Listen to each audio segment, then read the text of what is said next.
I hope everybody was very well behaved because I left everybody unsupervised for a week. Hi! I hope everyone's been doing well today and had a nice week away from my shenanigans. How's it going? It's going good. I was a little anxious as always before I started stream, but mostly because I was very, very last minute pulling everything together like a pro. If you see that there's a little something going on with my model, that's just because has refused to work with me today, so we're working with what we got. But yeah, hello, I'm back. I had a nice week away. Oh, you chewed the wires. Oh, that's probably why VBridger's not working. Okay. But yeah, I had a nice week away. I didn't go anywhere. I just kind of vibed around my house. I sat around and I vibed and I just kind of enjoyed the peace and quiet for a little while because it was a real crazy feeling to be away from streaming for a week. Because apparently, as I was told, yeah, I told this before I took my week away that the last time I actually took a week break was when my computer was being readjusted for Baldur's Gate 3 and streaming. So that was a while back. I cannot fathom how long that was. But yeah, I had a week away. I got to just kind of chill. I got some chores done. I had one of my biggest big girl choices, aka adult choices. Just so we're clear, and YouTube system does not bonk me for this. I am a perfectly normal adult who did an adult choice in purchasing a new car. Well, not new, but it was used. It's new to me. I got a new car recently because my old one was kind of getting up there. My older car was getting up there, and it was time for it to join the big old junkyard before. Well, actually, it's not joining the junkyard because there's somebody who collects the model of my car, the old car that I own, so I'll be getting paid back for that eventually. Supposedly. Who knows? We'll see. The fate of that one is kind of unknown for now, but yeah.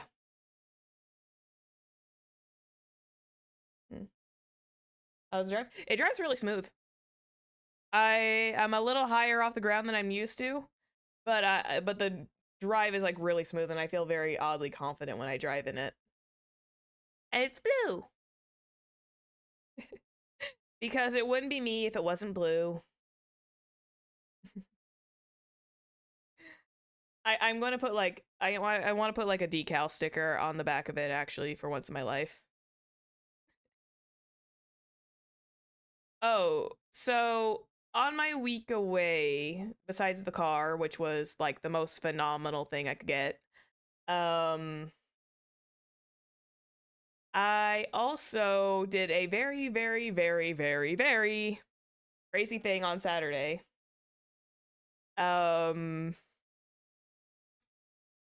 I sat with a couple of breaks in between. I sat down and I watched Legends of Vox Machina from about 5 a.m. to 10 p.m. Saturday. Also, hi JP.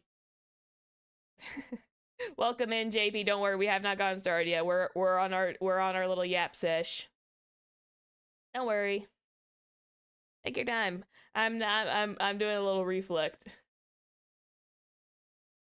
But yeah, I binge watched Legends of Vox Machina for oh God,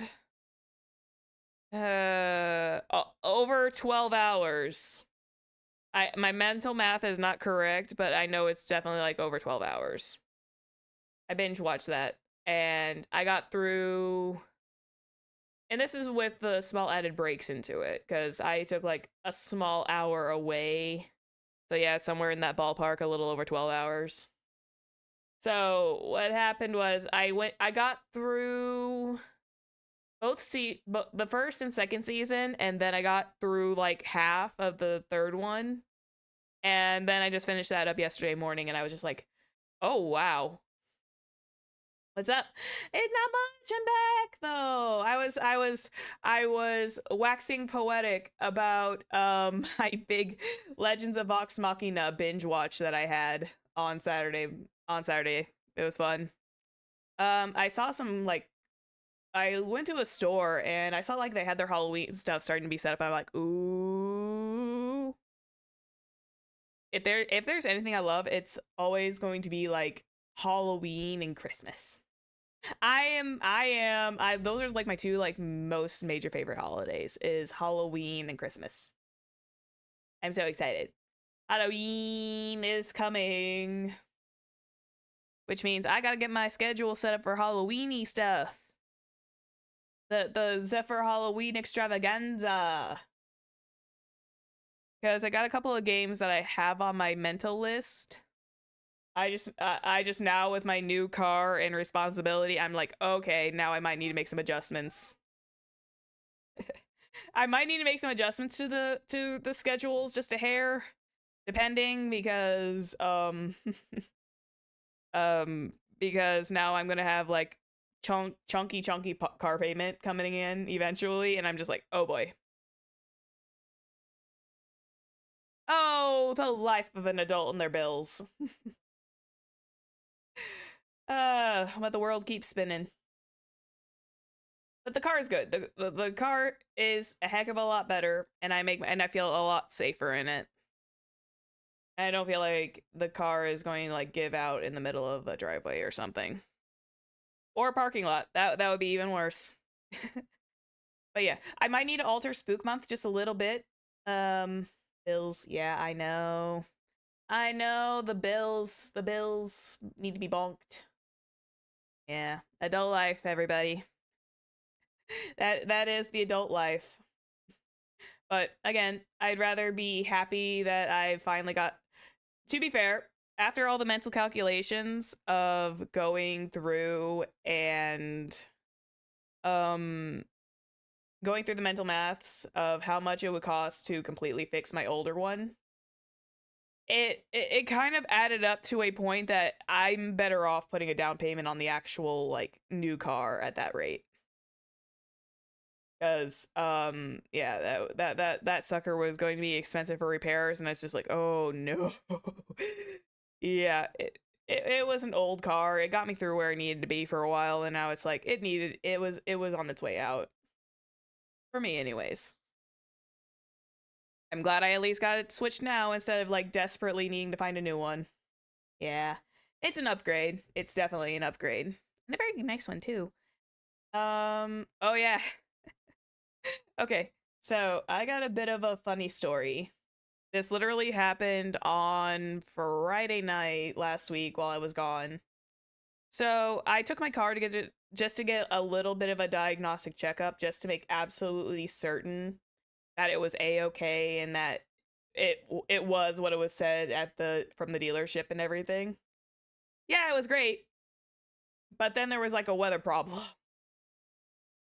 Then we had some like I had some like really nasty weather roll through my area.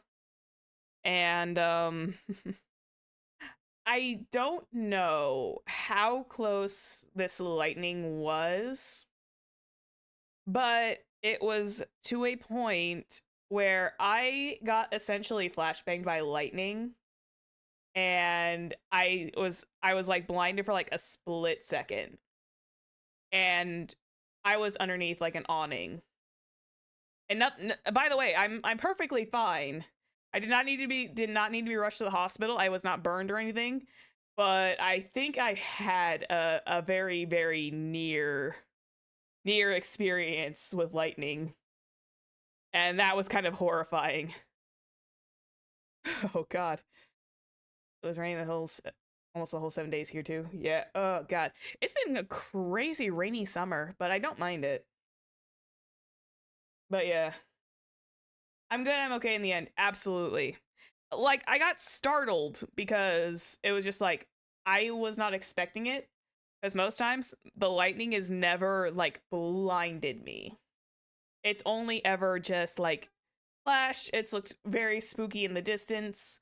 But to have that very bright white and like slight purple kaboom in front of my eyes, like I got flashbanged in a video game or something, I was like, oh my god. And that's not to follow up with the clap of thunder that happened afterwards. Oh, that was a bit of a that was a bit of a rough day, but yeah, I'm a-okay. Nothing broken. I did not need to get sent to the sudden hospital very suddenly. It's all good. But yeah, I'm back. Because otherwise, I don't think I would be back here for a while longer if something happened to me true. Also,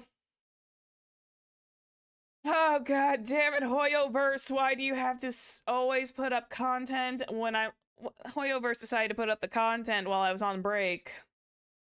Ah!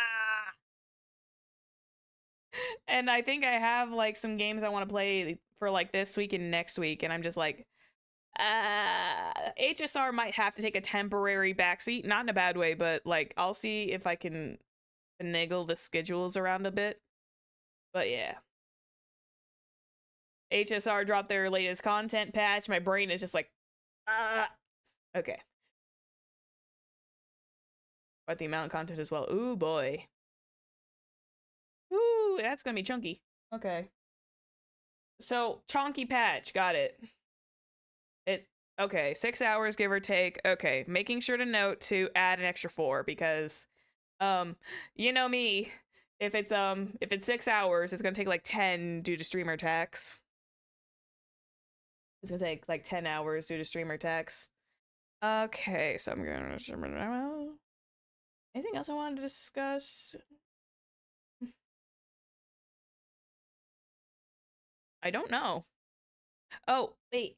There is like one more thing. Okay, so everyone knows I am playing Persona 5 Royal this weekend. So I ran into one little snag. Not a bad snag, not to say that I can't play it. I will say though that I am going to have to limit my amount of time I do play that day. Because I have a D&D game that Saturday as well, so I'm going to have to we're probably going to get through a good chunk of the first palace if everything goes as smoothly as it does. But I can't guarantee we'll get through the entire palace in that entire stream, which I would like to, because I think the first palace week is usually not that long. But given the fact that I also want to 100% like have a decent schedule with it, like I want to do a very much like practically perfect schedule run. So that'll be fun. That's gonna be a heck of a balancing act, isn't it? But yeah. So I may not get through the entire palace on the first day. I'm usually really good at speedrunning palaces. Yo, what's up? I was just recounting what was happening over my week away. Highlights: new car, had a moment with lightning, got some chores done, and I binge watched Legend of Vox Machina for almost the entire Saturday. 100% Royal is a little bit easier. Normal difficulty, yes. I cannot subject myself to anything harder in Persona 5 because unfortunately I am a big baby. I am a big RPG baby. I can't do hardcore modes. I am just a big RPG babu. Oh my god. Why not hard mode? Because I'm scared to death of it. Because I'm not very good at resource managing either. I'm very, very bad at collecting a lot of potions and a lot of stuff that I'm actually going to need for survivability.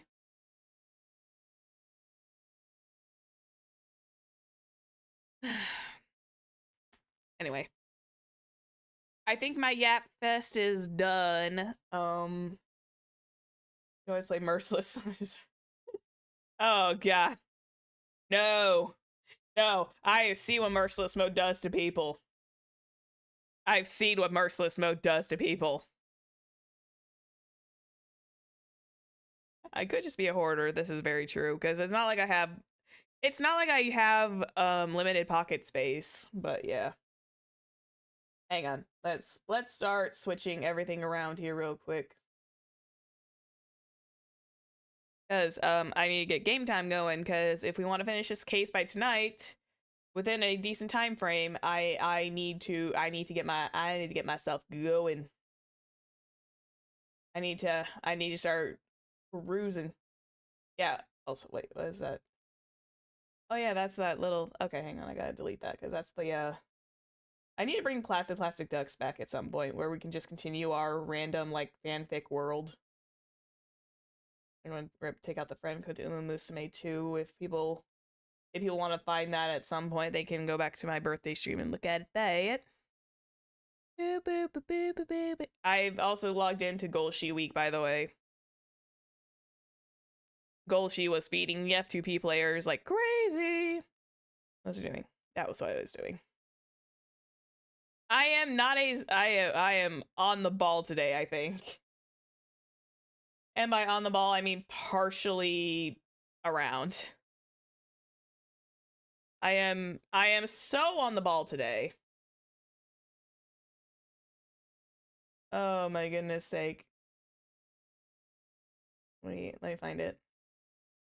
The only reason why I don't like touch Phoenix Wright before I start the stream is mostly just because let's see.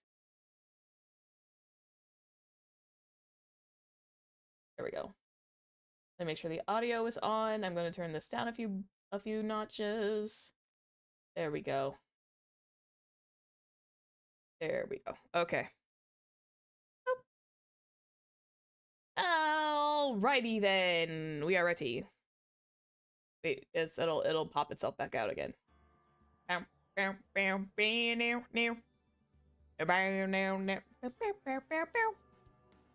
We back for more Ace Attorney. We're finishing the first game, by the way. We're on the final, I believe we're on the actual, like, final trial for case number 5. Oh, thank you for the vibes. Thank you, thank you, thank you. Oh, the virtual hugs are sweet. Yeah. But yes, we're finishing up case 5. The one bonus case of this particular set of trilogy. I think the only other one that has bonus cases was, I think Dual Destinies was the one that had the most like DLC cases.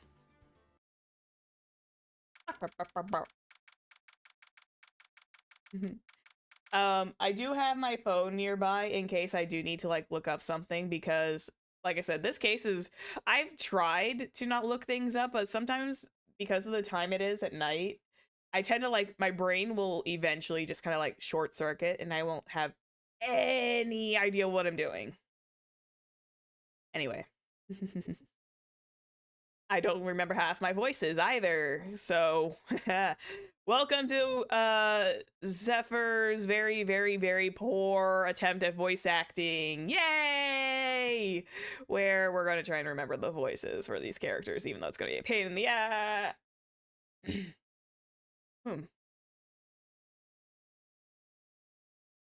It's like once it hits like after the 2-hour mark, my brain suddenly turns to goo. And then suddenly all I want to do is like find some friends and play Peak. I'm mostly. I actually have not played Peak. I've seen some people play it. Seeing how little logic goes in these cases. It is true. Sometimes there's like very little logic that goes into these cases, and sometimes the right answer is like the weirdest. But yeah, I'm going to probably like get Peak tomorrow. Unfortunately, I missed the sale gate on that one. Boo. Oh well. Zephyr's House of Voice Acting. Here we go. February 25th, 9:47 a.m. District Court, Defendant Lobby number 2.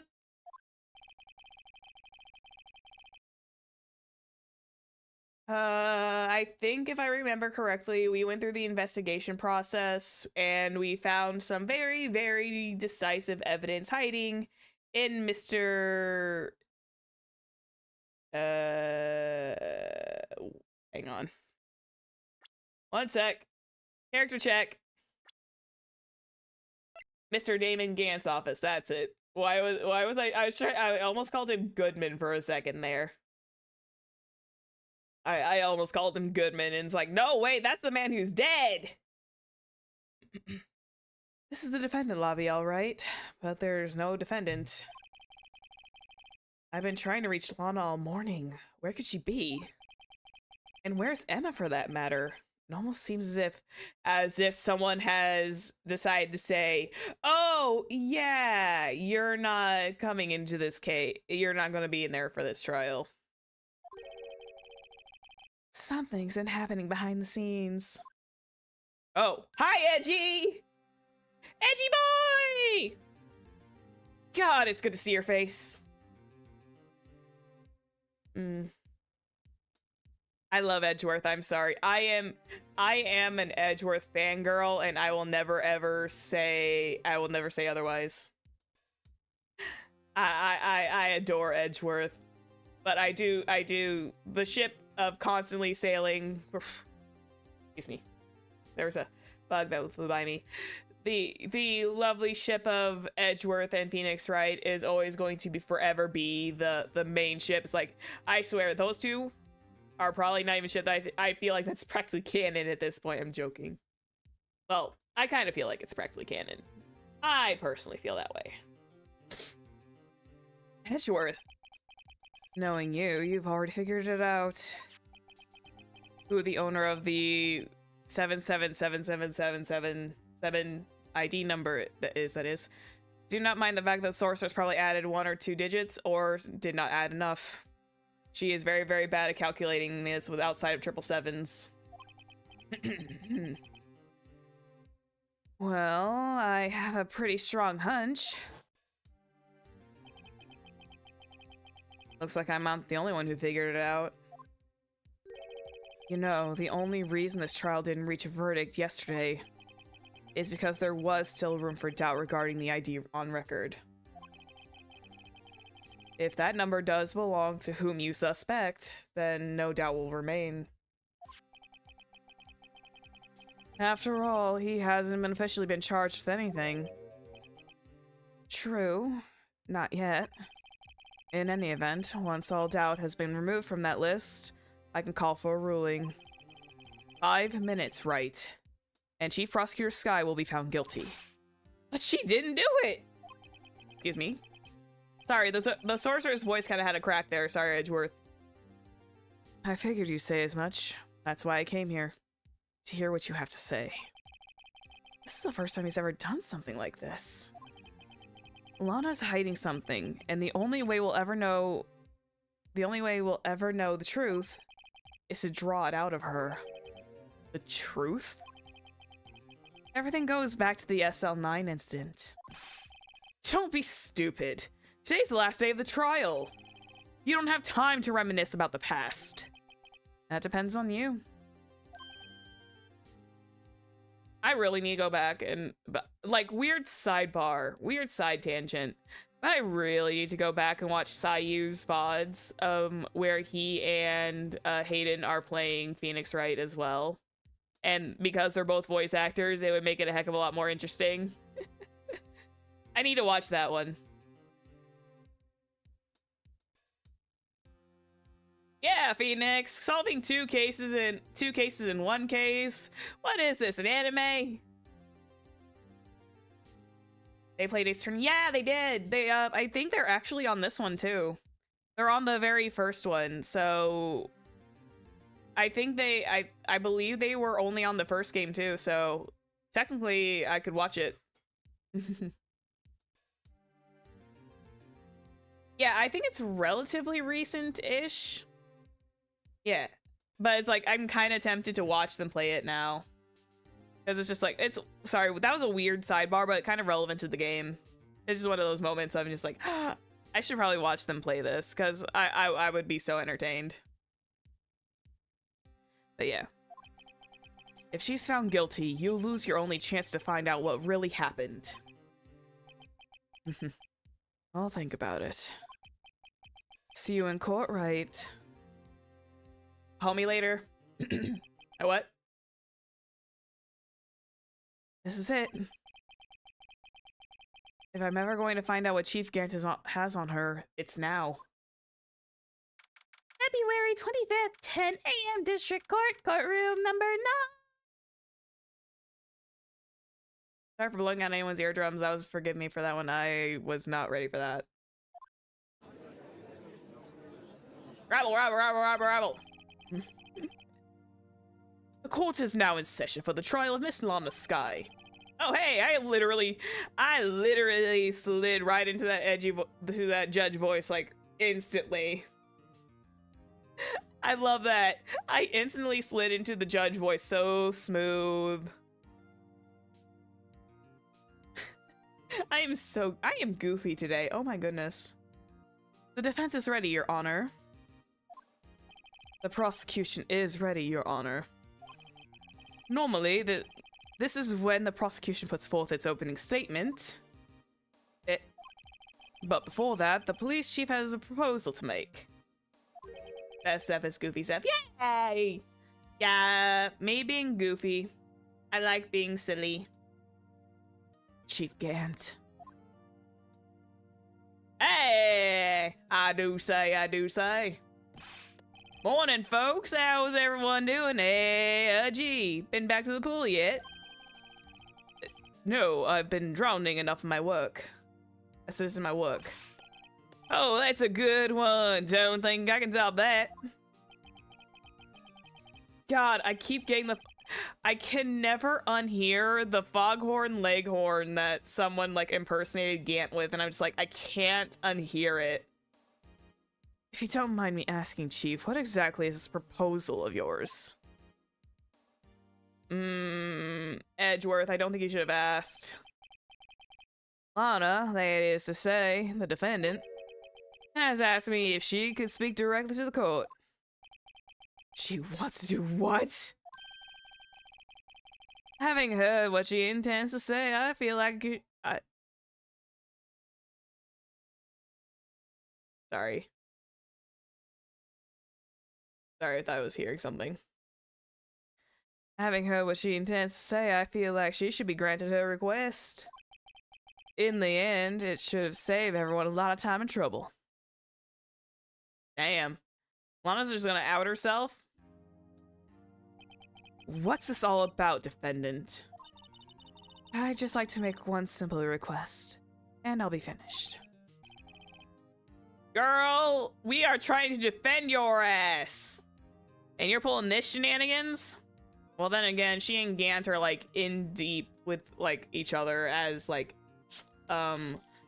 possibly blackmail, I don't know.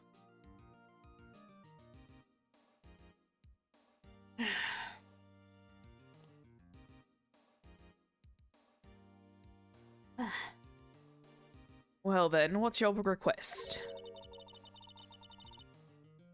Your Honor, I'd like you to put an immediate end to this trial. What? You want me to do what now? Say what? Why do you want me to put an end after all this hard work? Huh? I confess to all charges against me. Oh, she's doing this. Oh, she's doing this. She's gonna do this and then we won't have any time to prosecute Gant at all. On February 21st of this year, I murdered Detective Bruce Goodman.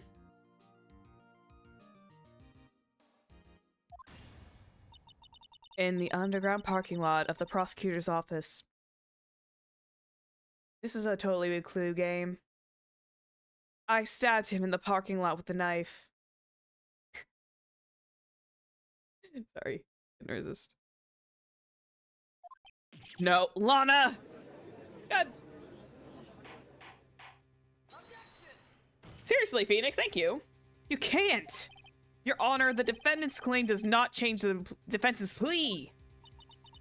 In that case, Mr. Wright, I no longer require your services. Bitch! Your sister was asking for my help. We have come way too far into this mess. But Lana, Your Honor, I hereby forfeit my right to an attorney. The prosecution may lack direct evidence against me, but it has sufficiently proven its case through testimony and circumstantial evidence. I would like you to render your verdict now, if you please. I don't get paid enough for this. You still get paid, though? Like, are we even getting paid? Because, to be fair, are we getting paid? I don't know. That one's a bit of a gray area, because isn't technically Emma the one who's supposed to pay us because we're paying to defend her sister? I don't know. I'm confoozled. But yeah, we I think we're behind in bills as it is. We were desperate for a case. We probably at least get paid a little bit.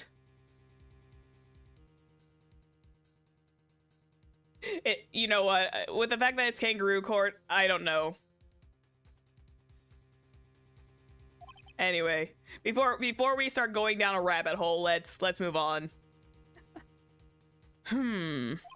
Well, the defendant certainly has the right to self-representation. Her request is legally valid, and although this is an unprecedented situation... Excuse me. Indeed, it appears there's no further need to continue this trial, even if Mr. Wright may feel otherwise. Where did I get that deeper accent from? I don't know. Well, I guess, thank you for coming. 30-minute stream, let's go. With only like 15 minutes of gameplay. This... Excuse me. This can't be happening. It appears the time for the verdict has arrived. This court finds the defendant. Oh, edgy! Also, hi, Thales. No, you're good. We're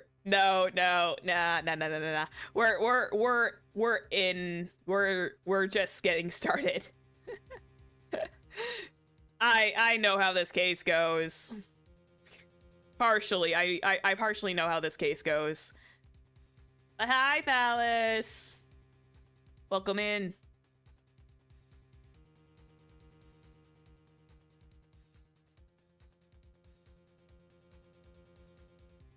One moment, Your Honor. And also welcome to my my big voice acting career where I do my best with multiple characters and just one me.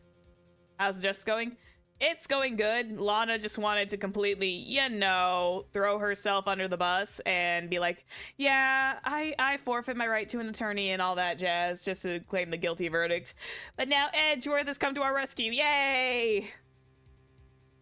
I appreciate Edgeworth in this house. One moment, Your Honor. Mr. Edgeworth? The prosecution has not yet proven the defendant guilty beyond reasonable doubt.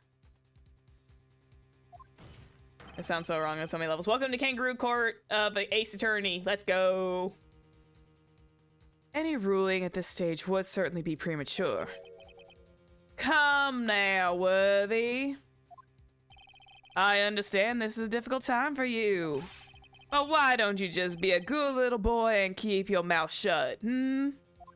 Damn. I don't think I care for your tone, Chief Gant. Yay. I adore Edgeworth, I'm sorry. I am like, in this series of games, I am like the Edgeworth #1 fangirl. I cannot help myself. What? What? Creating another fabrication to cover up your past mistakes? Sorry, but I'm no longer the naive little boy you would have me to be. With this sudden confession from the defendant, it's obvious some kind of deal was struck behind the scenes. Some kind of deal, hmm? Not everyone operates as you do, Worthy. I thought so. Your Honor, the prosecution would like to change its first witness. Oh? To whom? As its first witness, the prosecution would like to call Miss Emma Skye. I request the court hears her testimony. Hold it. Hold it. Mr. Edgeworth, I'm exercising my right to self-representation. I don't think we need to continue. Excuse me, I was adjusting my Cave throw blanket that I have back with me. I don't care what you think, Miss Skye. The exposure of the truth sometimes results in tragedy. However, no matter how tragic the truth may be, it would be an even greater tragedy to avert one's eyes from it. Damn! Edgeworth just throwing down the hammer. Screw your rights. I demand justice. We all demand justice. Yes, he was spitting facts. That's the right word I was looking for. Oh, very well. The court shall grant the prosecution's request. That's okay with you, right, Chief Gant? Worthy? You'll live to regret this. Mark my words. Miss Emma Skye, please take the stand. Looks like Edgeworth has decided to take the horse by the reins. Hell yeah. They only get to do this, like... You know what's really crazy? They only get to have this kind of back and forth, kind of similar to this. I think it's in Dual Destiny's final case as well, where they actually work together. Which is going to be very, very fun to eventually get into, because I want to see what the desktop version of Dual Destinies is going to be like. Now then, witness, please state your name and occupation. My name is Emma. Emma Skye. My occupation? I'm Lana's little sister, and I want to be a scientific investigator. 2 years ago, you encountered the serial killer Joe Dark of the Joe Dark killings. Is this correct? Yes. I'm trying my hardest to forget about that, though. I'm sorry. Excuse me. But I'm afraid I'm going to have to ask you to recall those events one more time. Mr. Edgeworth, please remember this trial concerns the murder of Detective Goodman. I almost said Defective Goodman. Oh, that would be the most incorrect statement. Freudian slip. Is this an incident that was resolved 2 years ago really all that relevant? Yes, it most certainly is. The judge is such a pushover, though. Well, okay then. Yeah, see, Judge, you are such a pushover. I love the judge too. He's just, the judge is like such a pushover. He's just like so delightfully stupid sometimes.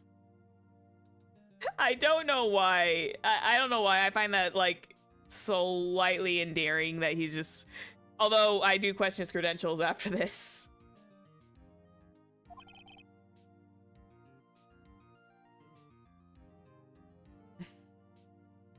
We could bribe that judge 100%. Yeah, we could. There should be an upper age limit at her high responsibility positions. Yeah. He sure gave in fast. Now, please testify about what happened to you 2 years ago.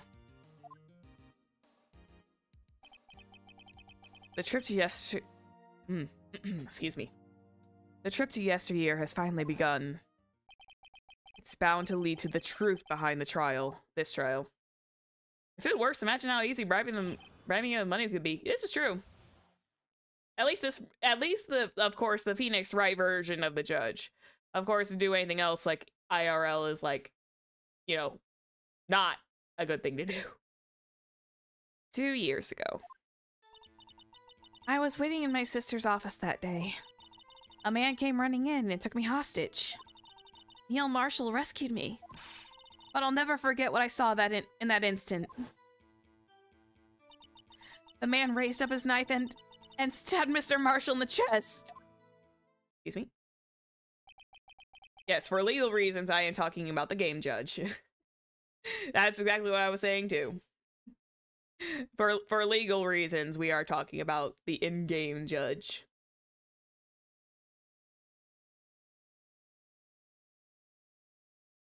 It's a good thing you weren't harmed. I passed out. I don't remember much. That's understandable. However, please tell me, Mr. Edgeworth, what does this testimony have to do with Detective Goodman's murder? That will soon become apparent, Your Honor. You've got to admire for his courage, considering he has no evidence! It's fine, you two will get married eventually. Very well, the defense may begin its cross-examination. And of course, we're in case 5, where it's the press everything game. Okay, so this is like the press everything game until something pops. 2 years ago, the defendant was a detective at the police department, correct? Yes, she was second in command under the deputy chief of police Gant. My sister, she was the best detective ever. Yes, I remember.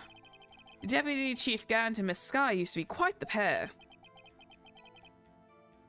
My favorite genre of games, heck yeah. I believe they shared the same office. That's right. I'd always sit in my sister's desk and dream about playing that organ. That giant pipe organ that somehow they managed to get into that office. I don't know how they got it in there either. I think it was magic. Sorry, I will never get over the pipe organ in a prosecutor's office. Ever. Chekhov's organ. I wanted to play it that day too. The police department and the prosecutor's office settled a ceremony that day. Lana promised she would to take me to dinner after she finished her work. A man came running in and took me hostage. Okay, keep pressing. A man? Yes, Joe Dark. He was a serial killer. Joe Dark was brought in for questioning on the day of that ceremony. But there's still something that doesn't make sense. It's like, they said, but there are people who are saying he came in willingly versus brought in. I vaguely remember that statement. Hopefully that comes back up to bite somewhere. Probably won't, but it's one of those vague statements. Who knows? Shrug. We were desperate to get anything on him that would lead to an arrest. When he saw his chance, he fled the room, right? Upon fleeing the room, Dark proceeded to take the elevator. He must have been in a panic because the elevator was going up. And he ran to Sky and Gant's he ran into Sky and Gant's office. I was trying to say he ran into Sky in Gant's office. I guess I forget. I had a moment of like derp. Cold reading derps. There was a lot of noise coming from the outside, so I opened up a door. I opened the door to have a look, and that's when I saw him.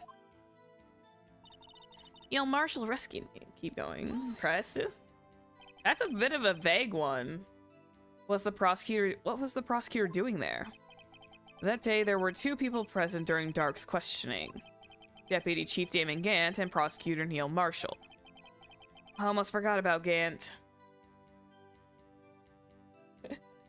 Yeah, that's fair. My memory would not be like iron. My memory is not like Iron Trap. Excuse me. Neil Marshall had just received the King of Prosecutors Award. Young and dedicated, he went straight to the questioning room after the ceremony. Damn! He worked hard. I assume that would be also be why the first to run after Dark. When Dark grabbed me, I thought I was as good as dead. And that's when Prosecutor Marshall came running in? I don't clearly remember what happened then. But I'll never forget what I saw in that instant. I know we're pressing her for... Can you tell us about that? Mr. Marshall jumped on Drake just then the lights went out. The lights? It was just about this time of year. There was a terrible storm going on and lightning struck nearby. Oh dear God, this is like reminiscent of my Friday night. Minus the murder. So the electricity went out. Wait a minute. If it was pitch dark in that room, you shouldn't have been able to see anything, right? Right, but just then the lightning flashed again outside. That sudden flash left an unforgettable image of the scene in my mind. Important detail, minus the murder. I see. I told the detective about what I saw then. The detective? Yes, Detective Goodman. He was in charge of the case. Detective Bruce Goodman, the victim. Hear more? Ooh, hell yeah. So you spoke with Detective Goodman about this 2 years ago. Yes, that's what's so scary about this trial. And you told Detective Goodman what you saw. Yes, but at that time, the words just wouldn't come out. God, there are so many parallels to her and Athena that it's crazy. There's like very, very faint parallels to her in this moment and Athena in the very, very far-flung future. That's why I drew a picture. A picture? Yes, I think she mentioned that before. Well, Mr. Wright, have you had enough? Ask about the picture, because why not? This picture the witness drew, I believe it has a very important meaning. Yeah? But the list of evidence I was given 2 years ago didn't contain a picture. Ah, this is where we can... Oh, this is where we can punch Edgeworth in the face for that one, because we actually do have it, because it's on the back of one of the evidence lists. Witness, would you mind if we added this statement to your testimony? Yes, Your Honor. I drew a picture of that scene, but it seems to have been lost. Nope. Hang on, which evidence list was it? Was it this one?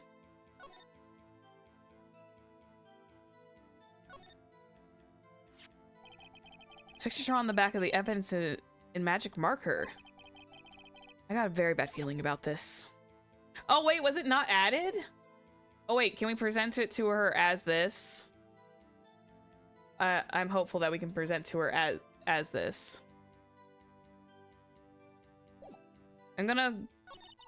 May I raise up his knife and stab Mr. Marshall in the chest?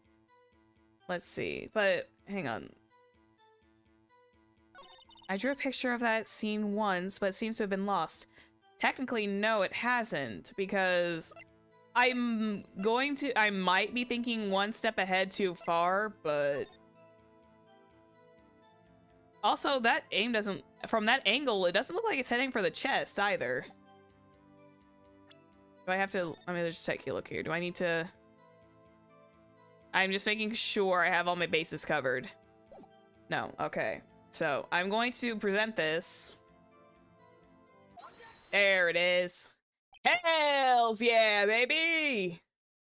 I am Smart Cookie! Mr. Edgeworth. This little girl put all her heart into drawing that picture.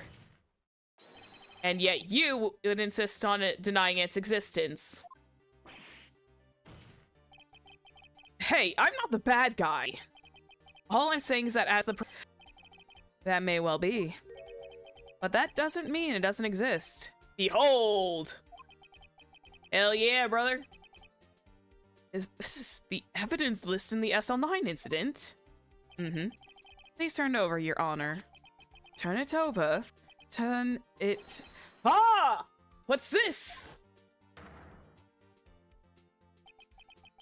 Yes, what is that?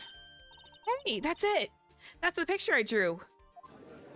Yo. Indeed, two men appear to be wrestling here. What's the meaning of this? What are you doing with that list? Me? Oh. Oh. Uh-oh. Uh-oh. Oh, wait. OBS, are you straightening yourself out? Okay. I think it's okay now. You might need a refresh.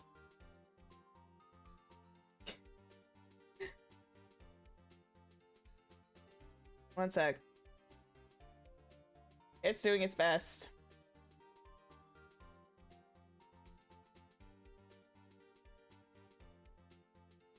Hang on, let me...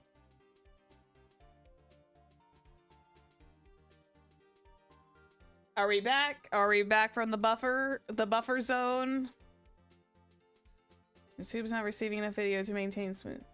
Think we good? Okay. I mean, yeah, because, my OBS decided to rapidly drop frames, but I think it's okay now. It's good now? Okay. Good. Let me minimize the studio window. Yeah, my OBS decided to randomly, like, drop kick my frames into next week, so... keep an eye on that in case OBS decides to act up again. Excuse me. You might need to refresh and make sure you're hitting on, like, the live button. Make sure that you're not, like, too far behind. We back. Okay. Why does OBS feel like I have mind of its own? I don't know. OBS does random shenanigans. I don't know. It's OBS, man. And of course, I would have technical issues as soon as I get back from a break, right? That's the I am not the scuff queen. I am a scuff nobility, I guess. I am scuff nobility. When you watch too much D&D, when... Excuse me. Scuff Countess? Yeah, let's go with that one. The Scuff Countess Sorceress of Zephyria. Never too much D&D. Yeah, that's true. Only the prosecutor in charge should have access to that list. Huh? These lists, they're different from each other. What? It would appear that Mr. Edgeworth, that the evidence list you were handed 2 years ago was incomplete. These two lists fit together to form one. I am losing Judge's accent so hard right now. You could see the marks here where they were torn apart from each other. So you see, Mr. Edgeworth, it's quite obvious what happened. I literally lost the Judge's voice. That's so crazy. I had it like deeper, and now it's like, now I've lost track of it. 2 years ago. Only half the evidence in that case has ever reached you. What? What? Damn. Poor Edgeworth. Nani? Order. But Miss Sky, why did you draw your picture on the back of such an important list? Because that's what Detective Goodman handed to me in the questioning room, Your Honor. Eh? Wait a minute. If this list was torn in half, then that means... Your Honor? Are you alright, Mr. Wright? Your eyes are bulging from your head. A little bit more than usual. If the evidence list was torn in half, then there might be more to the drawing on the back of Mr. Edgeworth's list. Oh. Yes, that's quite conceivable. Ugh, frog eyes. Oh, I saw like the weird tangent. I saw the frog eye, the frog blink. I saw someone doing a your character here frog blink, and I'm kind of tempted to get one of those for like a future Fugi. Just because I think the frog blink is absolutely hilarious. I'm just like...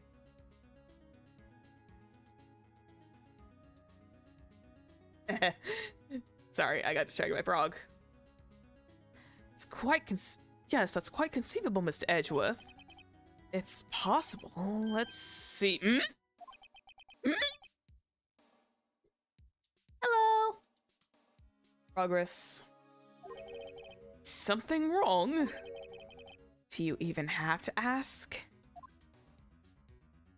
Oh, Edgeworth was having like a mini crash out for a second.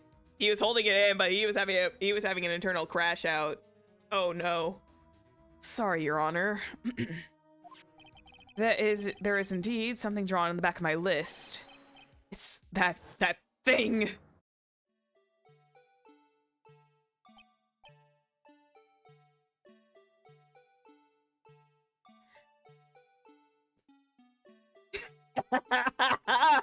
You guys got to go to hell with me.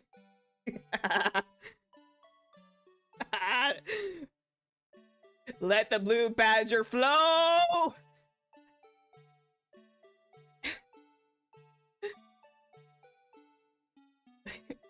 Edgeworth has the most least control of his emotions at the same time, yes.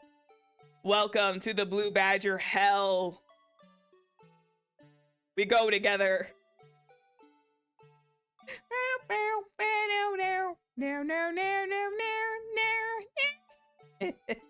Okay. I'll stop. I'll stop.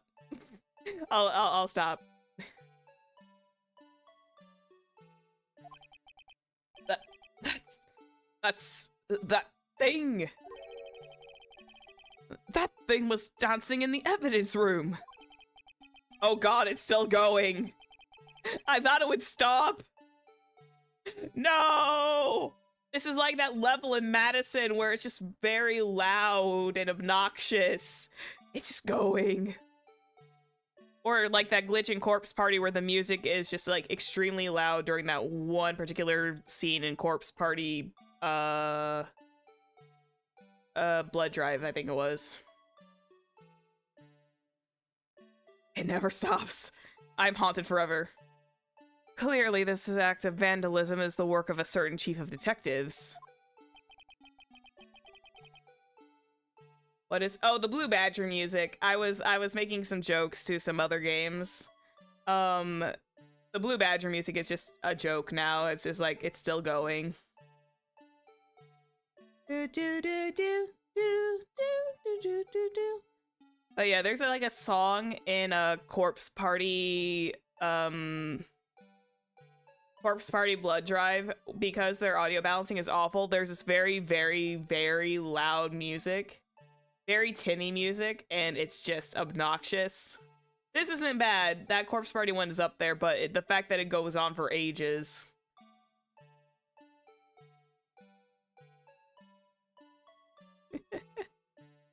I guess he was out of scrap paper.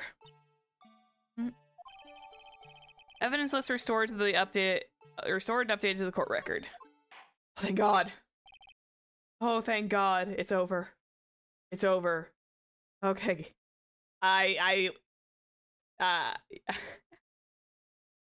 know. I like overreacting to the Blue Badger music because it's just more funny that way. This Blue Badger music haunts me. Haunts my dreams. I'm probably going to be hearing that tonight when I go to bed. Very well, witness. Will you please testify about this picture that you drew 2 years ago? Huh?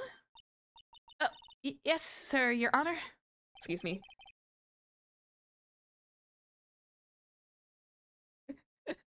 First time hearing it. Looking forward to the acquired trauma response. I know, right?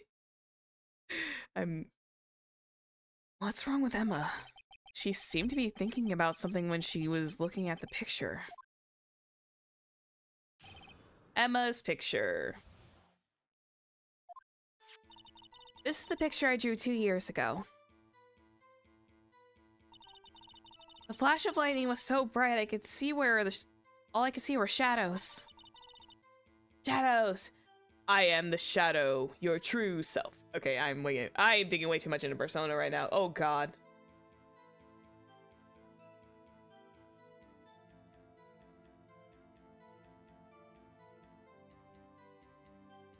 Yeah, RBG3 dates. Those are fun. Thank you. After that, I must have fainted.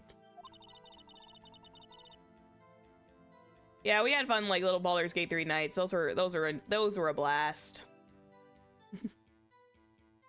This picture shows exactly what I saw in that instant.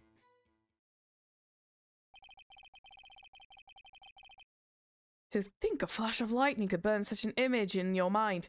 I know, because I got like lightning burned into my eyes for like a split second, because it was like such a blinding moment. It was like staring into a sun for a second. Into the sun, rather. Thanks to that, though, she was able to show us exactly what she saw. Well, it's kind of a vague statement. Well, I don't see any contradictions here. Clearly shows Joe Doc about to murder prosecutor Neil Marshall. The defense may now begin its cross-examination. Press everything, game, go! Emma's picture. 2 years ago. And I'm going to be pressing like every statement. Did you draw this picture right after the incident? I think I drew it 2 or 3 days later. Oh no, so her memory was not as fresh. At first, I was in such a state of shock that I couldn't do anything. During that time, the investigation team was reorganized. Detective Goodman was placed in charge, under the direction of Damon Gant and Lana Skye. 2 or 3 days later, the memory should still have been fresh in her mind. Well, maybe. It depends on, like, how much the shock response probably diluted it for a second. Excuse me, witness. But can you please tell us why this picture is painted all black? The flash of lightning was so bright, all I could see were shadows. So the time you didn't even know the Mr. Marshall who would come to your rescue? No, I couldn't see him clearly. The lightning was so bright, and I was knocked to the floor. You were knocked to the floor?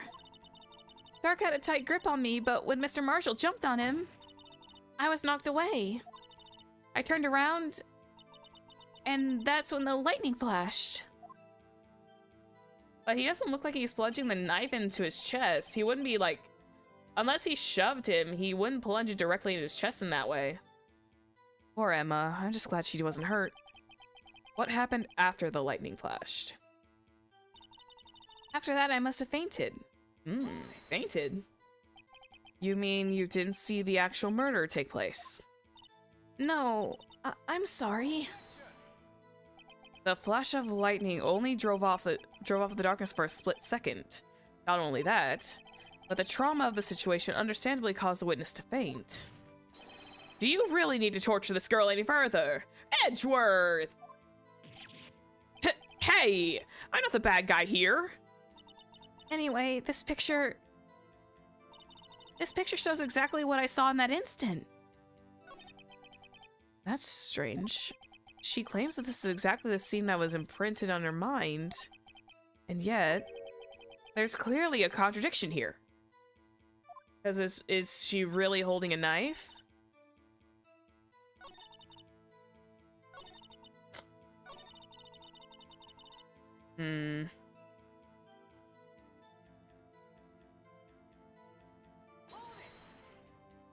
Oh, I didn't press her on that statement. Sorry for asking so many times, but are you sure you drew exactly what you saw? Of course! This is the exact scene! It wasn't influenced by any way from your talks with the detectives. Are you insinuating we somehow manipulated her memory, Mr. Wright? No, of course not.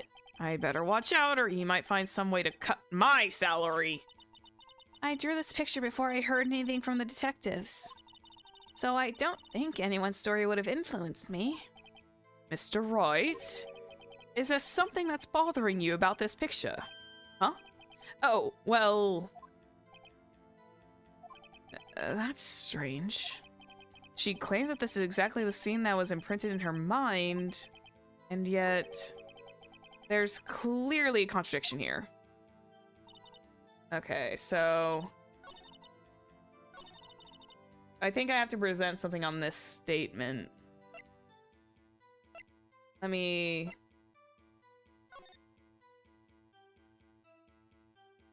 Okay. Why is the blue bat? My question is, why does that not look like a knife? Do I need to present this back again? I feel like I do. Because we're saying that that there's something weird going on with the picture. Nope. Okay. Okay. Yeah. Think before you make such accusations. Yeah.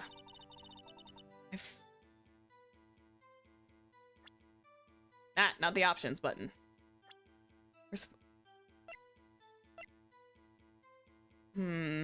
Let me look through this thing real quick.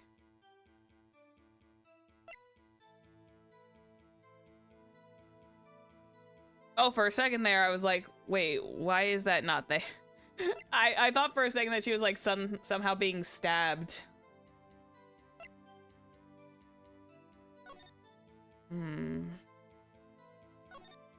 Neil Marshall.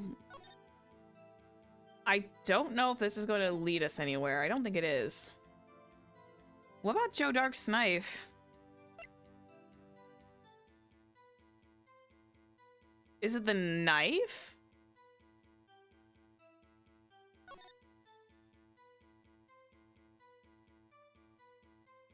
SL9. I wish we could like check the fingerprints on this thing.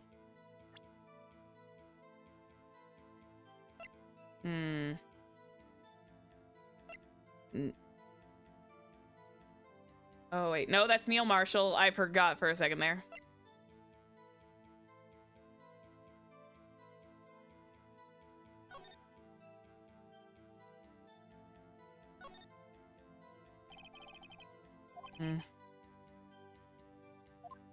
Okay, so we're keeping that information to ourselves. I feel like it might be the knife. Not this one, but the other one. Because I don't think we've ever brought up the switchblade knife. I'm going to check this one because I feel like it's the switchblade knife. Like I said, this is going to be one of those cases where I'm probably going to be looking up a little bit.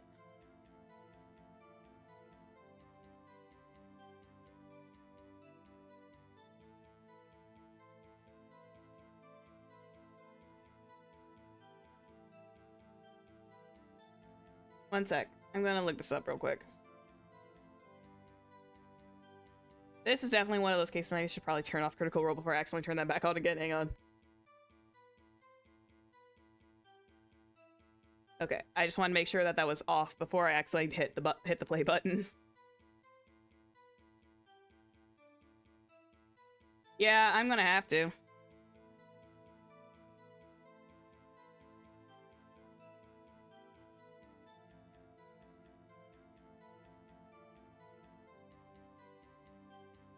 My brain hurts. I'm like not even seeing it.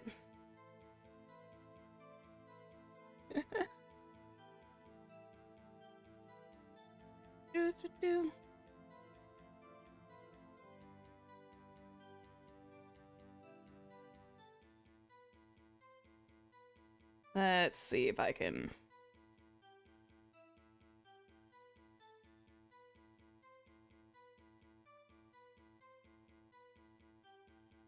The loud blue badger.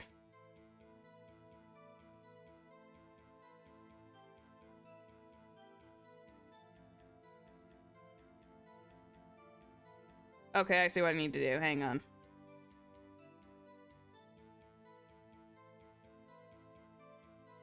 Dang, this one's gonna take a hot minute.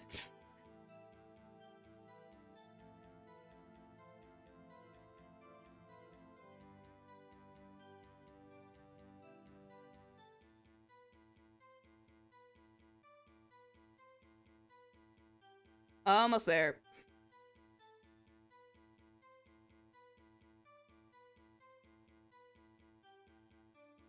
Okay, I think I found it.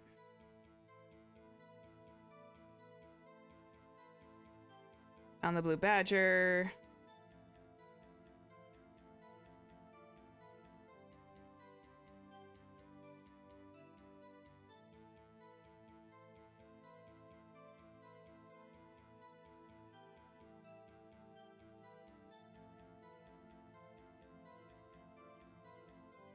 Oh, it was Neil's autopsy report. I was right. I was dangling on it, and it's like I was eyeballing Neil's autopsy report for a second. So I was correct. It was like a niggle in the back of my brain. It was a little niggle in the back of my brain because the way they were positioned does not match up with how it's pictured. If that makes sense. I hate to be the bearer of bad news, but this picture the witness drew contains a blatant contradiction. I think it's because of the angle in which they were positioned. I think that's what it was, and I was thinking way too hard on it. What? But I still remember it just like it was yesterday. Do you? Mr. Wright, perhaps it would be faster if you simply pointed out this contradiction for us. What part of this picture contradicts the autopsy report? I think it's the way the knife is, right? I feel like it's the knife.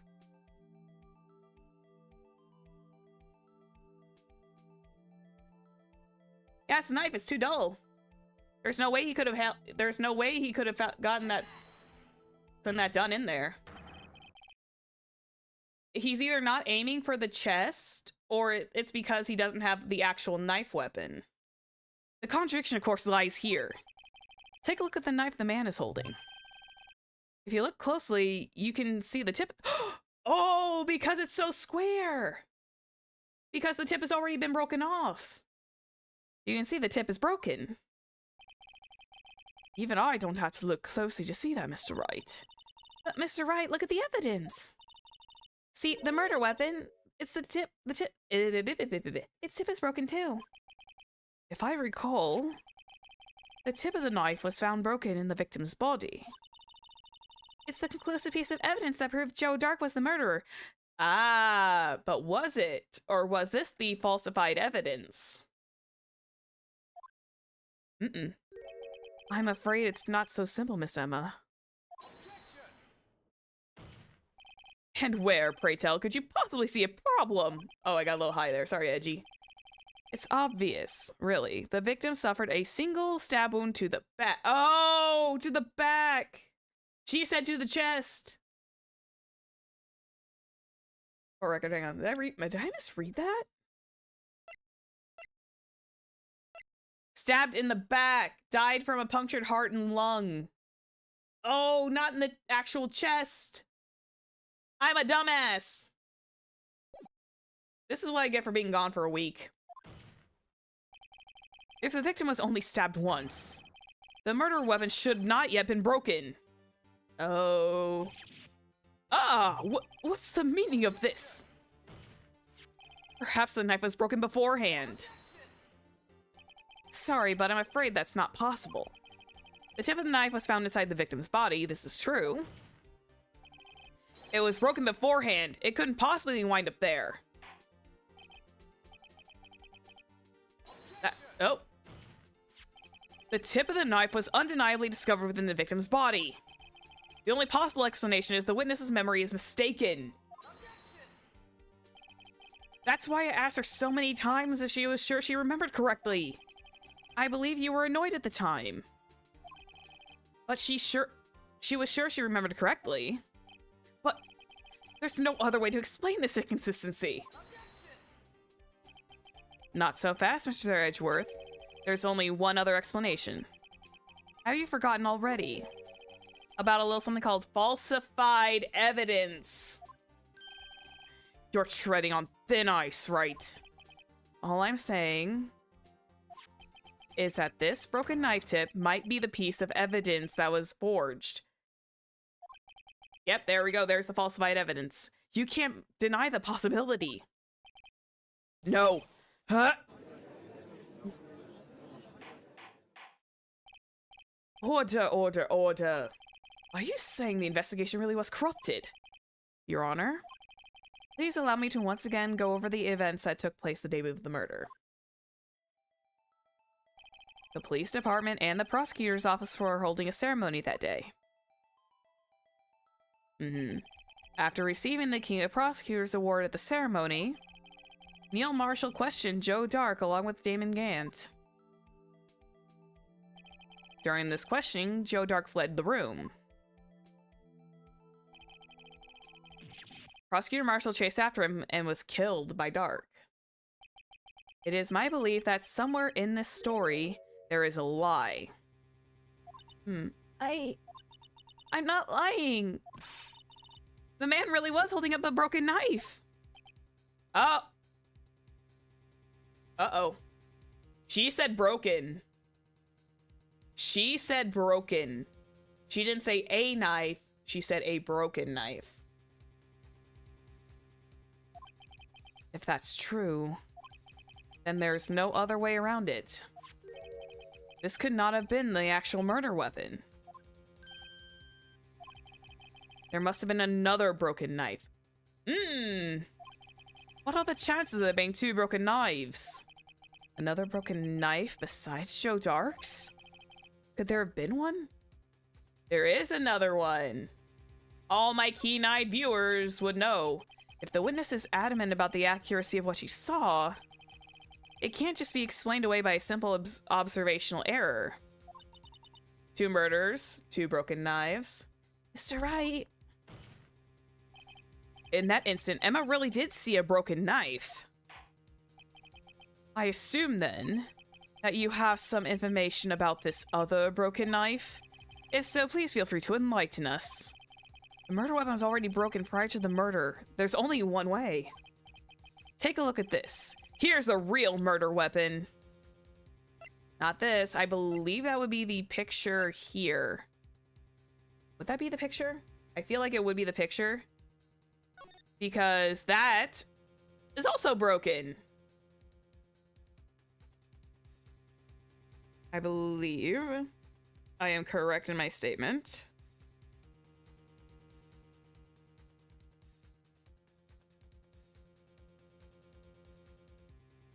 Hell yeah. We present this. There's only one other thing that had a broken knife tip. The answer lies in the past. 2 years in the past. It's more of a sword, really, though. Yeah, that's true. It's more of a sword. More of a sword. Right here inside this picture. This is a picture of the award ceremony. I can't scream. What is it, Mr. Edgeworth? It's the broken murder weapon. Notice the award Prosecutor Marshall is holding. That's a broken knife. I mean, it's more of a sword, but you get the point. Well, it's technically a broken lance, if you want to be more specific. As we earlier concluded, the knife in the drawing was not Joe Dark's knife. That being the case, the knife the witness saw was, in all likelihood, from this award. Damn.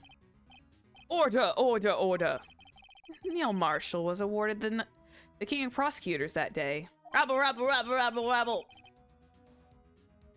As an award, he was given this broken shield and knife. Then he chased after Joe Dark. When he chased after Joe Dark, he pulled out his knife. Being a prosecutor, he did not carry a pistol. This broken knife was the only weapon he had in this dangerous situation. Wait, could it have been reversed?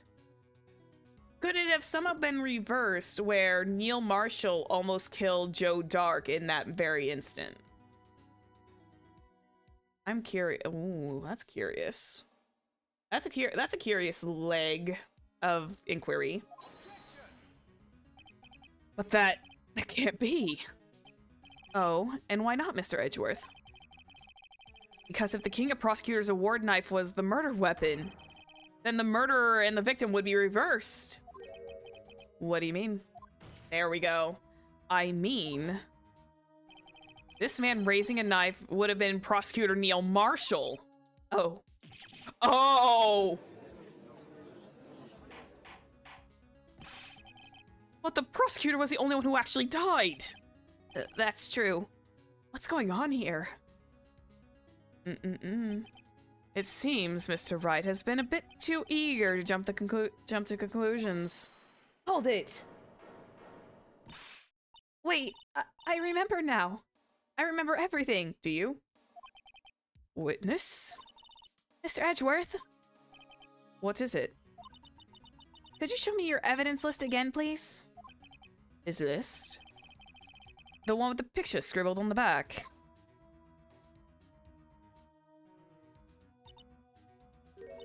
I knew it. This picture... I'm the one who drew it. You drew the blue badger? What? You drew that? That's right. The list wasn't torn in half at the time I drew this picture.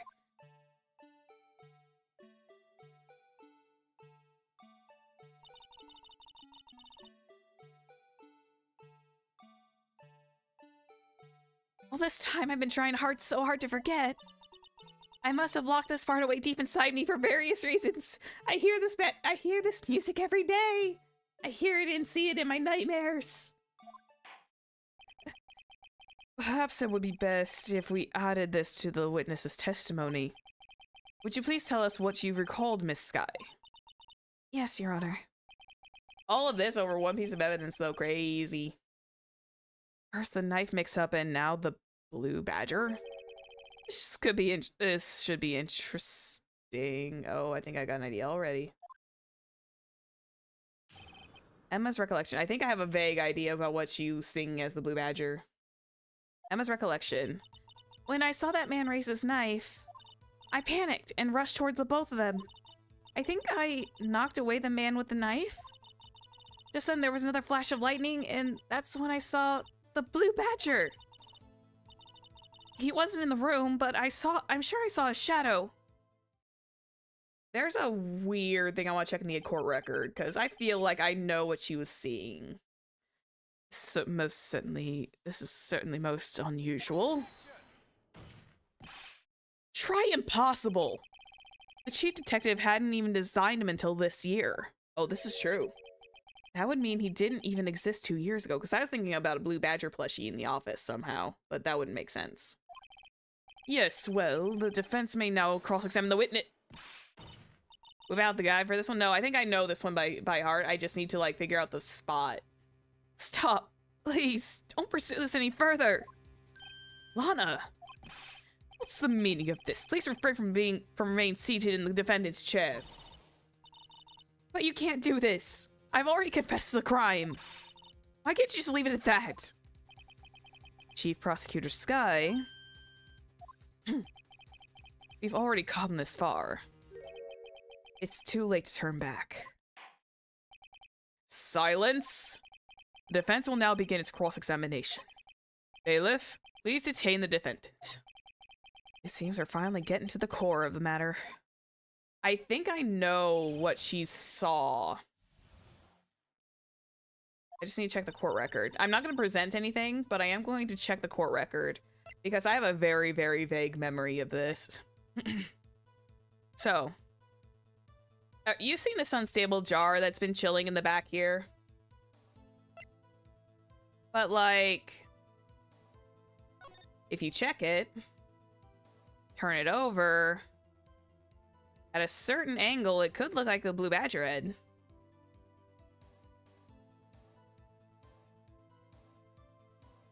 At least I think it could. Maybe. It kind of has like the shape.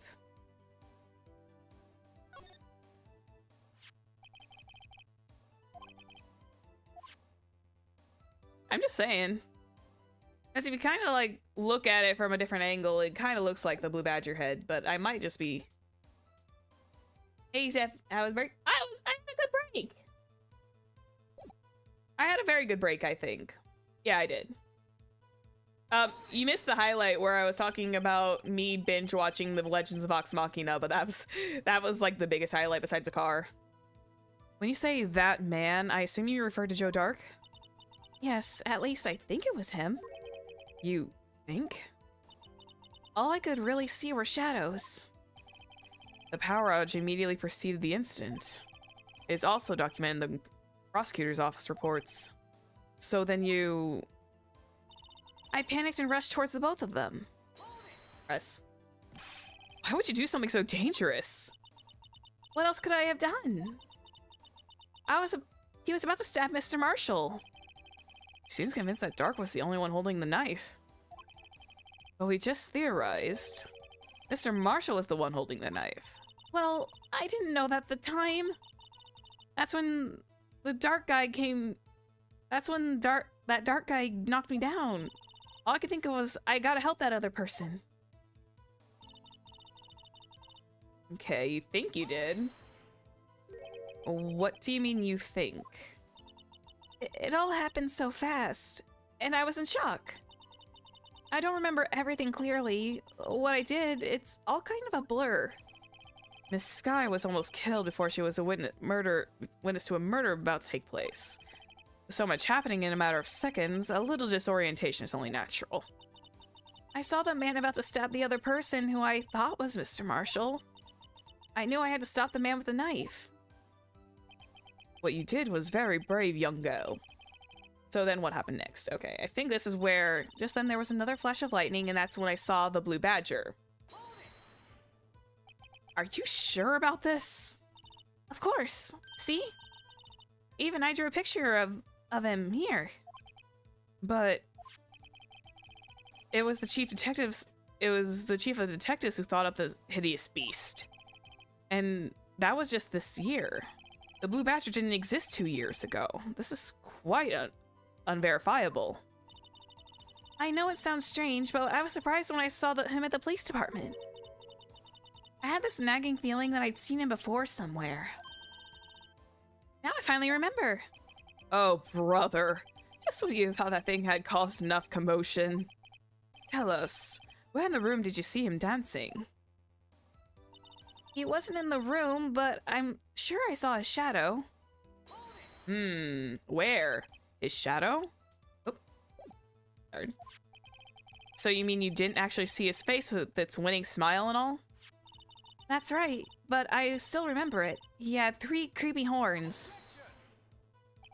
This is pointless. That thing couldn't have possibly existed 2 years ago. The witness must be mistaken. That may well be. But what's important is what caused her to think she saw what she did. Oh, and I suppose you have an explanation. If so, then by all means, please show us what the shadow really was. What was it Emma saw when that lightning flashed? Who is this blue badger really? I just might know. I'm going to take a shot in the dark because that jar looks so familiar. The blue badger hadn't even dreamt up when Emma drew this picture. Yet she's certain she saw its shadow. Ladies and gentlemen, it is the defense's belief that on the fateful day 2 years ago, there was indeed something that looked similar to the blue badger.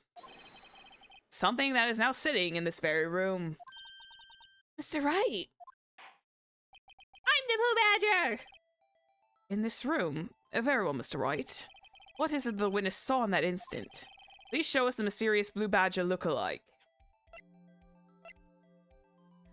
I'm still kind of like leaning on the jar theory.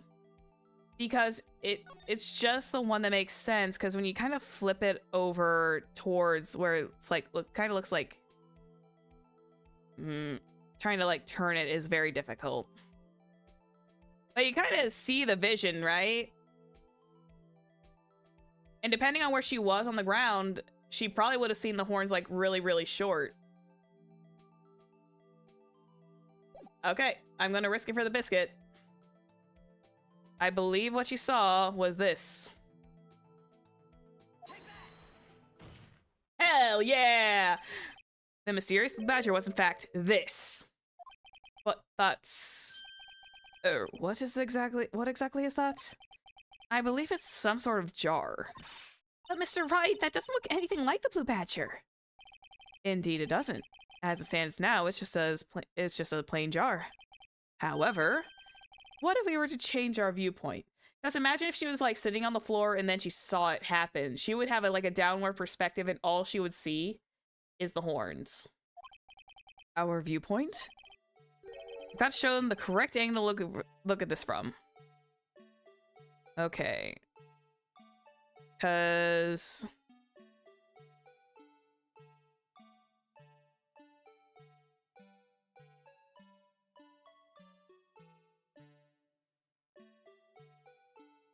feel like I gotta turn that. Oh god, why does this music haunt me so bad? Is it this way? Oh wait, it would it have been that? No, wait, it couldn't have been that way. Yay, Blue Badger music trauma. And we tilt it down a little. Oh, see, like that. If she saw it from this downward angle, she probably would have seen this. I'm not incorrect. I just don't have it like sitting on the correct angle. Because you can kind of see where it's like gonna bow here, and then a little point there. I'm going to double check this to make sure the angle is relatively correct, because that's all I'm double checking. I want to make sure that this is actually the way it's supposed to sit. I am just double checking my answer. I feel like I am on the right track. It's just the matter of making sure it's finessed correctly. There we go. Because this is a little harder on the, I hope they give me some leeway for this. I hope they give me, like, a little bit of leeway for this.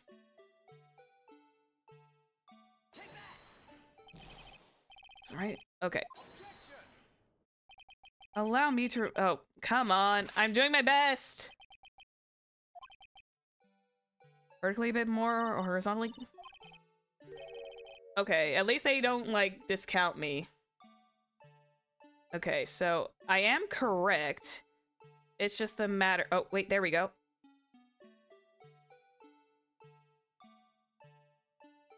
Just need to tilt it. I feel like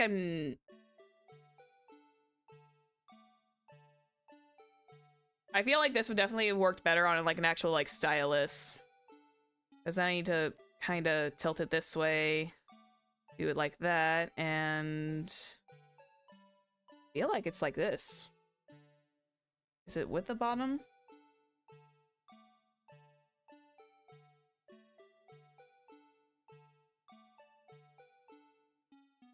I feel like this is as close as we're gonna get. I feel like this is as close as we're gonna get. There it is. Well, is this a miracle or what? There it is. No one can possibly deny the star's resemblance to the Blue Badger. Oh dear god, I need this music to stop. I think that would have been a little easier if we had like if I had the actual stylus to run it. Just so I can like easily turn things around. Order, order. The defense has proven its claim. The mysterious Blue Badger witnessed the day of this crime was actually this. Although we all enjoyed Mr. Wright's dramatic performance, one question remains. What's your point? What do you mean? So that badger thing was actually just a jar. That doesn't change anything. I'm afraid that's where you're wrong, Mr. Edgeworth. You see, this changes everything. Indeed. Very well then, please tell us. What's different about that we witnessed when we saw the jar? That would be the location.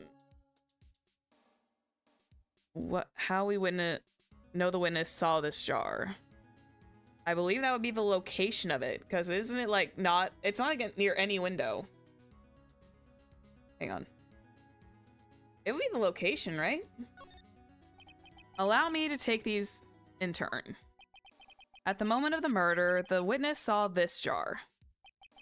At a very specific angle, I might add, Mr. Wright. Yes, well, knowing this, where could she have seen this jar? Where? The location of the jar is shown in the picture taken the day of the crime. See? Not near any windows. It's on a shelf in the office of Damon Gant. But the body was found lying near Lana Sky's desk. The witness has testified so herself. Yes, and these two facts are revealed at what actually transpired.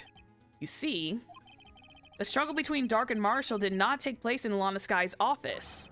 It happened on the other side of the room in Chief Gant's office. Are you implying the murderer moved the victim's body from Damon Gant's office to Lana Sky's office, which wouldn't be very difficult because all he has to do is carefully move the body? Yes. Why would he do that? There's no reason. Exactly. I am keeping an eye on my frames too. If there wasn't a reason, he wouldn't have gone through all the trouble. The only logical conclusion is that there was a reason. Do you know what that reason was, Mr. Wright? I finally figured it out. So this is why Lana tried to stop the trial. It's too late to quit now, though. Please recall the witness's testimony. She said she knocked away the man who was holding up the knife. In the next instant, the jar was hit and flew through the air. Now tell me, what could have sent the jar flying? A body weight. That would have been an impact of the man made when he was knocked into the wall. Ladies and gentlemen, if I may draw your attention to this picture once more. If the man was knocked in the direction of the shelf the jar was sitting on, that would have... what would he have hit? The suit of armor, holding a very sharp and dangerous looking sword. Oh my god. Yes. And since the man who was knocked into the armor was carrying a broken knife, he would have had to have been Neil Marshall wielding the King of Prosecutors trophy. No. Mr. Wright, you can't be thinking. Yes. There is another possibility of what actually transpired in that room. Another possibility? Of course, the perpetrator would have had no idea, but nevertheless... I don't know if I can go through with this. Mr. Wright, what's the matter? If events took place as the defense theorizes, then the outcome is obvious. In that moment, assuming the man Emma Sky knocked away was actually Prosecutor Neil Marshall, and if he hit the suit of armor, she would have accidentally killed him.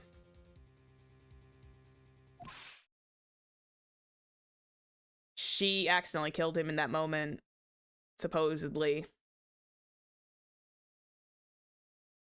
Oh no. Oh no, the pain. That's probably another reason why she probably blocked it out. You mean Mr. Marshall died because of me? I can't scream today. Ooh, she fainted. Someone get her like a cold glass of water. I never imagined her testimony would lead to this. So was the witness who took the victim's life, and then proved so with her own testimony. This is unprecedented!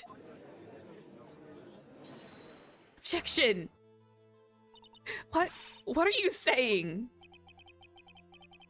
She accidentally self-reported herself.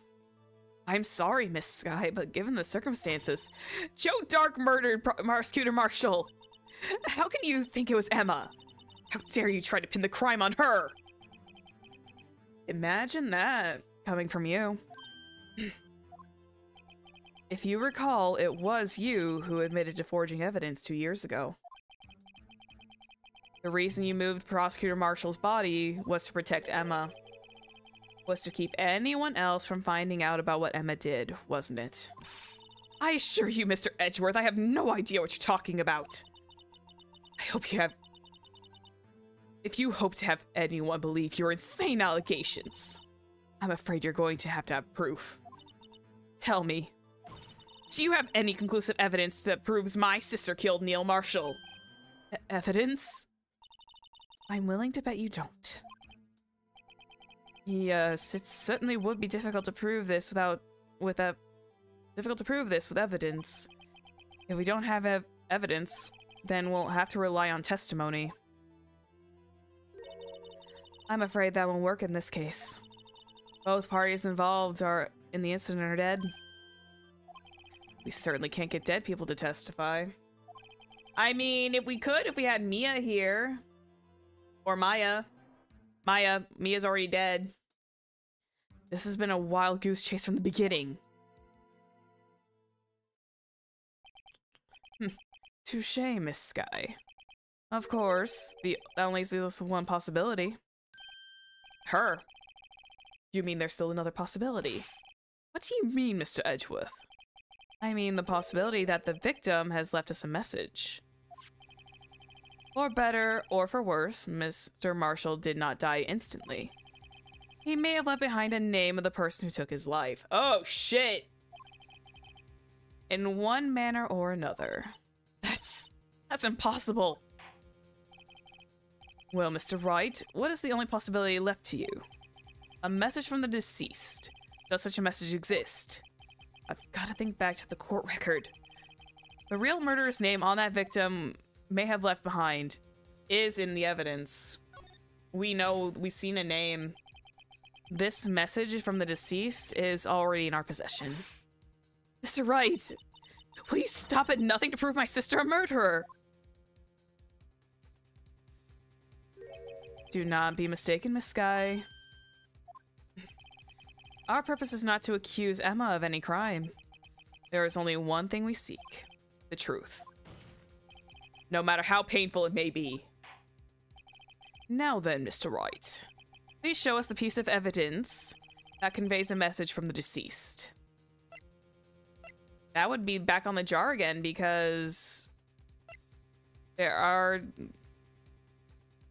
As if we look at it, we see these blood traces.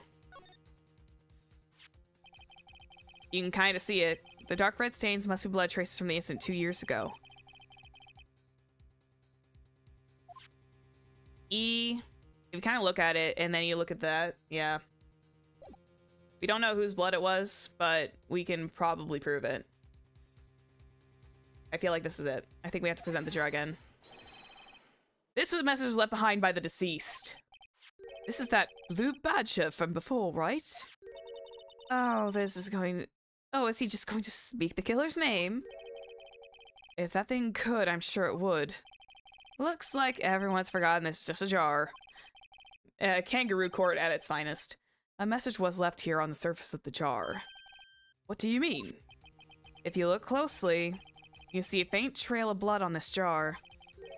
Looks like someone wiped the blood away. Yes, but notice, for some reason, the blood on some of the fragments were not wiped away. Yes, there is a line here drawn in blood. So what you're saying is that these dots were once lines. Prosecutor Marshall did not die instantly. He used a few precious moments of life left to him to leave behind a message.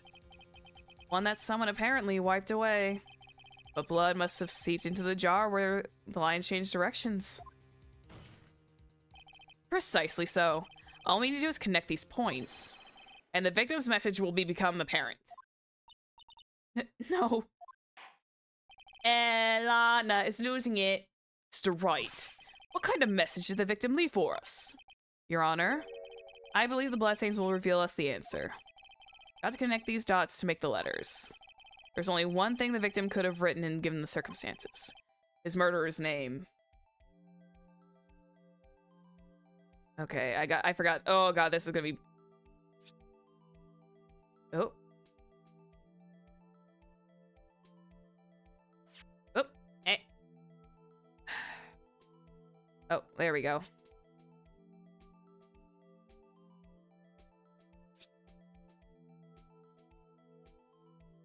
E. Oh god.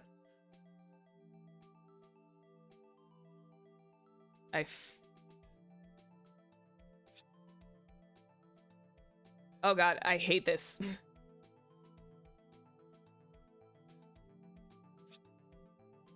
This is really difficult without the stylus. Holy crap.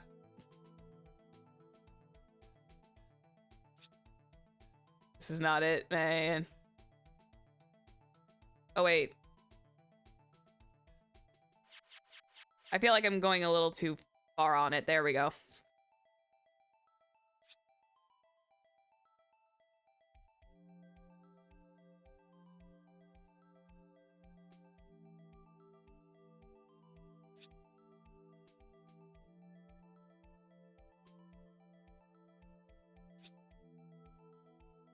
Oh god, I really, really hate this.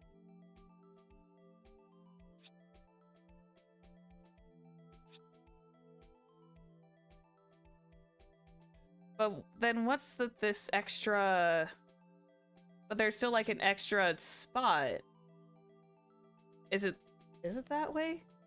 There's like literally an extra dot. That is part of the M? Oh. Oh, whoops. Oh, I see it. I see it. I see it. I thought for a minute there's like a random extra dot. No, you're right. I usually don't have the backseating on, but like, yeah, I forgot. I had like a momentary lapse in judgment. God, I hate. This makes me miss the stylus now. This was definitely not on. This was definitely not a good transfer of abilities. I feel like all these dots are connected now. Yeah, because there's nothing I can grab with this one. There we go. It's a defense attorney's duty to prove their client's innocence. I thought it was like gonna be M, but like squiggled weird. If you know what I mean, like a very tight like M would have been written.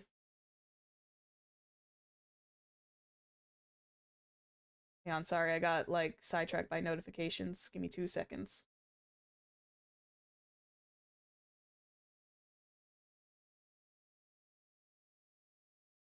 Ah! Check of everything. No. Make sure I have everything. There we go. After all my efforts, I never thought it would turn out like this. Emma. So this is the final message Prosecutor Marshall left behind. I miss the stylus a bit, though. Okay, I think that this like is one of those things that the stylus is definitely better than the mouse. Of all people. She may not have meant it, but in the end, the one who took the victim's life was Emma Skye. Oh. Seaworthy, can't say I didn't warn you. The Switch probably had touch controls. Chief Gant. Do you understand the implications of what you've done? What? What are you talking about? 2 years ago, Joe Dox was sentenced to death. He was convicted because of his final murder. I believe you were the prosecutor in that case, will you not? God, imagine playing the World's End with you with a mouse. Oh god. I could not imagine even playing like Dream Drop Distance with a mouse and keyboard. Yes, Worthy. Because of you, an innocent man was sentenced to death. Not only that, but you used forged evidence to ensure his conviction. What are we doing next time? On my schedule, I have Coffee Talk set up for Wednesday, and then Saturday we start Persona 5 Royal. Get myself back into the saddle a little bit.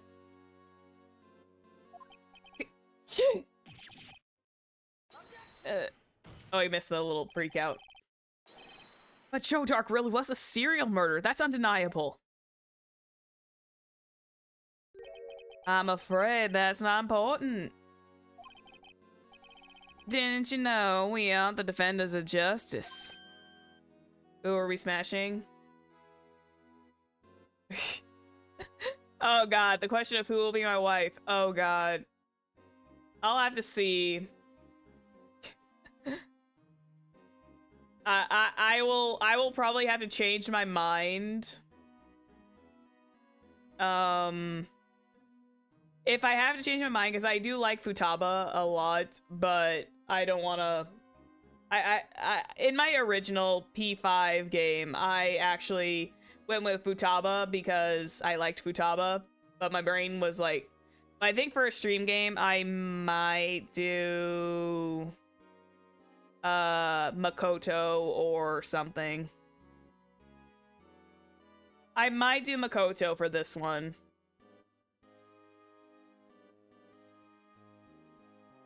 I'll do a Makoto run.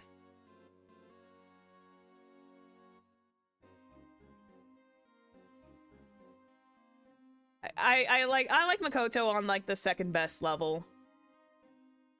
Because I know that the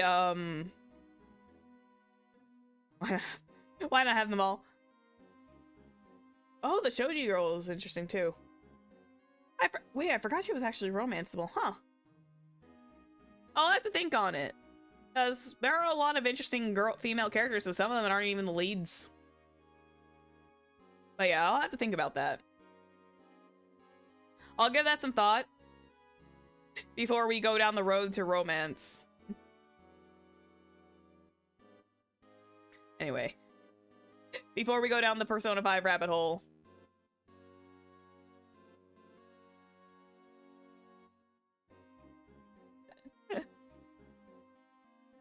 Okay, to be fair, as a female player, if I had the choice, if I was given a choice, I would have chosen Akechi if I was given the option, okay? If I was given the option, Akechi would be on that list.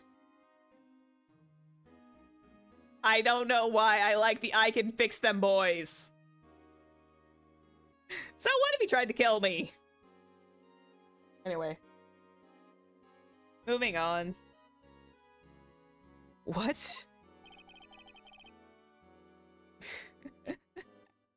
We're merely keepers of the law. Sentencing a man to death is no light matter. Even if there wasn't any cover-up or evidence forgery. Ultimately, the responsibility lies on the prosecutor in charge. Bet you wanted that heart. Hell yeah, he did. If there was a chance to romance the boys, Akechi is definitely like high on the list, and then it would have been Yusuke.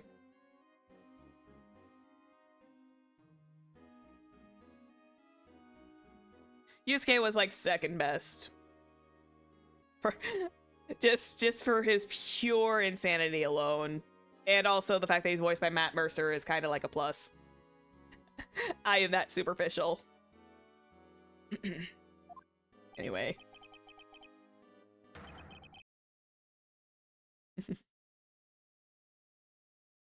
Ryuji's kind of like there at the bottom.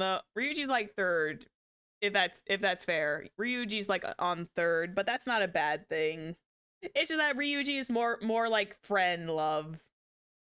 But let's be honest, Yusuke from P4, that would be like BL route though. Come on. I'm talking about BL in the middle of Phoenix Wright game. What is wrong with me? If we had options P4, that Yusuke would have been like top tier. Oh my god, I'm gonna start ship wars in my chat. Oh no. Anyway. Before we start random ship wars, let's pull it back and let's kind of pull it back a little bit, and then we'll finish. We got a case to win. We'll talk more about Persona 5 ships later, okay? So, how about that Edgeworth? Yeah, he's interesting. I love him. Despite what anyone may say, this fact cannot be denied. Rabble. Going on at the prosecutor's office. How can he just stand there like it wasn't his fault? Order! Wow. That courtroom got into a frenzy. The gavel's pounding fell on deaf ears. Unable to settle the crowd, the judge declared a recess. Where this trial is headed, no one knows. To be continued tonight, because I want to get this case done tonight. Doop doo. We'll save the progress, though. I want to get this case done tonight, come hell or high water. Have I been getting like I have been getting a hell of a southern accent lately. I don't know what's been going on with my life.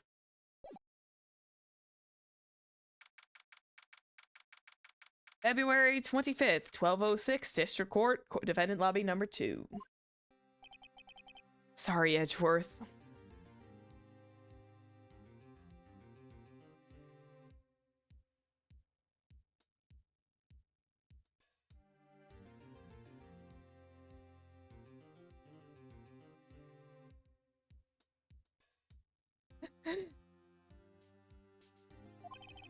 I didn't mean to get you in trouble. Don't worry about it.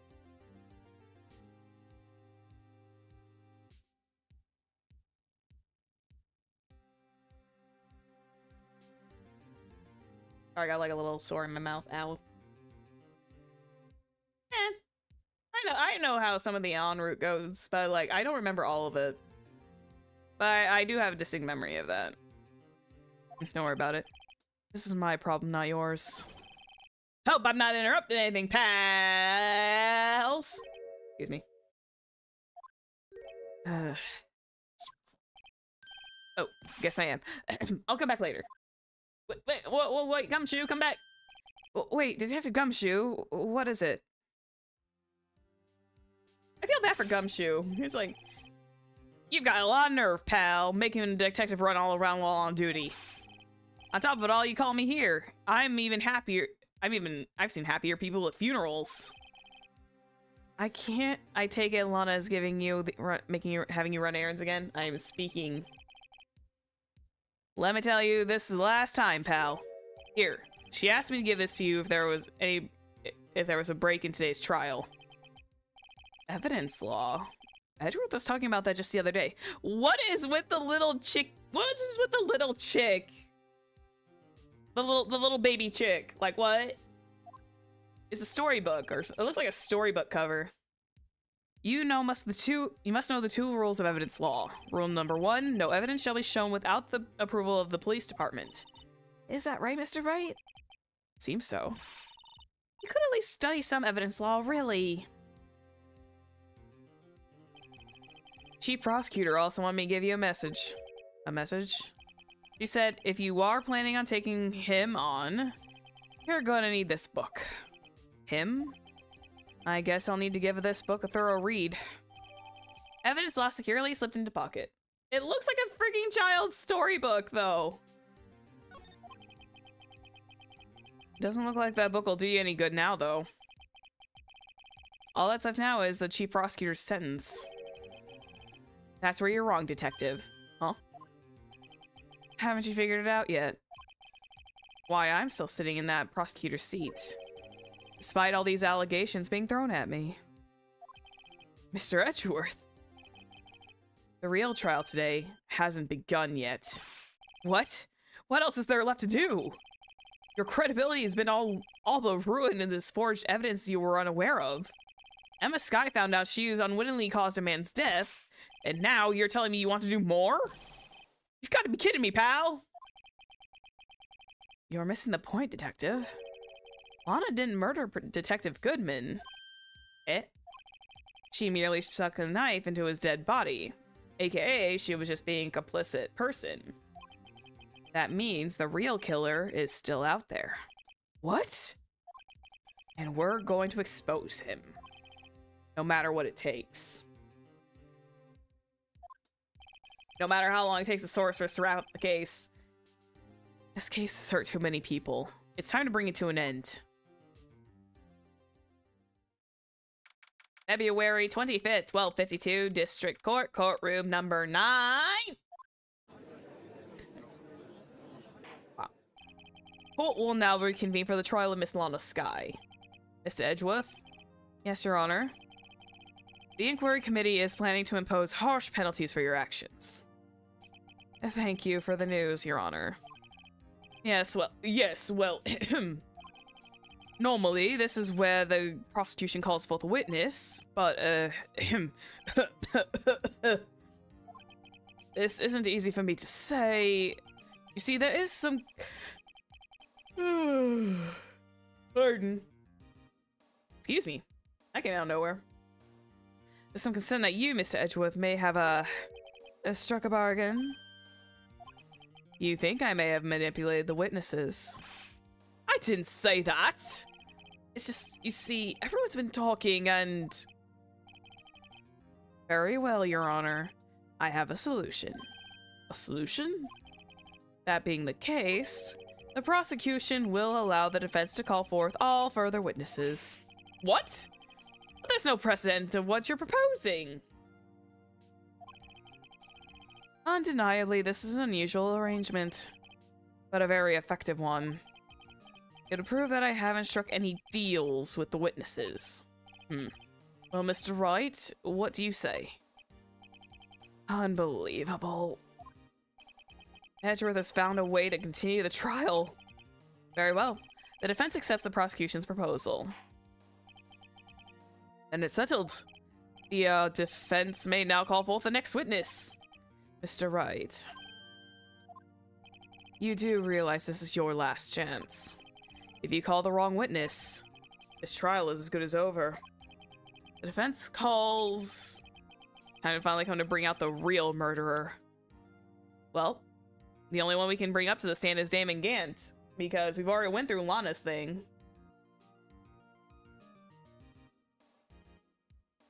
Because we already went through Lana's big old testimony.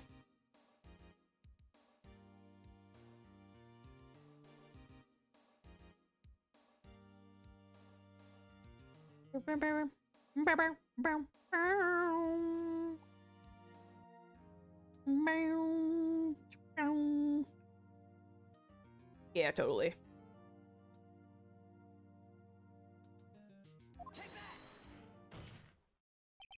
Damon, I almost called him Damon Dant. What was I saying?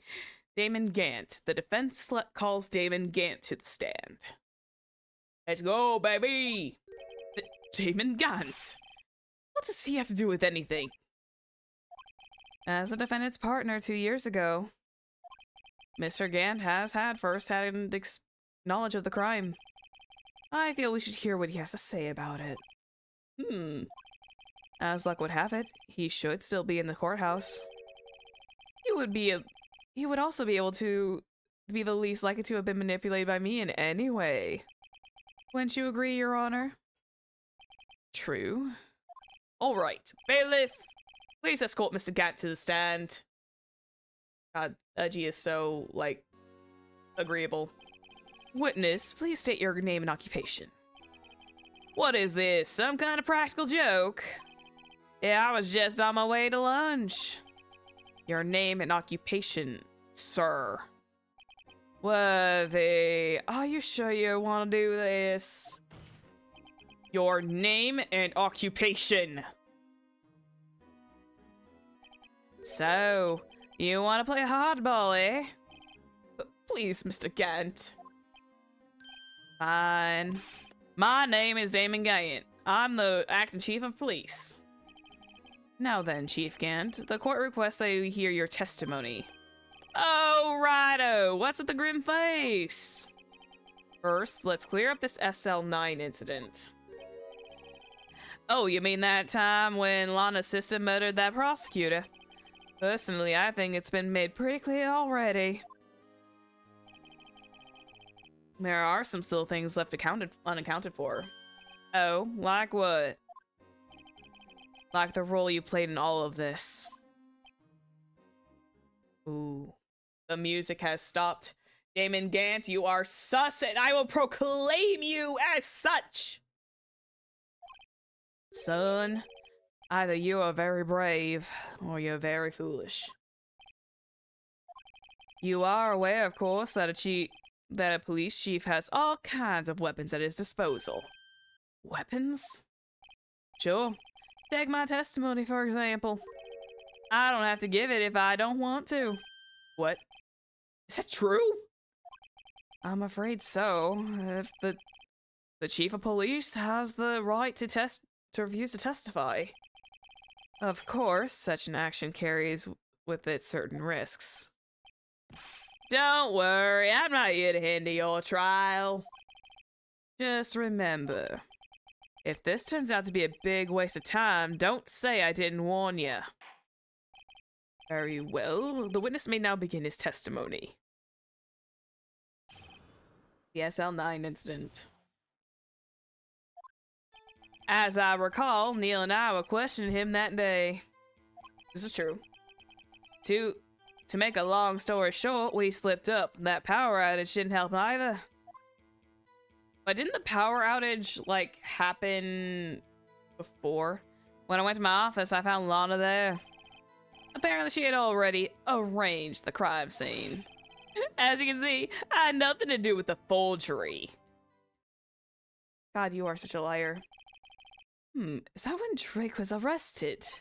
Him? He was lying on the floor unconscious.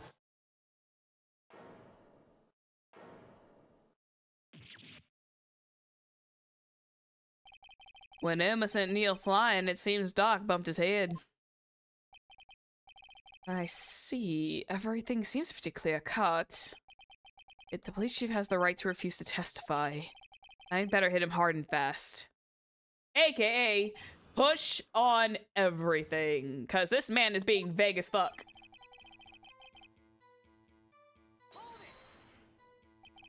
As I recall, a ceremony was held at the police department that day. Yeah, that's right. I guess you could say I'm a workaholic. After winning his award, Neil is all fired up too. That's probably what spooked Doc and made him run away like that. Was the defendant Lana Skye also present in the room? I don't quite remember. At the very least, she wasn't there when Doc ran for it. Long story short, we slipped up. The power outage didn't help either. But the power outage didn't start until Dark was about in the room, so that would mean the elevators would have been out. So the two of you ran immediately after him, right? That's right, but Doc made it to the elevator first. So Neil and I split up. He went upstairs and I went downstairs. I guess you could say he got lucky. What's this about a power outage? Oh, that. The elevator stopped all of a sudden and I got the shock of my life. Well, probably not as shocked as Neil was when that knife went through his heart, though. Damn, bro. Damn, he don't give two shits. That's not funny.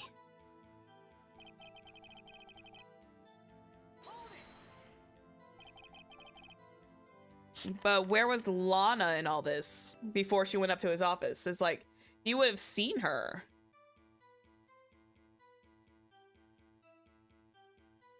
You would have seen her before they went up to the office, before they split up. Did you tell us what you saw? It was a shocking sight. Neil and that serial killer were lying on a heap on the floor, all tangled together. Dark was also lying collapsed on the floor? Yeah, apparently he hit his head and was knocked out. Next to them were those two poor girls, Lana and Emma. Lana was cradling Emma like in her arms. Looking back at it now, she must have already known what her sister had done. I feel like this is very fishy. How can you know that? Because of the victim's body. It had already moved. So that means if you found the body near Lana's desk? That's right. I think you said earlier. It was my suit of armor that already stabbed the prosecutor. Yes. Anyway.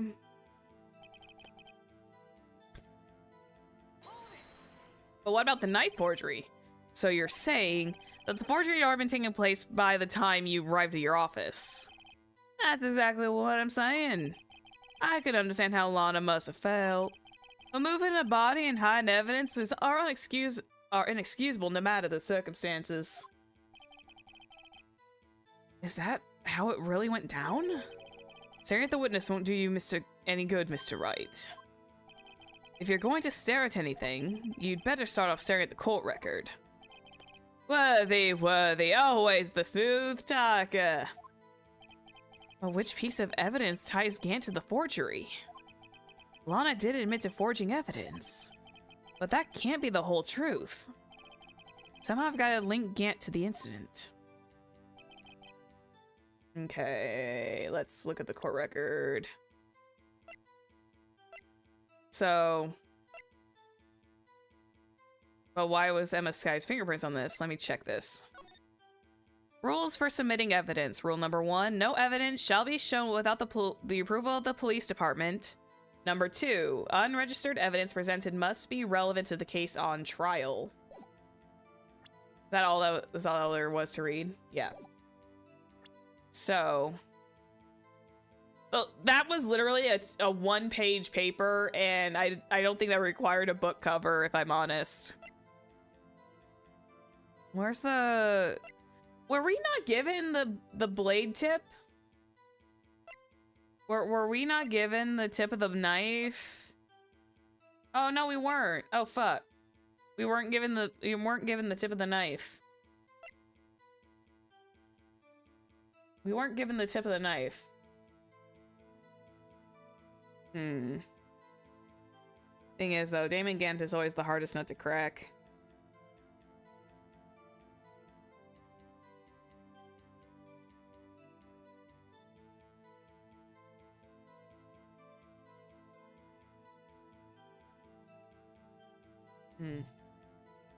Oh yeah, why was this?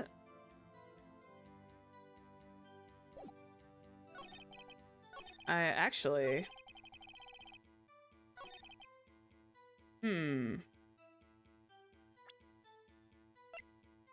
That's the thing, though. If you had nothing to do with the forgery, why was this in your safe, man? This is the one piece of evidence we haven't really tracked down or talked about yet. So it's like, why was this in your safe? In your office? And why are Emma's fingerprints on it?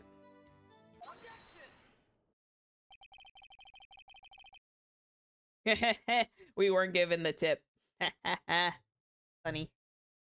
If you really had nothing to do with the forgery, then how do you explain this? What's that? And what's that on it? A handprint? Chief Gant, your explanation, please. It does kind of look like Gant's outfit, though. Or like something from Neil Marshall's clothes. Don't know. You tell me, son. Huh? My dear Rido, don't you know the second rule of evidence law? Uh-oh, not this again. Evidence law, rule number 2. Unregistered evidence presented must be relevant to the case on trial. Tell me, how is this rag relevant to this trial? Could he have, like, done something like wipe Emma's hand on? And that's why her fingerprints are on there? It appears the defense was not prepared. I guess it's too early to use this piece of evidence. Please accept my profound apologies, Chief. Would you mind giving the defense another chance? Well, okay, I'll do this once, but only because you asked, Edgy. Thank you. I assure you the defense is terribly sorry. Yeah, sorry I didn't nail you. Ah. Neil and you were questioning him that day. Slipped up and the power outage didn't help either.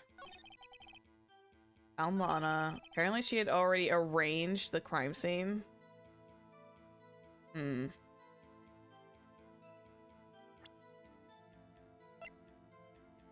Evidence room floor plans.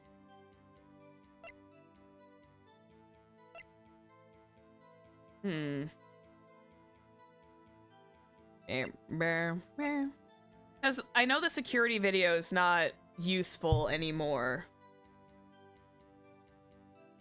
Is it highly possible that he also could have forged Emma's name on there as well? But that was in his office, though. Why wipe it clean and why have that in your office? Yeah, that's the other question, is like, if you had nothing to do with the crime, why was that in your office, man? Because that was the other odd piece of evidence, because that was found in your office space, my man. I just need to find the right statement.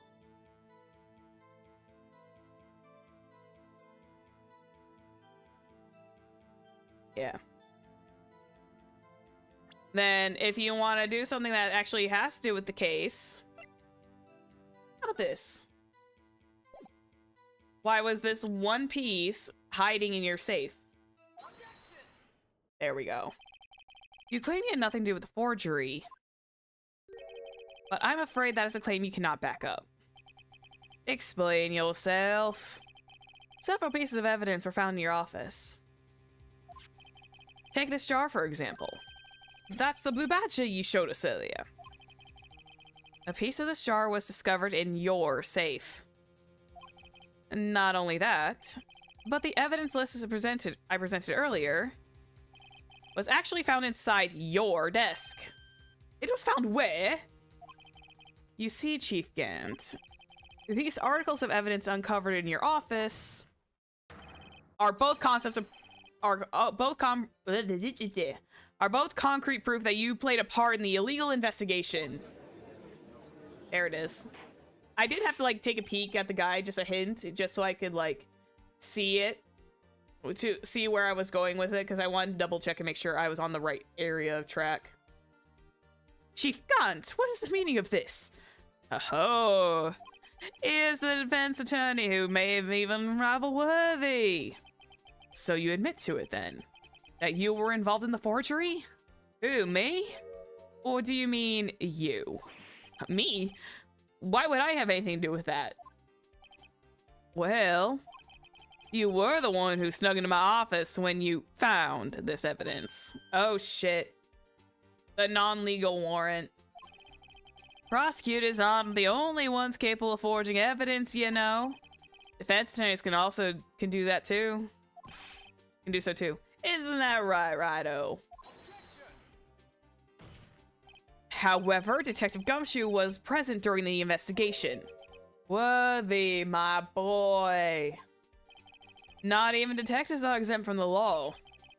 Rest assured, Dick will receive his due punishment. What? If Detective Gumshoe's salary drops any further, he'll end up paying to work. Yes, well, in light of the detective's presence, please give us your testimony regarding these pieces of evidence found in your office. And the relation to the forgery that took place in the crime scene. Poor Gumshoe, though, man. My. Kids these days no longer know how to put two and two together. Evidence and forgery. Let's see, what was this? It was now a jaw fragment and a list. For all I know, you could have played them in my office. Anyway, you can't prove when those pieces of evidence were discovered. If they were found after Drake was convicted, then they're worthless. There's no reason I participate in the forgery. Regarding the crime scene wouldn't help me out in any way. Rearranging the crime scene wouldn't help me in any way. God, you are such a... Mr. Wright. Yes, Your Honor. When investigating the crime scene, you should have been more careful to observe protocol. You do understand that I'm the chief police, right? There'll be consequences. Oh. Indeed, I believe I'll press charges, so you won't make the same mistake again. My apologies, Chief, but would you mind waiting until tomorrow for that? Today is, well, you know. Alright, urge you in return, though. I know. That place, right? Huh? What are these guys, telepathic? Evidence and forgery. You could have planted them. Definitely didn't, even though we know that. I'd appreciate if you'd stop making these ridiculous allegations. Yes, you do have a point. You wouldn't have the guts to do something like that yet. What? I'll have you know, back in my day, I broke into a cattle ranch and tipped... Mr. Wright, what are you saying? Anyway, you can't prove you didn't carry in the evidence, can you? If you have proof of the contrary, I'm going to need it later. Later? What are you talking about? What else? I'm talking about when Rido's prints are found. Yes, if they're found inside my safe, they will prove his investigation was illegal. Ugh. I've never faced someone as slimy as this guy. I know, right? He's like oozing bad guy, you know. Anyway, you can't prove when those pieces were discovered. What do you mean by that? Oops. This is all purely hypothetical, of course. But I suppose I did place those items in my safe. Such an act wouldn't necessarily constitute a forgery. If concealing evidence found at a crime scene isn't forgery. I'm not through speaking yet, Rido. It all depends on when the evidence was discovered. If found out if Doc was convicted, then they're worthless. Are you saying this jar fragment wasn't discovered in the initial investigation? It would appear not. After all, it wasn't listed in the evidence list. For all we know, it could have suddenly materialized the day after Doc was sentenced. God, he is a slime ball. Oh, wouldn't that be convenient, right? The chief is talking about a possibility. So long as you can't rule that out. Your remarks, however clever they may be, will only succeed in wasting time. Tell me something I don't know. Come now, Rido. Think about it. There's no reason I participate in a forgery. How can you look me in the eye and say that? Oops, I keep hitting the wrong button. Because I'm innocent. Remember? Who was that murdered Neil? I'm sure I care for the word murder here. But in the end, the person responsible for Mr. Marshall's unfortunate demise was Emma Skye. Well, now do you see?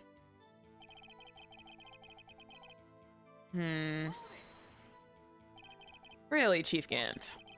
At the very least, there is one very large benefit you reaped from all this. Oh, wait. If rearranging the crime scene would have still benefited him because he would not have been in the accused section. Oh, I wasn't aware. What is this benefit? That would, of course, be the position you have, Chief of Police. Oh. The resolution of the SL9 incident secured your promotion to Chief. That in itself is sufficient motive. Damn. Oh, that's a good one. Huh? Do you really think I'm that incompetent? What do you mean? Even without that case, I was already in line to become the next chief. The resolution of the SL9 merely sped up the inevitable a little. Is that true, Edgeworth? Yes. He was going to be made chief anyway. Yeah. Be careful when pointing that finger, or you might wind up being the one pointed at. So that means there's only one possible motivation for you to commit forgery. If you didn't do it for yourself, then you did it for someone else. Oh. Wait, he did it for somebody else? Ooh. The music has gone quiet again. Don't be silly, Worthy. You know me better than that. There are only 3 people I look out for. Me, myself, and I. There. It's on the open now. Urgy, would you mind if I change my testimony a little? By all means, please do. God, you are such a doormat, Udge. I wouldn't be anyone's accomplice if there was nothing in it for me. I'm gonna press on this, but I do think about nothing in it for you? Sorry, but the only person I care about is yours truly. That girl, Lana's little sister, was it? If you think I felt sorry for her, you'd better think again. You're right. You don't feel sorry for anyone. Be tough on crime and tough on people. That's how I was raised. You seem to be lax enough on yourself, though. Oh, that's a good one, Worthy. Could there have been something in it for him? Given his selfishness, would You have helped someone out? Point out the accomplice, yes. True, you might not help anyone for their sake. Oh, if it was to benefit you, you might decide to assist someone. Mr. Wright, it appears you're positively determined to portray the chief as a nice man who likes to lend people a hand. No, we're not. That's not what I mean. Judge, you might need to like clean the wax out of your ears a little bit. Might need to go get like a little ear hair trim or something. Very well then. Who is the person you believe Chief Gat may have helped forge evidence? That's the wrong tone.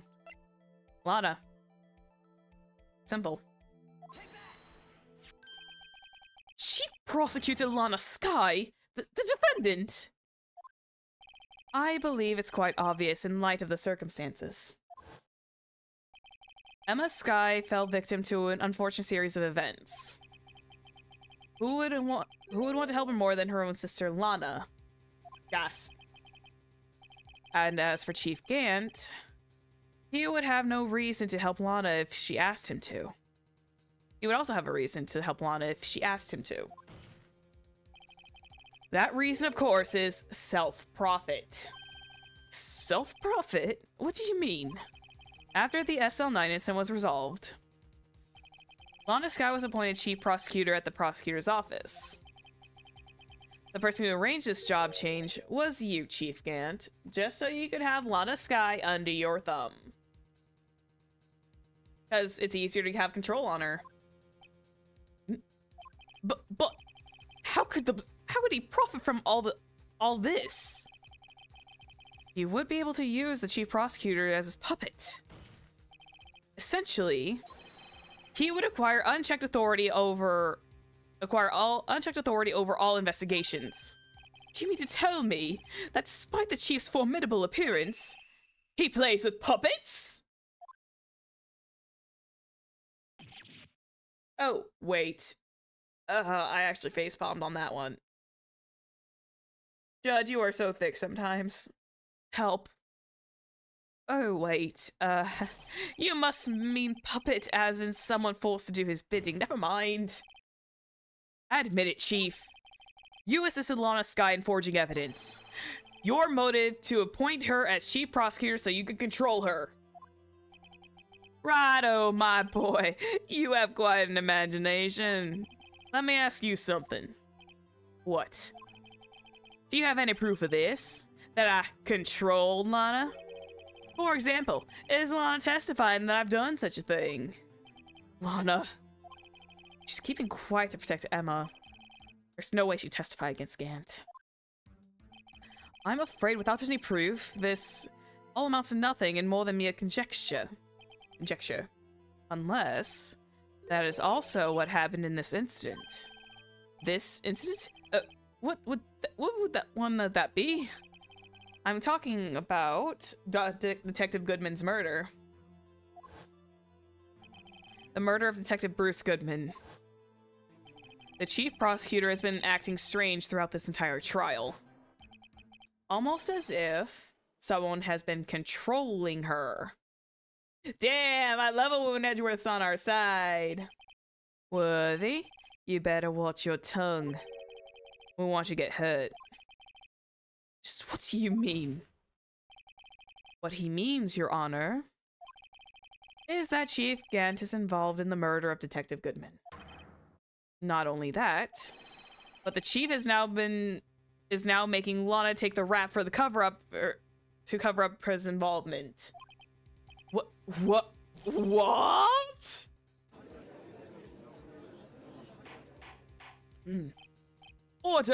Order. I said order! Can't do the whole string of words. Mr. Wright, you can't be serious. Huh? This is an affront to the highest ranking officer in our law enforcement agency. To accuse the chief of police of blackmail and murder? That's impossible! Your Honor, I was merely reiterating that what Mr. Edgeworth said in easier to understand language. It's too late, Mr. Wright. There's no turning back for us now. It looks like he's the one who's decided to go through with this. Teamwork! Can you prove this, Mr. Wright? That the chief, a high-ranking officer in the law, is involved in this murder? Good question. Regardless of his rank or title, Chief Gant is just a man. The question is he a criminal? I believe the evidence will tell. I see. Alright then. Let's see what Mr. Wright's got, and it better be good. Show us the evidence that ties Chief Gant to the murder of Detective Goodman. Wouldn't that be the... That would be the ID card record, right? I think that would be the ID card record.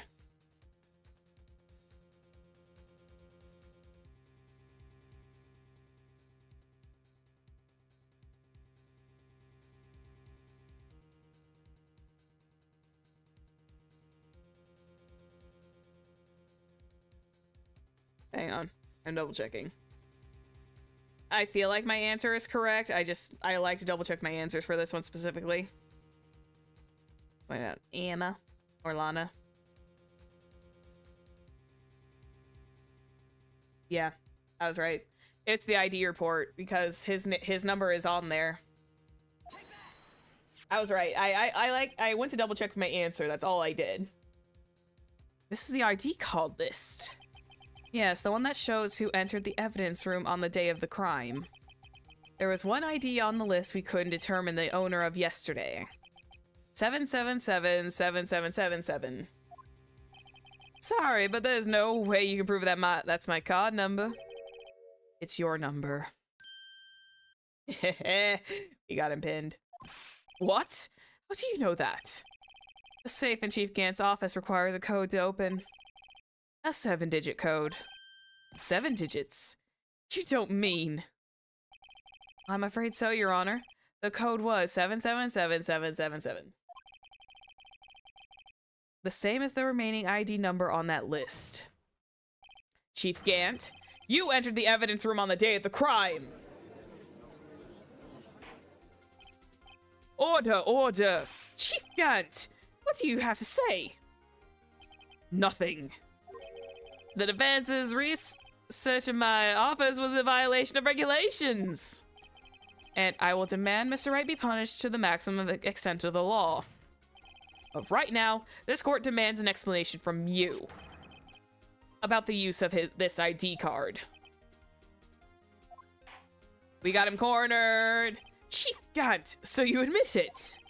You entered the evidence room on the day of the crime. What about it? I'm the chief of police, whether it's the evidence room or the bathroom. What's the difference? I can go anywhere I want. Tell me, when you entered the room, were you alone? I always go to the bathroom alone, as I do with the evidence room.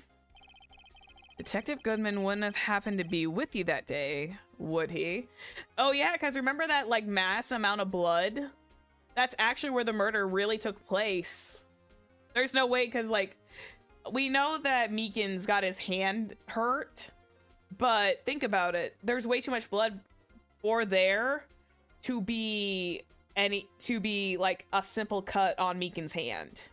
So therefore, ergo, as Edgeworth would say, Chief Detective Goodman was technically killed in the evidence room, most likely with a knife, and then Lana Skye was only there as to, you know, fake a scene. Because I think, what's the time between them? Hang on, I am double checking the court record because I want to double check my time slots. So 4:20, 4:40, 20 minutes is a decent amount of time to kind of clean up the evidence room, I think. He would have like a solid 20 minutes to clean up the evidence room of blood at that time. Of course not. Why would he be? I hadn't seen him in days. You hadn't seen him in days? Chief can't. I'm afraid you just outdone yourself.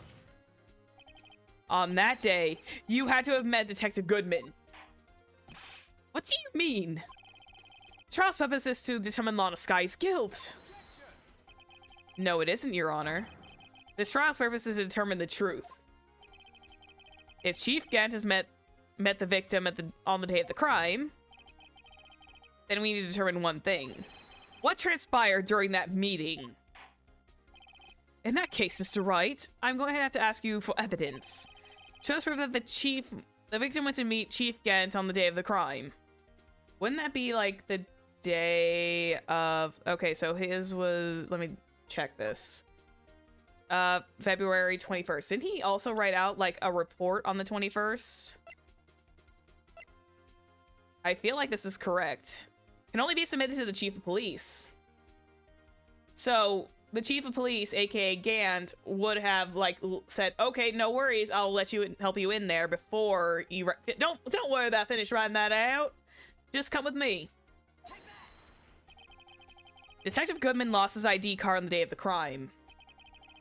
Or to be more accurate, Jake Marshall stole it.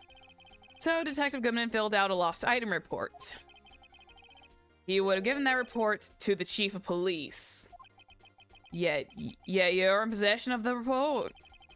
Which means you can't be sure if he filed it. He filed it. How do I know, you ask? Because he needed to enter the evidence room that day. He needed to? Yes, to transfer the evidence out. Oh. Detective Goodman took the form to you, Chief Gant. Then, you accompanied the detective to the evidence room. I accompanied him? There's no other way the murderer and Detective Goodman could have entered the room. No other way. Hold on, let me guess what you're going to say next. I, the Chief of Police, murdered poor Goodman. Exactly. But wait. Chief didn't necessarily need to accompany him to the evidence room. He could have just lent him his ID card. Yes. Now that you mention it, I believe I might have done something of the sort. Sorry, but that's not possible. According to the record, your card was only used once. Yet, you showed us your ID card earlier. If you had really lent it to Detective Goodman, that would have been the one found on his person. It would have been found on his body. No! Chief Gant, you didn't. Damn, we are cornering this bastard. Feels great. The murder was most likely a spur-of-the-moment crime, for no one in their right mind would choose the police department as a place to commit murder. After the murder, you contacted Lana at the prosecutor's office. Why? To dispose of Detective Goodman's body, of course. You're forgetting, Mr. Wright, that the victim's body was discovered in the prosecutor's office parking lot. How did he manage to move it there? I was at the police department the entire day, you know. And everyone's aware that Lana stayed at the prosecutor's office after the ceremony. Everyone except me, it seems. Still, you are the chief of police. You have the entire police force at your disposal. Oh, so you think I just ordered an officer to do it? Hey, you, take us your dead body over to the prosecutor's office. I don't think so. Chief Gant, you left all the evidence we need to prove how you moved the body to the prosecutor's office. And all this time, I just thought it was a useless clue that was taking up space. Oh, wait, wasn't there a card? How could the chief have moved the body? Mr. Wright, show us this evidence. To move the victim's body, Chief Gant used this. Didn't he just, like, enter the lot at 5:12? He just straight up used Edgeworth's card, didn't he? I feel like he... Well, we never brought up the ticket. Ever. So, I don't think we ever brought up this ticket at all. So, record of parking in the prosecutor's office at 5:12 p.m. Death due to loss of blood, died within an hour and a half of 4 p.m. Time checks out. How else? He probably stuffed him in the back trunk. This is how he moved Detective Goodman's body. A parking stub. Miles Edgeworth. You mean the body was found in the trunk of Mr. Edgeworth's car? I think it's obvious what happened. The body was moved by that car. And Edgeworth wouldn't have known it. You mean I carried the victim's body? Precisely so. But wait, even you know, I didn't plan on returning to my office after the ceremony that finished that day. But you did return. Tell me why. The screwdriver! The screwdriver! I was asked to go by Chief Gant, no less. He told me he wanted me to keep it here in the prosecutor's office. It was all a setup. In any case, on the day of the stabbings, I brought this back here. Oh my god. So you see, what you were really taking to prosecutor's office wasn't the screwdriver, but the victim's body in your trunk. Hot damn. Detective Goodman's body was carried in the trunk of Mr. Edgeworth's car. Yes, unless of course you have another explanation, Chief. Why else would you have asked Mr. Edgeworth to transport evidence from a closed case? There's only one plausible explanation. To transport the body to your accomplice, Miss Lana Skye. Getting this again good. Order, order, order. What is going on here? There is no room for rebuttal to the defense's outrageous accusations. Think back to the photograph Miss Starr took at the prosecutor's office. This was not a photo of the body being stuffed in the trunk to be taken away. It was exactly the opposite. It was the photo of the body being taken from the trunk. Chief Gant, please say something. I believe. Your time's up. My time's up? Sorry, Rido, but I'm having lunch at the District Attorney General after this. We have to get going if we're going to make it in time for the early bird special. But the cross-examination isn't finished yet. Remember what I told you earlier? A police chief has all kinds of weapons at his disposal. Weapons? Like the right to refuse to testify? I'm invoking that right now. What? That is not a right to be casually invoked. There are certain risks to be considered. So you're going to just run away after all this? Run away? Don't make me laugh, Worthy. I stabbed old Goodman. That's what you're saying, right? But if you had any conclusive evidence, you would have presented it by now. Well, you think I had long disposed of the body? If so, then show proof that and get it over with. I'll say it again, Mr. Wright. Damon Gant is the current chief of police. This court will not tolerate any accusations against him without any concrete proof. Well, Mr. Wright, Your Honor, do you have any concrete proof? Proof that Chief Gant murdered Detective Goodman and made Skye dispose of the body. Do I have any concrete proof? Oh fuck, do we? I don't know, do we?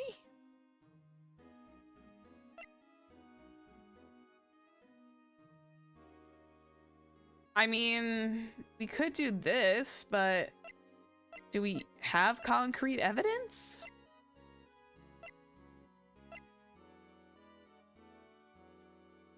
(221) Victim's memo found in the car trunk.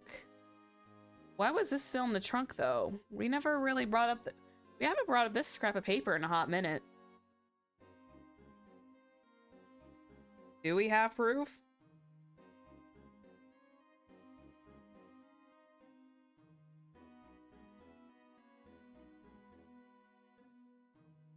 I love how that ticket stub finally came back to haunt him.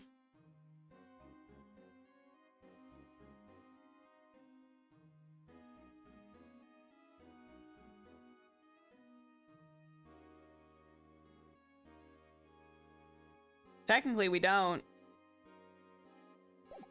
No, we don't. There's literally nothing solid. It's no use showing evidence I'm not even sure of myself. No, Your Honor. At present, I have no conclusive evidence. See, G? In that case, this court is forced to penalize you for your allegations against the chief. What? Here's a tip. Never gamble what you can't afford to lose, Rido. It seems that Lady Luck was on my side again today. Okay, G, I'll leave the rest to you. Fuck you.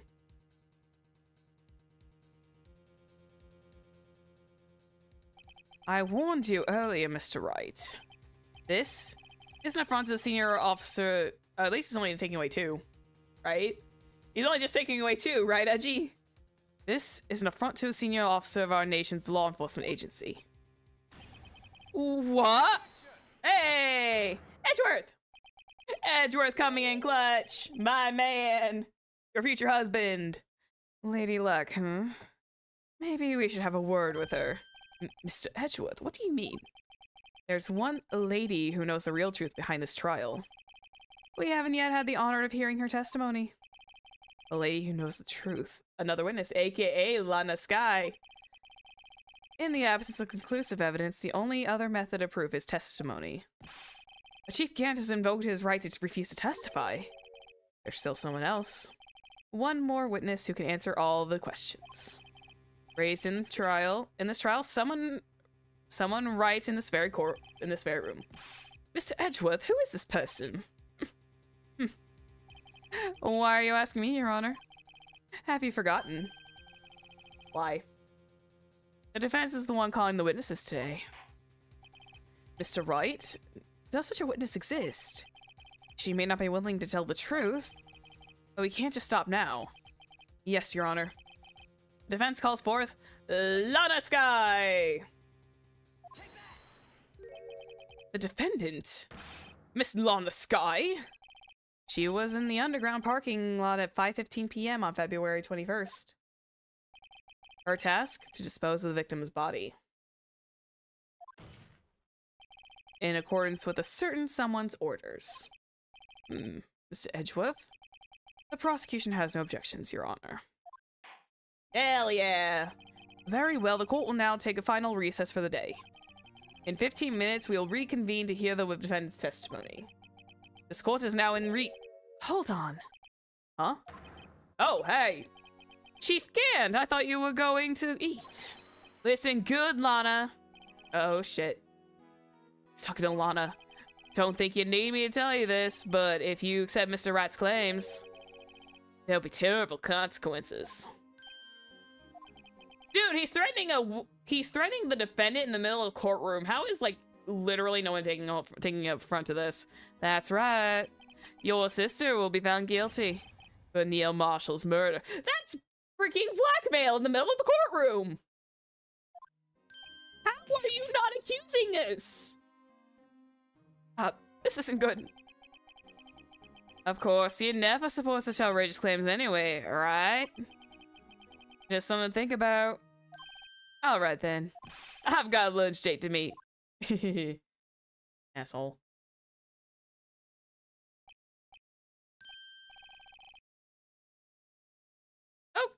Okay, if there aren't any other further objections, I fucking object!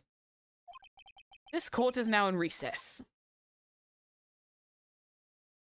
I freaking object to that. That's freaking blackmail in the middle of the courtroom. Oh, looks like we managed to stay in the game. Yeah, thanks to your help, Edgeworth. That chief, he's something else, eh, pals? Detective Gumshoe! I'm not a detective anymore. Oh, yeah. Sorry about that. Don't worry. I've already decided where I would work now. At your office. My office? Sure. I'll take that place of that top knot girl I used to work with. Do you mean Maya? Still, looks like we're all out of moves now. Chief Gant's done it again. How is it gets the upper hand? It's not fair he has the right to refuse to testify. Settle down, right? Remember what the judge said. But Chief, that's not right to be casually invoked. There's certain risks to be considered. Because he can't defend himself afterwards if he has the right to refuse to testify. Lana could point the finger at him and still work. Risks? What did he mean by that? It's simple. The chief refuses to testify. The opposite also holds true. You mean he forfeits his right to say anything too? Oh, hi, Emma. Emma, are you okay? Yeah, when I came to, I was in the medical office. I've been listening to the trial from the gallery. So she heard everything that's been going on. Emma, I'm sorry for what I said before. No, don't be. It was the truth. You know, it's funny. I almost feel somehow relieved. Relieved? Yeah. Now I finally know what really happened. To think that all this time, my sister was being blackmailed by that terrible man. And she did it all just to protect me. Ever since her appointment as chief prosecutor, everyone who knew her said she changed. Perhaps it was easier that way for her. You have to become stone cold and pretend not to care when you're doing the chief of police's dirty work. What do you mean? What do you think I mean? To follow Chief Gant's orders. She must have shut herself up deep inside. To force herself to do anything and everything the chief told her to do. That must be why she became so cold. It was all my fault. It's all because I murdered Mr. Marshall. Hey, don't go blame yourself now. It was hardly murder, technically. If you want to blame anyone, blame society, pal. Chief Gant may be able to fool everyone else with his forgery. But he can't fool my memory. I remember now. I knocked Mr. Marshall into that armor. I see. Well, we better get back. It's time for the final act. Emma, why don't you wait here? No, I'm going with you. I want to be there. When Lana tells the truth. Let's go, right. It's time to end this. Hell yeah! I love Edgeworth so much. To be continued. I forgot this was like a 3-part trial, but oh well. We go full bore. We go full bore. We go full send. We are going full send. I don't care if I stay up a little later than normal. I am going full send on this. February 25th to 21 p.m. District Court, courtroom number 9. Now then.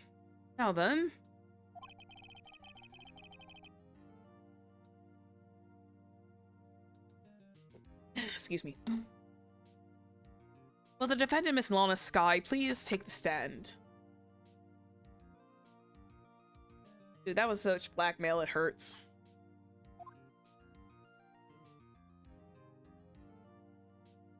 Miss Lana Skye, you are the chief prosecutor. I'm sure you're aware of what is required of you. But Mr. Edgeworth, you already know everything. You know all of what I've done these past 2 years. Please provide the court with your testimony, Miss Skye. And remember, you are under oath. We want to hear the truth. Of course, the truth. Lana, no matter what happens, I'll always be your sister. Now then, your testimony, if you will. First, tell us about your relationship with Chief Gant. Everything hinges on your testimony. You're the only chance we have to get Gant. Hell yeah. Gant and the fabrication. I worked alongside Gant for years. There's no truth to his blackmail. There's no truth to this blackmail theory. I fabricated the evidence 2 years ago all by myself. When I found Prosecutor Marshall's body, I rearranged the crime scene. my only motivation was to get Dark convicted. It had nothing to do with Emma. Yeah, it fucking did. Not sure about this testimony, Your Honor. I'm confessing to a capital offense. Of course I'm sure. But Lana... If this is true, then that means Chief Gant has nothing to do with this. That's what I've been telling you from the beginning. Please, Mr. Wright, you've got to help her. She's sacrificing herself because of me. But what if she's telling the truth? She's not. I know my own sister. Whenever she speaks stiffly like that, she's hiding something inside. Deep down, she's really screaming in agony. Damn, early Apollo Justice references, I guess. Or like early Cyclops references. Yeah, there's no time to start second-guessing myself. Hell no. Defense may now begin its cross-examination. Here we go. Gant in the fabrication. Okay. Gonna press. How many years exactly? Ever since I made senior detective. Let's see, I was 24 then, so that would have been 5 years.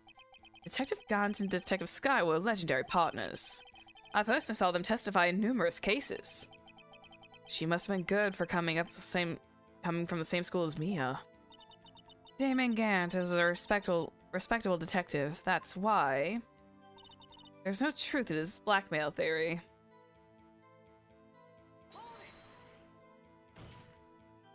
But think about him as Sky. You didn't murder Detective Goodman. You told me as much yesterday in jail. You still don't get it, do you, Mr. Wright? Any testimony you cannot present in court is as useless as idle gossip. I stabbed Detective Goodman with a knife. And... No, you didn't. Did you do so with the help of your sister? Did you do so to help your sister? Joe Dark was a serial killer. My sister almost became his last victim that day. I didn't want that incident to ruin her life. But what she did was justifiable self-defense. She wouldn't have been charged with anything. That's not the point. She was traumatized that day, all because of that creep. That's why I couldn't forgive him. Lana... So that's why you fabricated the evidence 2 years ago.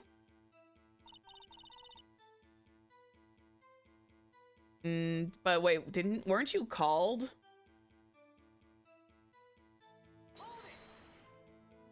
You say you did this all by yourself. Oops. Yes.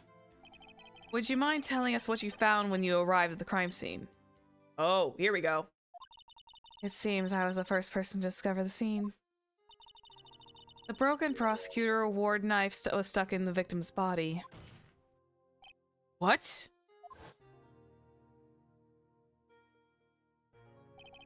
But Prosecutor Marshall died from an unfortunate accident. That's only a situation you dreamed is possible. Holy shit. The reality is, it wasn't my sister who took the prosecutor's life. Fantasize all you want, Mr. Wright, but I'll never change I'll never change the statement. You mean Prosecutor Marshall wound up being killed by Dark? Something like that. If that is so, what happened to the other murder weapon? Dark was carrying a switchblade knife. Oh. That was lying on the floor with a little distance away. It was probably knocked away in the struggle. That's not how it went down. She's trying to cover up her lies with more lies. All just to protect me.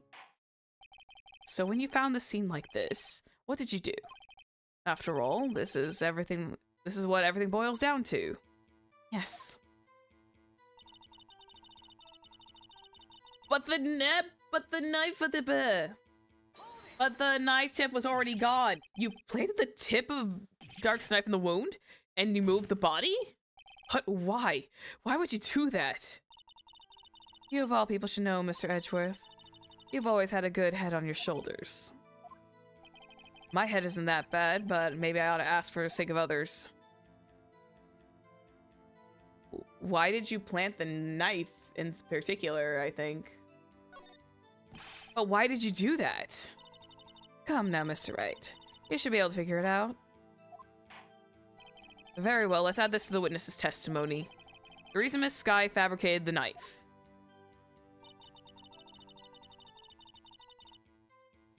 The tip of the weapon found buried in his body would be all the proof we need. According to your testimony, Prosecutor Marshall's broken knife was the murder weapon, right? Yes, and leaving it at that might point the blame away from Dark. I felt the most effective way to get him felt it was the most effective way to get him convicted. Would be by having the tip of his knife found inside the victim's body.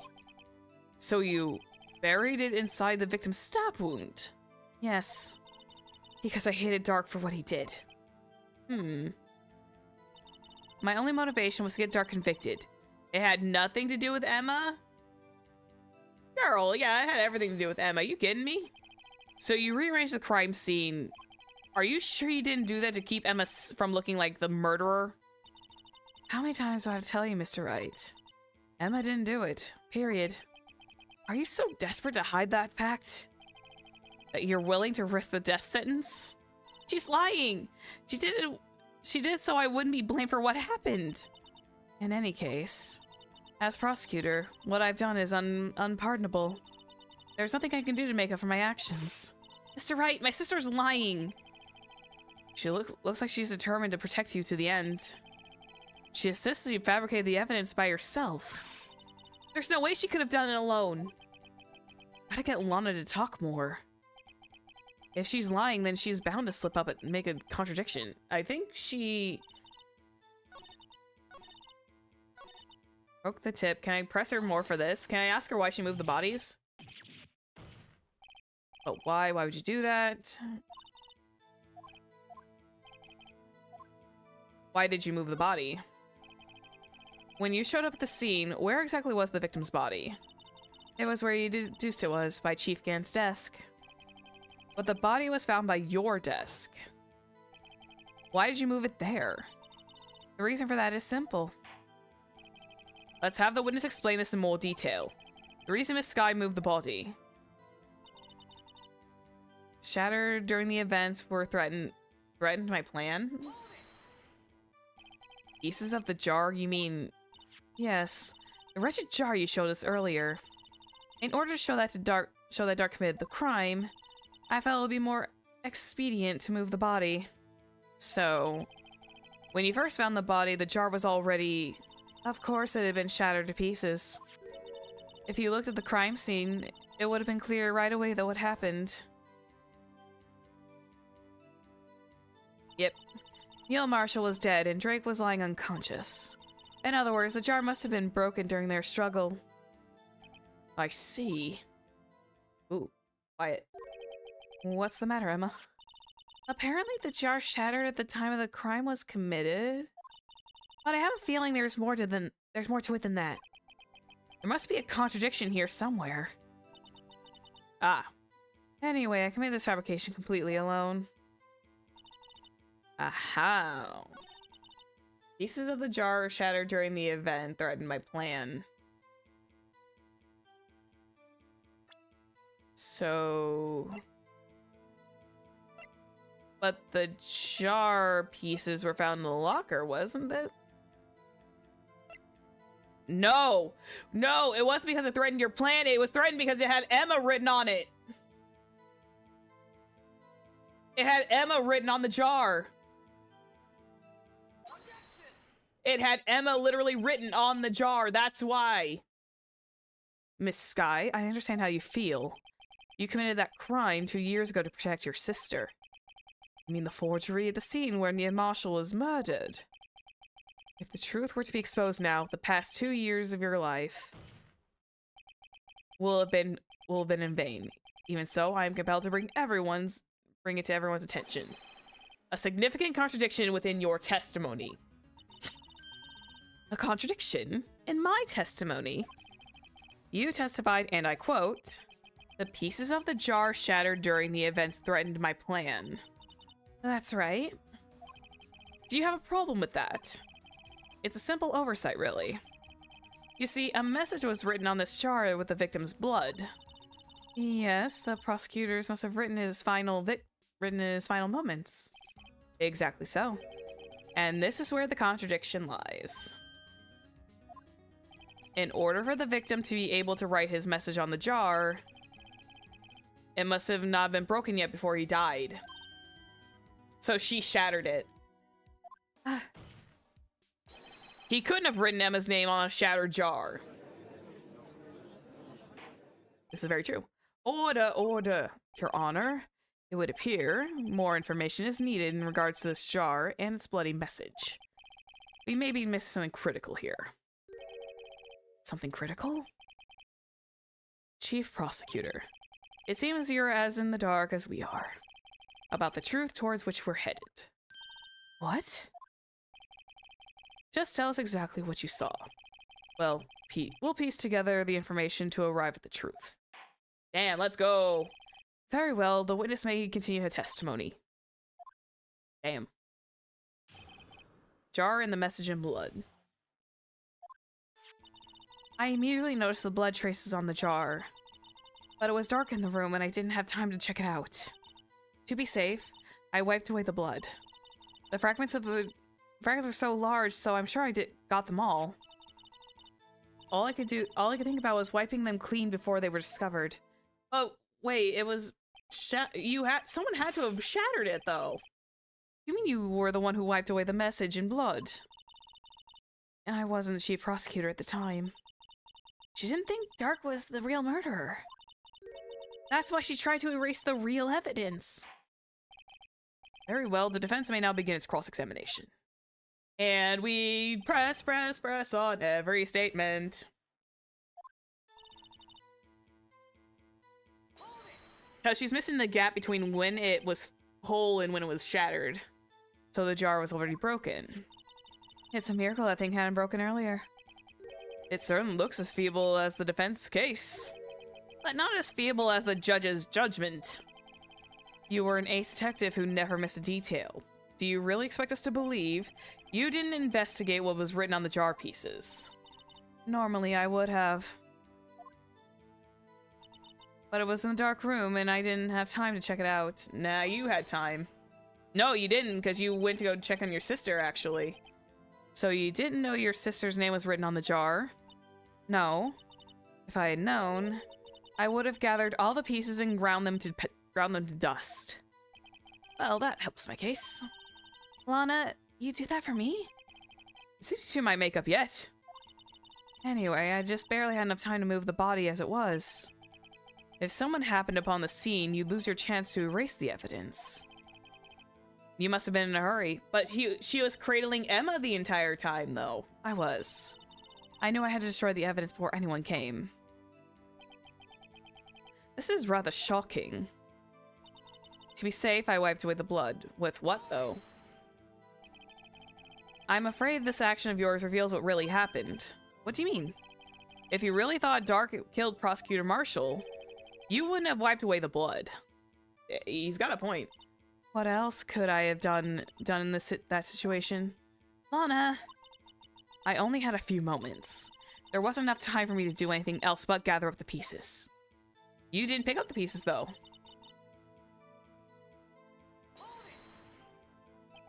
But how could you see with the power out? It should have been pitch black in that office. A detective is always prepared, Mr. Wright.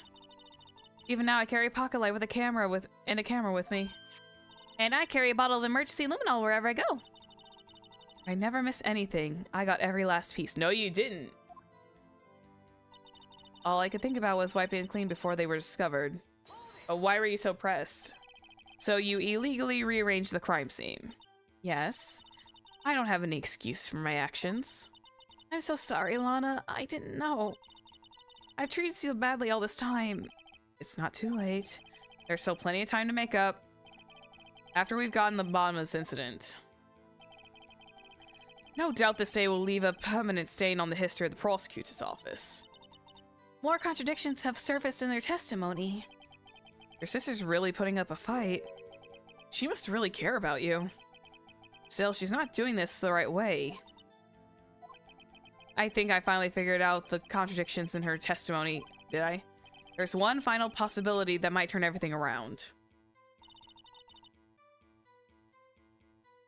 But you didn't have... Did you have the light on at the time when you saw the blood traces? You wouldn't have been able to see them in the dark.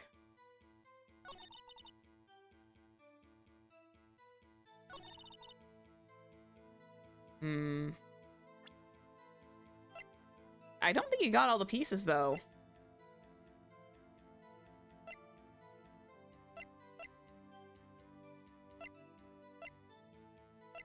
Was this cloth? There's Emma Sky's prince, but why would she... would she use the cloth for that?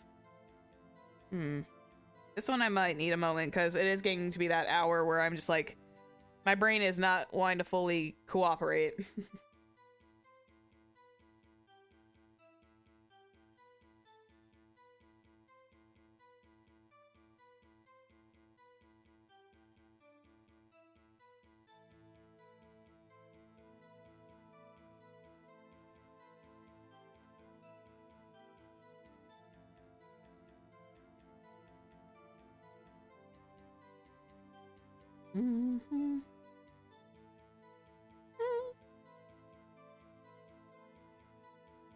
Oh, we literally just circle back to the jar again.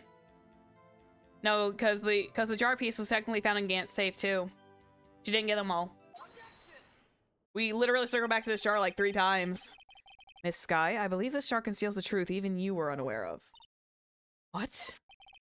We found the final piece of this jar in Gant's safe. In the chief's safe? But how? I knew it. She really didn't know. There's something even more disturbing about that final piece. There was still blood on it. But the witness just testified. She gathered every last piece and wiped the blood off of them. Yes, which leaves us with only one explanation. Well, on the night the prosecutor was murdered, I almost said professor for a second. You were not the first one to show up at the scene. Chief Gant got there before you. Oh, damn. But couldn't the defendant have simply missed a piece? It was too big. I'm afraid that's unlikely. The pieces were too big for anyone to miss, let alone an ace detective. That may well be, but everyone makes mistakes. Even I once wasted my entire day looking for my dentures. They were in my mouth all along. Can you believe that? Oh, shush. Have you forgotten, Your Honor? When this witness arrived at the scene, the jar was already broken. Oh, that. There's no way a name could have been written on a shattered jar. Another person could have discovered the scene prior to the witness. Exactly. So that would mean Gant could have like come into his office, planted the evidence in his safe, and left. I hope you're not implying this person was Chief Gant Chief Gant, at the time he was looking for Doc downstairs. Besides, even if he was there first, why would he break the jar? The question is, if he did arrive first, why didn't he hide the fact for 2 years? Well, Your Honor, can you answer us that? Yeah. No! No, indeed. Wait, I'm not the one on trial here. Damon Gant arrived at the crime scene prior to the witness. He proceeded to break the jar and purposefully hid one of the broken pieces. Question: what is this action called? The fabrication of evidence. But why would Chief Gant do that? In light of what happened afterwards, isn't it clear? What happened afterwards? Discovering the scene, Lana Sky believed her sister Emma killed the victim. Determined to help her sister, she sought Gant's aid. Lending her his aid, Gant helped her create evidence that incriminated Dark, sparing Emma, and therein lies the reason. The reason why Miss Sky became Chief's puppet. Ooh, ouch. No, I did it on my own. Please, sis. Stop trying to protect the chief. I can't watch you suffer anymore for my sake. No, you didn't. It wasn't you, Emma. You didn't kill anyone. Don't believe anything Mr. Wright says. Defense attorneys make up the most foul lies to defend their clients. God damn. Foul lies? I imagine that coming from my own client. I guess you do seem to be the type who likes to twist the truth. Thanks, Judge. Wait a minute. Ayo, what if we're still smack dab in the middle of Gant's trap? Is something wrong, Mr. Wright? Lana may be right after all. What do you mean, right? So, you do tell foul lies, Mr. Wright? Miss Sky, please testify once more. What? If evidence was fabricated behind your back, then Emma's accidental killing of Prosecutor Marshall might also be a lie. Oh, shit. But I do remember knocking over Mr. Marshall. Miss Sky, if you will. I can't. There's nothing to be afraid of anymore. This cross-examination may not change a thing. However, there is a possibility that it will, if you tell the truth. Very well. I'll testify about what I really saw. And let's go. All right, witness may testify once more before for the final time. Hell yeah. Actual crime scene. When I arrived, I found Mr. Marshall's body impaled on that suit of armor sword. Emma and Dark were lying unconscious on the floor nearby. When I saw what had happened, I thought he did it. That's why I erased all the evidence that linked her to the murder. I had Chief Gant help me remove the body from the sword and carry it. But she's saying sword, not spear. But if it all really was a fabrication, Emma might be innocent.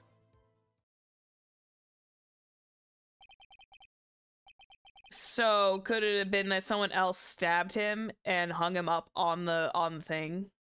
Unbelievable, the body was impaled on the armor sword. You were the only one who saw that. If only you had proof. Actually, I do have proof.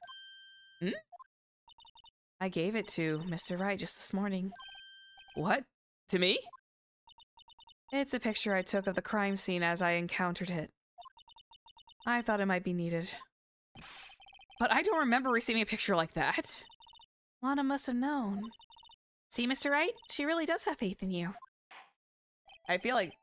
Oh, there, Miss Wright, please present this picture. I don't remember receiving any pictures from Lana. Lana says she gave it to you this morning, right? I seem to remember getting something from her then. Let's check the evidence again. How am I doing? Did I have a good break? Yeah, I did. I had a very nice break. Picture this morning.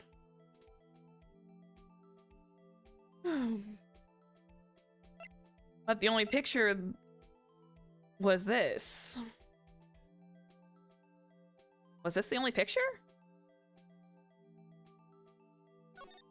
I feel like this is the only picture. And that was not a sword, that was a spear. Unless that was like a very tiny sword.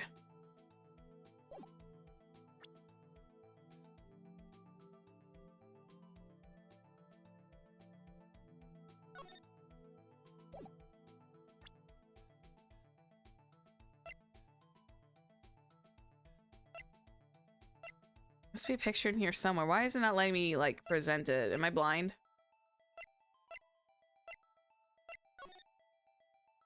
Wait, what?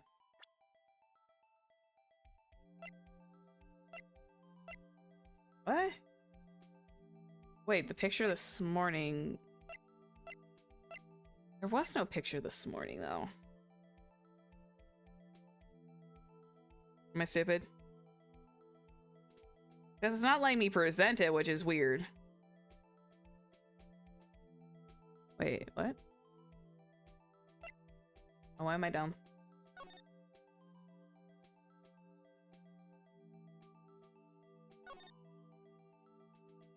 Oh. Oh. Because this was the only thing I remember getting in the morning. Yeah, a lot of the... Half the goods have gotten here so far, so I'm just waiting on the other two. I think those ones are going to take a little bit longer. Hey, there's a picture in here. Oh, shit. Oh my. This is the actual crime scene? No other detective saw the crime scene like this. He is really bloodied up, though. Because I contacted Criminal Affairs only after I had rearranged everything. Mr. Wright, that piece cut out from his vest. Could that be? Oh shit! That cloth is coming back. The cloth we found inside Chief Gant's safe. It has her fingerprints on it. What's this? This is a handprint, isn't it? That cloth, it had fingerprints on it. Whose ever fingerprints those must be the real murderer. What? But those fingerprints, they're yours, Emma. Why are your lips turning all purple, Mr. Wright? Oh shit. Anyway, let's get on with the cross-examination. As long as you tell the truth, we should be able to flush out the real murderer. Damn. Very well. The defense may now begin its cross-examination. Damn. Opa. Yeah, we're going hard at this case tonight. Hell yeah. Actual crime scene. When I arrived, I found Mr. Marshall's body impaled on the suit over his sword. Whoa. Oh, shit. Oh. Hi. Come now, gee. This is the poorest excuse for trial I've ever seen. Chief Gant. What, now you want to make me out as a bad guy too? If so, I'd like to put in a word or two for my defense. He just like popped in. I'm afraid it's too late for that. What? You already declined to testify. That means you forfeited your right to make statements of any sort. He's kind of right. This must be that risk we were talking about earlier. Just sit back, relax, and enjoy the sound of the noose tightening around your own neck. Oh, shit. So what? You think I'm worried? Sorry to disappoint you, but I don't need to make any statements. What do you mean? The evidence will do all the talking for me. Even if I can't testify, I can still present evidence. Yes, that's true. Wait! You mean you still have some conclusive evidence? No, I don't, but someone does. Someone? So, what's your excuse, Rido? Oh, shit. Why have you been keeping it quiet about it? Do you have something to show us, right? You have something to show us, right? Something that proves who knocked over Mr. Neil Marshall and causing his death. A conclusive piece of evidence that leaves no room for doubt. Is this true, Mr. Wright? Oh, fuck. That piece of cloth is coming back to haunt us. I show that piece of evidence now. Emma's sure to be made out as the murderer. Mr. Wright, if you have any more evidence, present it now. If you try to conceal anything, you will be the one appearing before the Board of Inquiries. What do I do now? I better think this through carefully. I can't afford to make the wrong decision. Should I present that piece of evidence? One that shows who really killed Prosecutor Marshall? I feel like coming up and saying it might be better for everybody.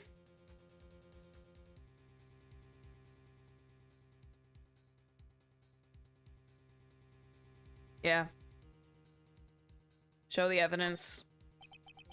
Yes, Your Honor. I do have further evidence. All right. It's time to finally come out and show them. Show it to them. Those prints have got to be the Chief's. Sweetheart. Now then, let us see this conclusive evidence. The evidence that shows who actually killed Prosecutor Marshall. Is it just that?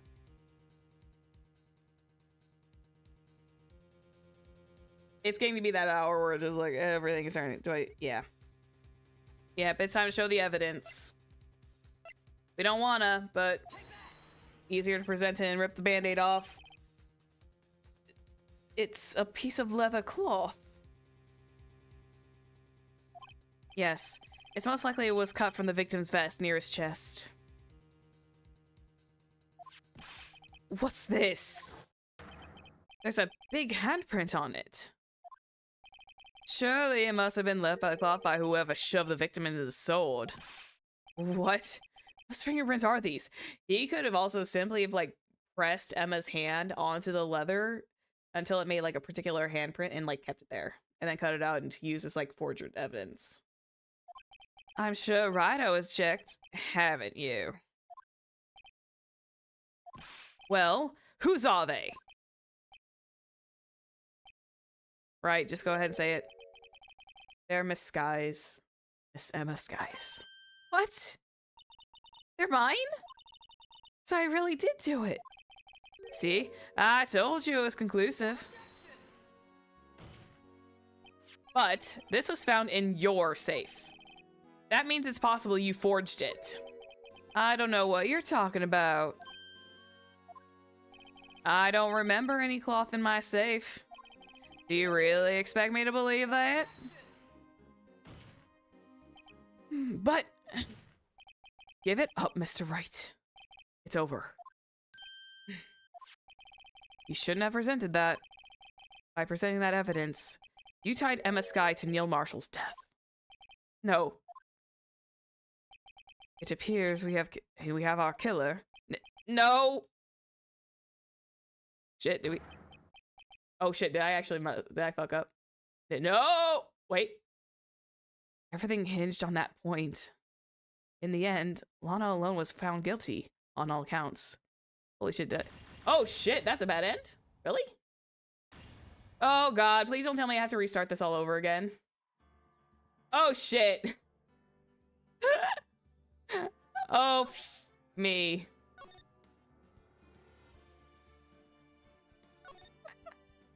Oh, fuck. I can't skip. Oh, shit. I'm gonna have to, like... Oh, my lord. I'm gonna have to go through this really fast.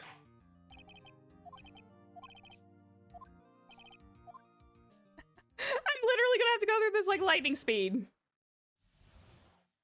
Well, me sideways. I feel so dumb. I feel so dumb that I shouldn't have done that. I was like reading the guide and I think it highlighted and I panicked. Oh, lordy. I should have saved before that. That was my bad. I was so confident. I was super duper confident in myself.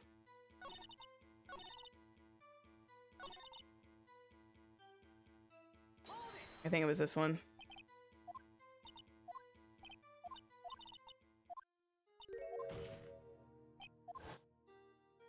Sploosh. Yeah, because I can't.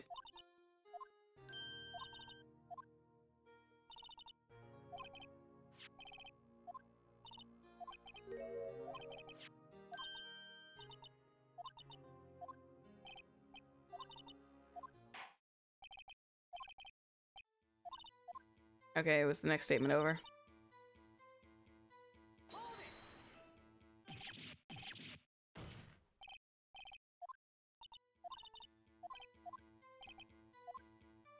Why did you move the body?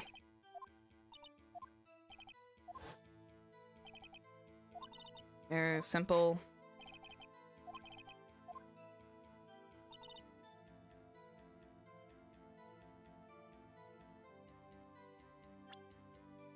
But it was whole when that jar, because we need to present the jar theory like 3 times. Where's the damn thing? Oh god, I'm actually getting like slightly blind.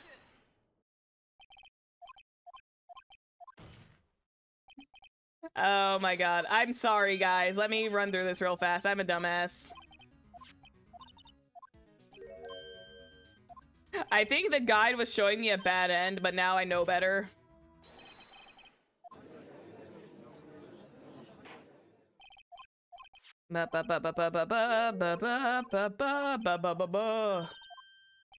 Time skip.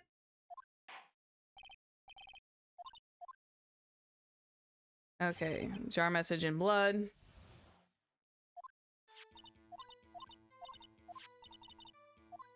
Should have. Shush. I read it.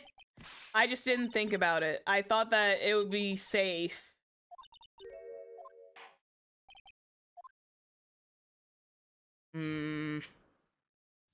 It's fine. I can just quickly skip through this a little bit.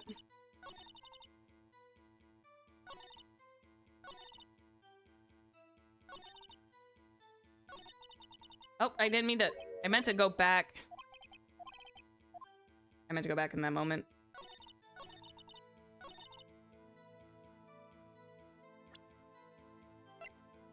But you didn't because there was still one in Gant's office.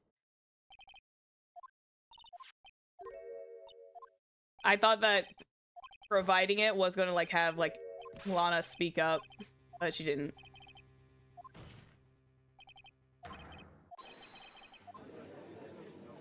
Blah, blah, blah.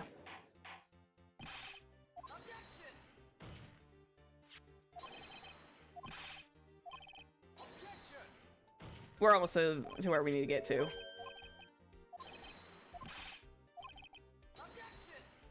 So many objections.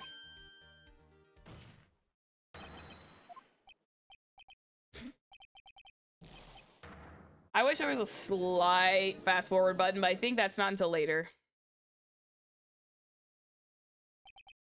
I think there's like a speed up button like a little further down the line.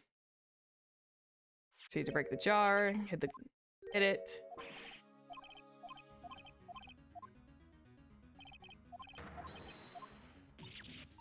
Yep, I know she's gonna freak out. She's gonna panic.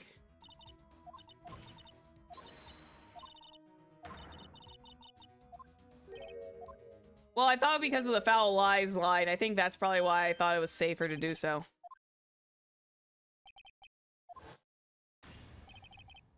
You know what, I'm not gonna, like, make up the fact that I misread.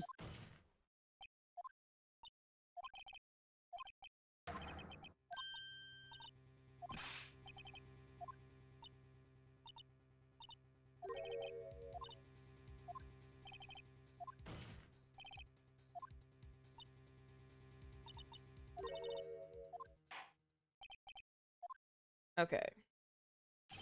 Actual crime scene.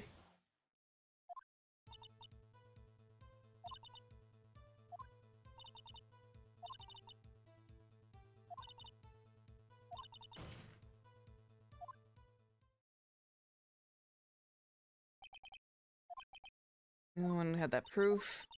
Do you have proof? You have the proof inside Mr. Wright's thing. It's in the book. I'm a dumbass. Look, see, this is one of those sorceress moments where she's just a dum-dum.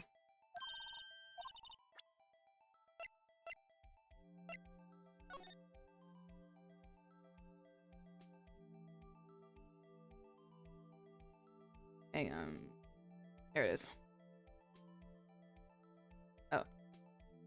Wait.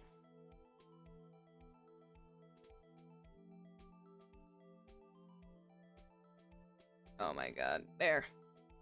No, I'm not trying to... There. Jeez. Okay, so there's that. You also could have been stabbed, like, from the front, too. But yeah, there's a huge uncloth missing. Lana's picture, add to court record. Cloth was cut out, but we were aware that Emma's fingerprints were on it. Oh well, it's one of my dumb moments. I thought she was, bleh. This is what happens when Zephyr is like running on like very little scenes left. So this is where Gant's gonna come. There it is.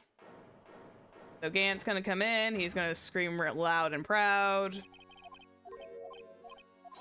Objection. I don't know why, I thought I was under the inclination that Lana was going to like pop in and be like, yo, no, this didn't happen. Oh well.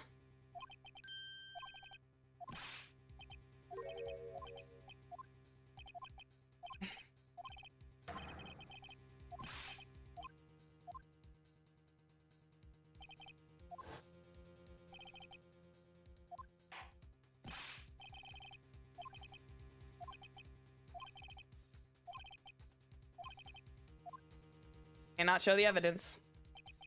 Your Honor, I don't have any evidence I can present at this point in time. What? You lie. Oh, so that was the lie. That was the bluff. I'm a dumbass.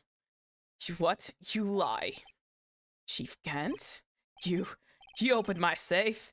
I know what you took, what was inside. The conclusive evidence.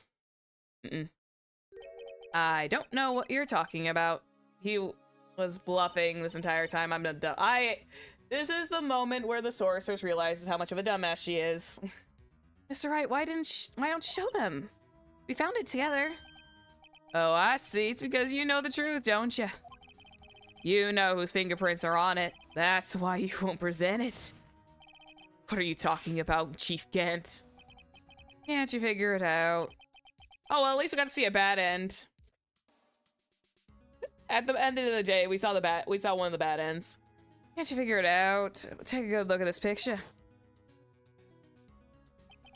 See the victim's vest? Notice anything odd about that chest area? It looks like part of it's been cut out for some reason. You mean you had this in your safe? What? Does that mean you, the chief of police, have been concealing evidence? This is going to be the biggest scandal of history in the police department. Oh, damn. Impressive.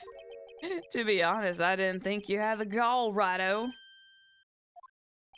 Well, I can't just let you pin me up as the murderer. I'll tell you what really happened. What? You mean you admit to it?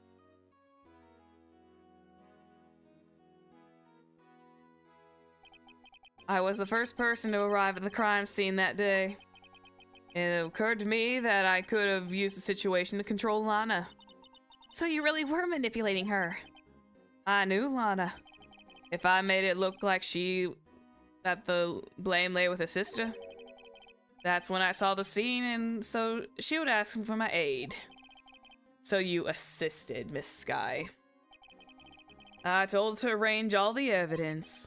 I had her plant the knife tip in the victim's body and move the body across the room. And I ended up using that evidence to get Joe Dark convicted. When I tampered with the crime scene, I hid 2 pieces of evidence. This was before Alana arrived at the scene, mind you. 2 pieces of evidence? You mean those items in your safe? But why? For insurance, of course. Insurance? I was sure my plan would work, but it always was the best to be prepared for the worst. I wasn't about to let anyone blame me for a murder that girl committed. You mean you were calculating that far ahead while forging the evidence? What do you take me for? A fool? I didn't make police chief by dumb luck. See this jaw fragment? I hid the most legible part of Emma's name. I didn't expect Lana to go and wipe the blood off all the pieces. But if you fabricated all the evidence, what's to say you didn't fabricate the message on the jar too? Ooh, shit. You've actually got a point. Oh, some people just don't know when to quit, do they? That's why I kept one more item for insurance. Do you mean the piece of cloth? Come on, Rido, cough it up already. I know you have it. What are you waiting for, Mr. Wright? So you admit to it then, Chief Gant, that you were hiding the cloth that cut off from the victim's vest in your safe. Yeah, I admit it. I didn't want to have to do that being chief and all. But it's a lot better than being portrayed as a murderer. Well, Mr. Wright, what do you have to say for yourself? This is a long final arc. Yeah. Just a moment ago, you said you didn't have any evidence you could present. Foolish move, Rido. You should have shown it then before it was too late. It's been a long battle. But the moment of truth has finally arrived. As long as I don't mess up here, victory is mine. I am making sure I don't mess up again because I am way too deep in this now.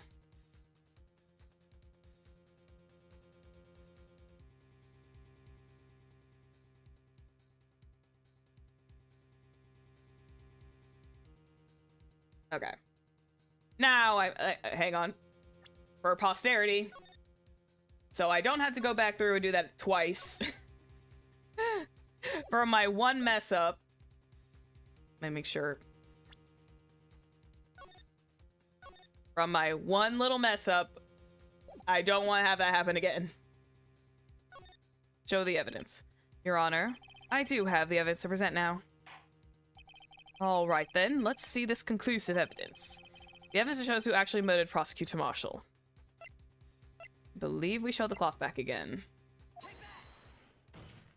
There we go. Let me verify this once more.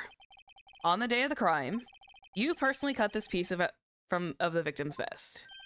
Oh yeah, at last you finally brought it out into the open. There's a handprint on this piece of cloth.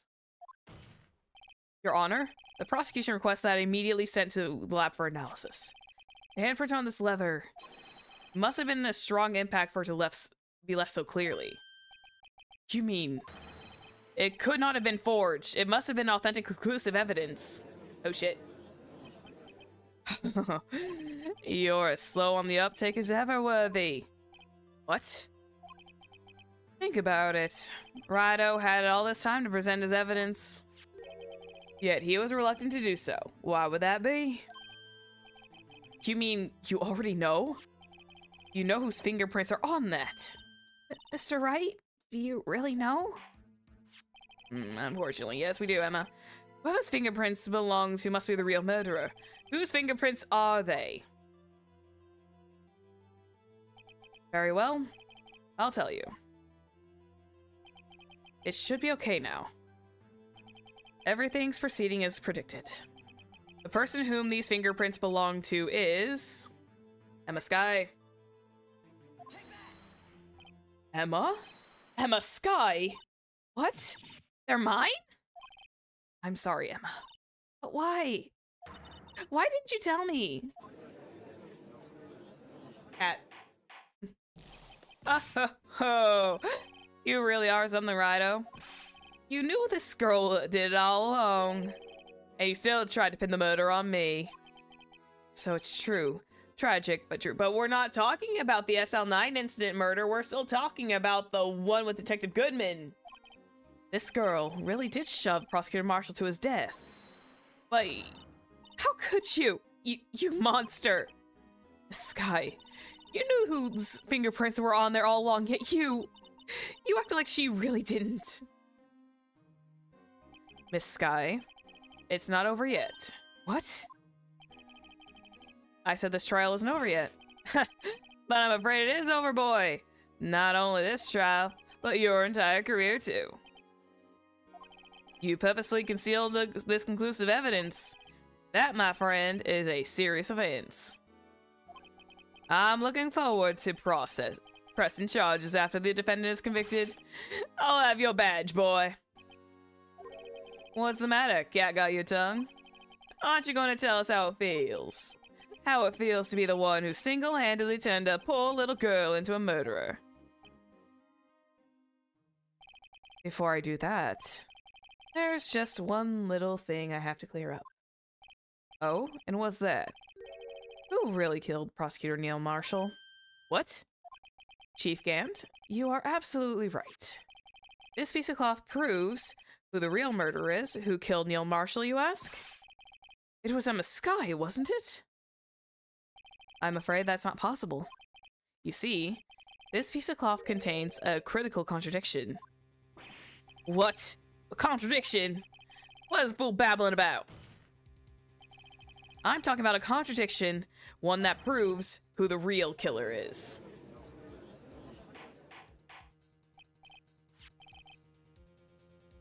I thought this case was only gonna last 2 hours. No, it's gonna go a bit.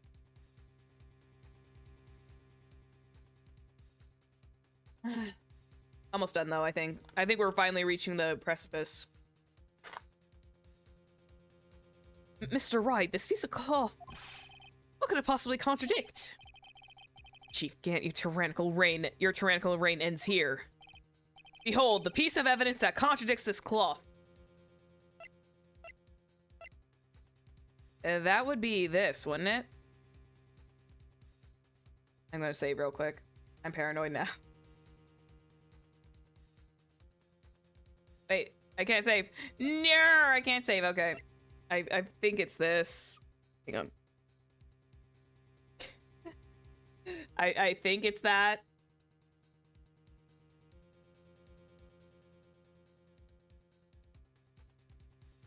I think it's the final picture. Hell yeah. This is the only piece of evidence we haven't really fully used yet. And what exactly is this supposed to be? This is the picture Miss Sky took. Take a good look at it. See where the piece of his vest is cut out? Yes. Ah! His shirt is showing underneath. It's hard to make out with all the blood on his vest, though. Exactly my point. His chest is soaked with blood. I was gonna say, his chest is extremely soaked with blood for someone who got stabbed in the back. Because I don't think you get that much blood on your front for a backstab wound. Unless you're, like, completely, you know, cut through. Exactly my point. His chest is soaked with blood. That's only natural. His lungs no doubt were punctured. Blood poured out of his mouth. Okay, that's fair. Oh, but that piece of... Oh, the cloth doesn't have, like, any blood on it. That piece of cloth is completely spotless. Wait. There's no blood on it. Since Emma Sky's fingerprints are on this cloth, there's no doubt she shoved the prosecutor aside. Zephyr's reading comprehension is kind of, like, started to devolve and the two brain cells are not rubbing together anymore. However, Mr. Marshall was not impaled on the sword at that time. No, this is nonsense! Now then, Chief Gant, let me ask you something. Prosecutor Marshall was not impaled when he was shoved aside. He most likely hit on his head on the ground and was knocked out. If so, then tell me, who could it have been? Who could have arrived at the scene before Miss Lana Sky? Picked up the unconscious prosecutor and impaled him on the armor's sword.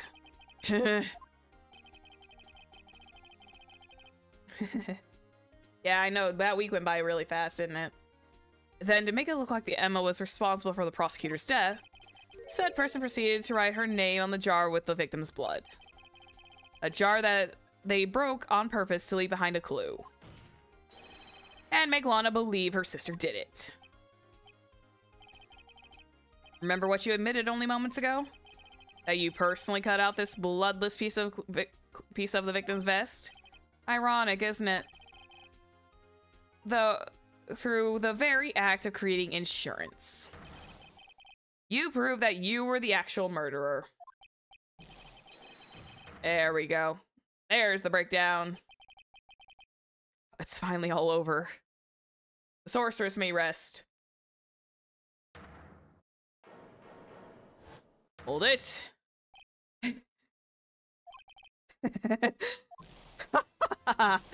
That was close, Rhino. You almost had me. Sorry, but you'll have to do better than that. I refute your allegations. What do you mean you refute his allegations? I had a good break, yes. You see, that piece of cloth is illegal evidence. Order, order. What nonsense is this? Illegal evidence cannot be used to convict a suspect. Remember, Urgy?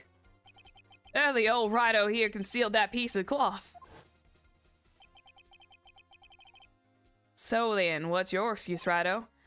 You do have some conclusive evidence, don't you?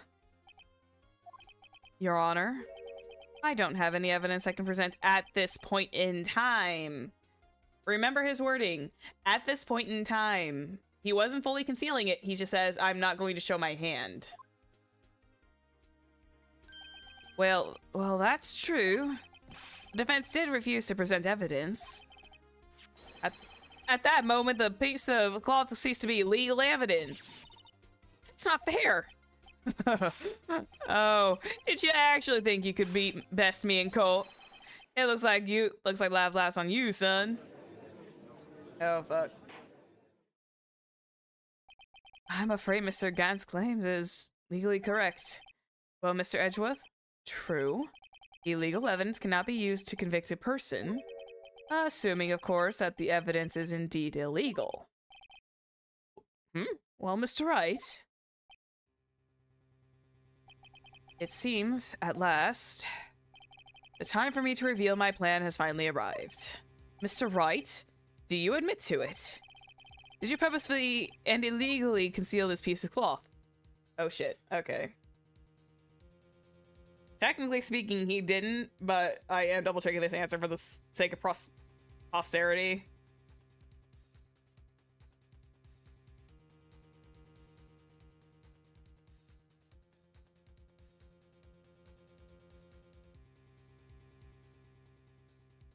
Yeah, technically speaking, we didn't. I admit, I refused to present it at one point. Aha! So the evidence is illegal. Ah. No, it isn't, Mr. Gant. Huh? It's not that I didn't present evidence then. It's that I couldn't. What do you mean you couldn't? There are certain procedures involved when presenting evidence. No, don't listen to his lies. He's nothing but a coward. You can't really believe. There is only one issue left to be resolved with this trial. Is this evidence legal or not? Very well. Let us settle this once and for all. Earlier, you refused to present evidence. If you can prove your conduct was not a violation of the law, do so now. That would be...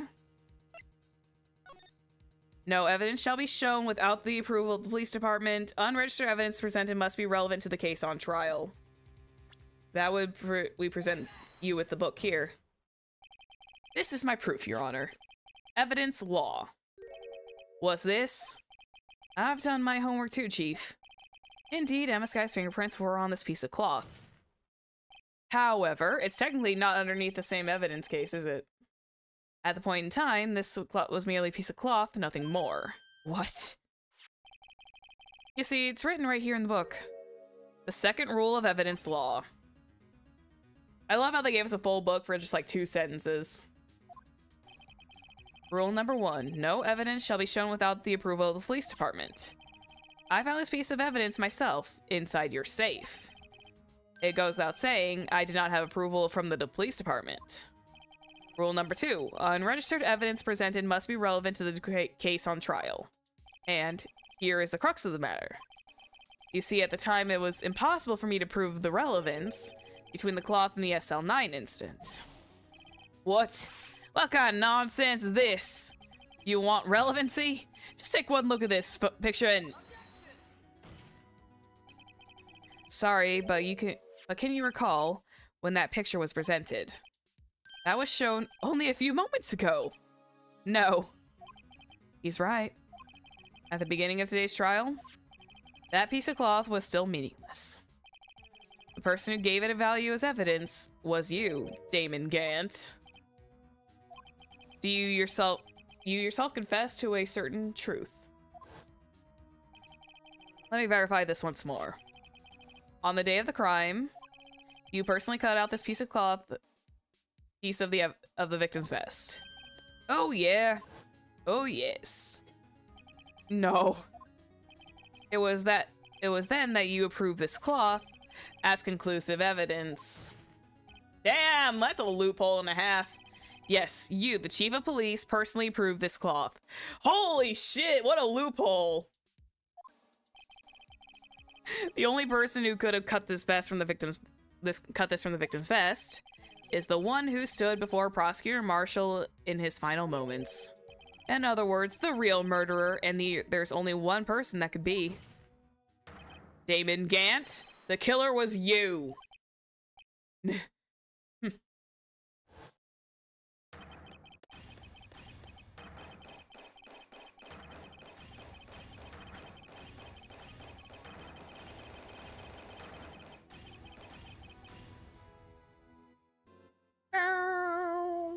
If you expect me to laugh that entire time, good luck. I was not going to be able to replicate that madness. I knew I should have gotten rid of him. That good-for-nothing scum. For 2 years he's been snooping around the department trying to get something on me. Crimes are being committed every day, and yet he insists on hounding me. Well, your crime wasn't exactly petty. He wanted to reinvestigate the case. He recruited Angel Starr, then convinced Bruce Goodman. Detective Goodman?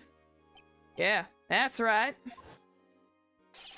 If the evidence is transferred, I'll lose my only chance to find the truth. Please, you gotta help me. I got 2 Southerns in here. Goodman turned him down, as he ought to. Still, Jake Marshall didn't know when to quit. He stole Goodman's ID card and tried to take the evidence. Goodman came to me that day. He wanted to file a lost item report. Went with him to the evidence room. And then all of a sudden, he decided to speak out. Oh shit. What are you talking about, Goodman? Could you please reopen the investigation, Chief? We can't transfer the evidence out. There's too many questions left unanswered. Oh shit. He opened his evidence locker, and when he was taking the evidence, he said, "It's not too late. I'm gonna hand all this over to Marshall." Well, to be honest, I was a bit taken aback by his words. I had a bad feeling when he came to see me, but I never thought he'd bring up SL9. That's when I saw it, that accursed knife. And he stabbed him. I couldn't just pull it out. So you... Doing so would have only led to more blood, making it near impossible to hide your crime. Even so, the blood was just pouring out. I didn't know who might stumble in, so I hurried to wipe it up. I was worrying so much about the floor, I didn't realize my fatal mistake. A bloody handprint on the Detective Gumshoe's locker. I used to be known as the crime computer.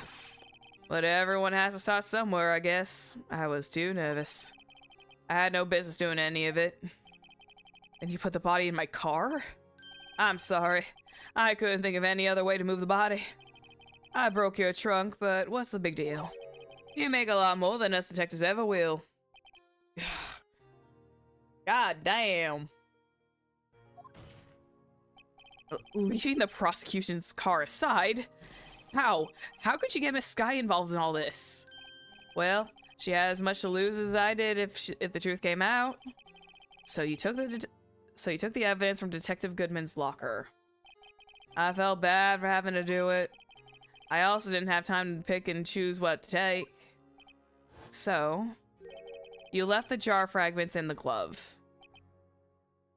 Yeah. Looks like I was better off being an investigator of crimes than a committer. Can't do the time, don't do the crime. They all did their best to get in my way. They gotta hand it to them. They do their jobs well, much to my dismay. Fake evidence doesn't hold up very well upon close examination. You must have known that. Tell me, Worthy, why do you stand in court? Me? You despise criminals. I can feel it. You and me, we're the same. Fuck you, man. One day you'll understand. Oh, believe me, you will. You're just one man. You'll see what it really takes to bring them down once you try and go it alone.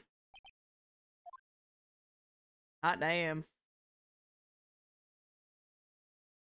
But this still doesn't absolve Lana all the same. Well, looks like it's time to say goodbye. Oh, Urgy? What? Looks like we'll have to cancel that lunch date.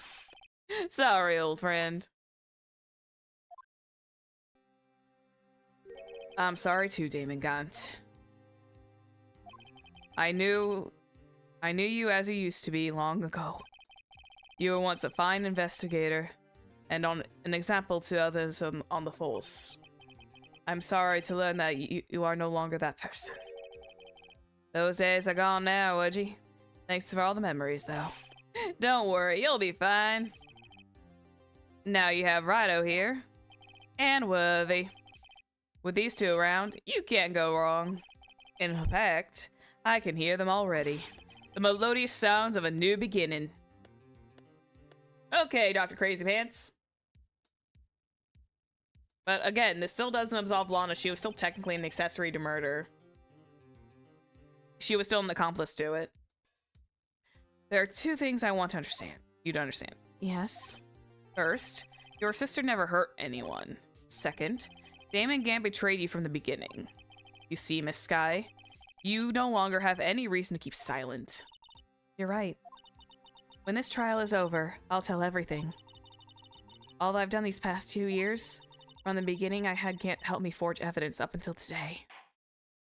So, it seems all the questions raised in this trial have been answered. I'm sorry, Miss Sky. I couldn't get you out of all your trouble.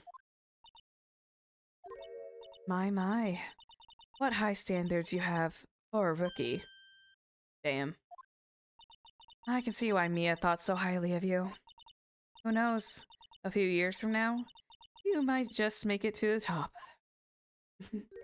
Oh, pretty. You're so pretty when you smile. I owe you my thanks, Mr. Wright. Miss Sky. And to you too, Mr. Edgeworth. Ayo. You've suffered every bit as much as I have over these past few days. Believe me, I know how much of this ordeal it's been for you. It was nothing. Liar. I was worried the pressure might break you. And yet, you rose above it all and guided Mr. Wright to victory. You've done well, Mr. Edgeworth. Stop it. I only did my job. Aw, Edgeworth's embarrassed. In light of this case, it seems a good self-examining is in order for all of us. Miss Sky? Yes, Your Honor? You are innocent of murder. However, although the chief blackmailed you, the fact you are still acted as his accomplice, yeah.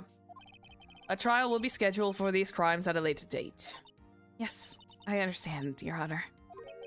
Is there something amusing about all this? Why are you smiling? It's been a long time, Your Honor. A long time since I felt free of these heavy chains. Oh. Stop. You're gonna make me sad. Well, this trial has gone far too long already. Indeed it has, Your Honor. Regarding the charge of murder, this court finds the defendant, Miss Lana Sky, not guilty for this particular charge. She's free of the charge of murder, but she's still gonna be charged for the being an accomplice to murder. So it's not double jeopardy, unfortunately. Well, it's not double jeopardy as in she wasn't accused of the same crime. That is all. Court is adjourned. Okay. There's a Detective Gumshoe in chat. Thank you. I may have messed up, but I powered through. That's so nice. February 25th, 5:03 p.m. District Court, Defendant Lobby number 2. At long last, it's finally over. Emma? Why the long face? I'm sorry your sister didn't get completely off the hook. But at least she wasn't convicted for a murder she didn't commit. No, that's not it. Just now, after the trial ended, I could see why Mia Fey thought so highly of you. I owe you my thanks, Mr. Wright. She smiles so prettily. And to you too, Mr. Edgeworth. You've suffered every bit as much as I have for these past few days. You've done so well. Yay. You know, I did my best too. But Lana didn't say a single word to me. Hope I'm not interrupting anything, pals. Speaking of Gumshoe. Sorry, I make him sound so dorky. I'm very bad with I got very bad with the New Yorker accent and or the Brooklyn accent, so I had to like I kind of just diverted. I don't know my words. Oh, guess I am. I'll come back later.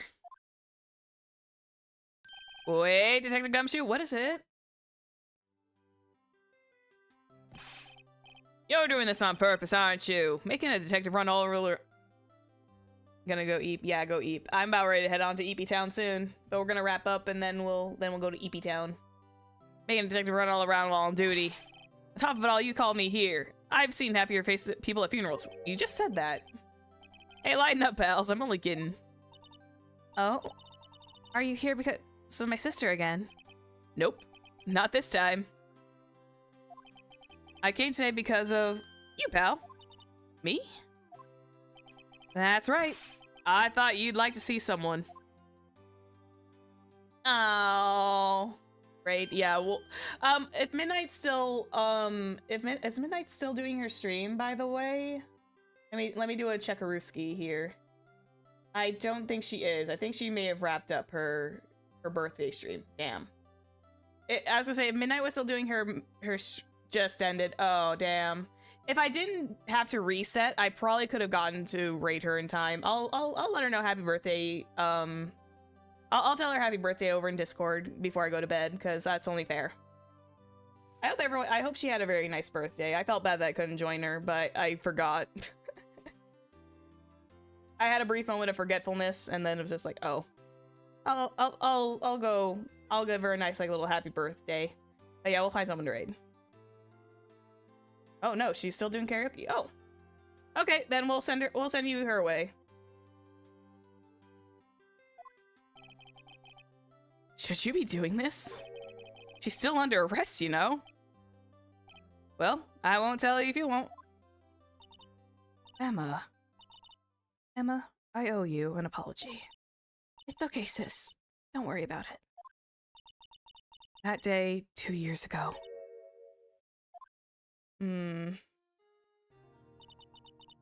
Was the first time in my life I ever panicked. It was all I could do to keep myself from screaming. All I could think about was keeping you from getting wrapped in that mess. Sis, I asked Scan to help me cover up the truth. I thought I was doing it for your sake. But now, I realize I was wrong. I changed after that day. I had to. It was the only way I could make it through the past 2 years. Damn, could you imagine going through that in, like, for 2 full years? That sucks. I knew how much I was hurting you by distancing myself. Man, there's so much Sai, Nejima, and Makoto in this sibling group now. I couldn't bring myself to tell you what I did. Just like a little bit of connection too. I was scared. Scared that you'd look at me with those... Oh. My cat decided to cross the way and got in front of the capture device. Thanks, feline. Scared that you'd look at me with those eyes of yours. I was scared of how you'd react if you knew. This... You were only doing it for me. No. Huh? I turned my back on you that day. In hiding what I believed to be the truth, I was deceiving you. Sis... I am such a fool.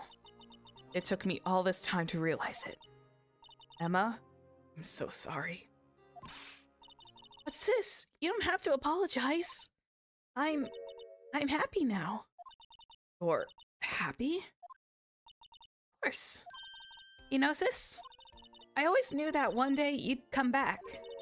And now you have.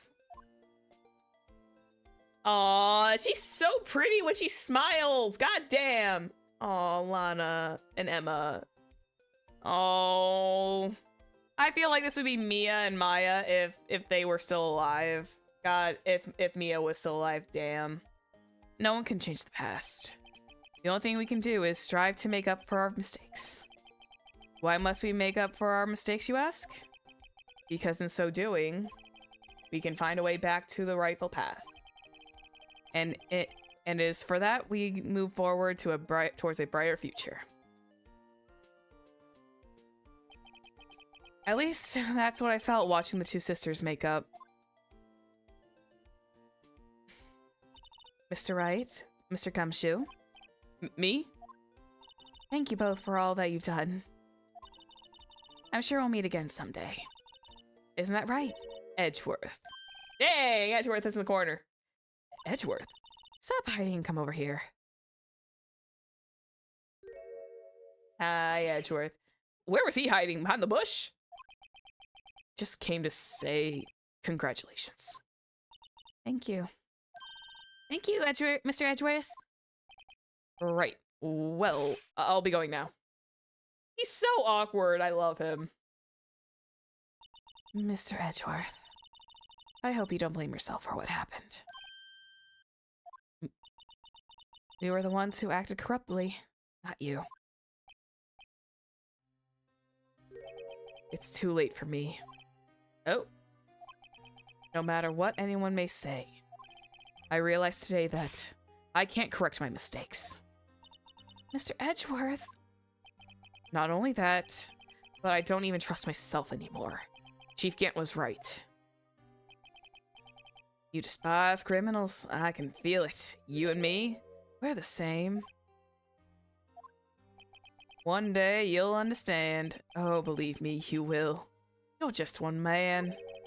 You'll see what it really takes to bring them down when once you try to go it alone. I do despise criminals. I plan to dedicate my entire life to fighting them. In order to fight crime on my own, I need a weapon. It's scary, but I've known that to be true for quite some time now. But Edgeworth, who knows? Given enough time, I might have tried to pull something like Chief Gant did. That thought terrifies me. That's why I can't continue on as a prosecutor. Edgeworth, don't you understand? Damon Gant and your mentor, Manfred von Karma, Oh shit. were both the best of the best when it came to fighting crime, but they both made the same mistake.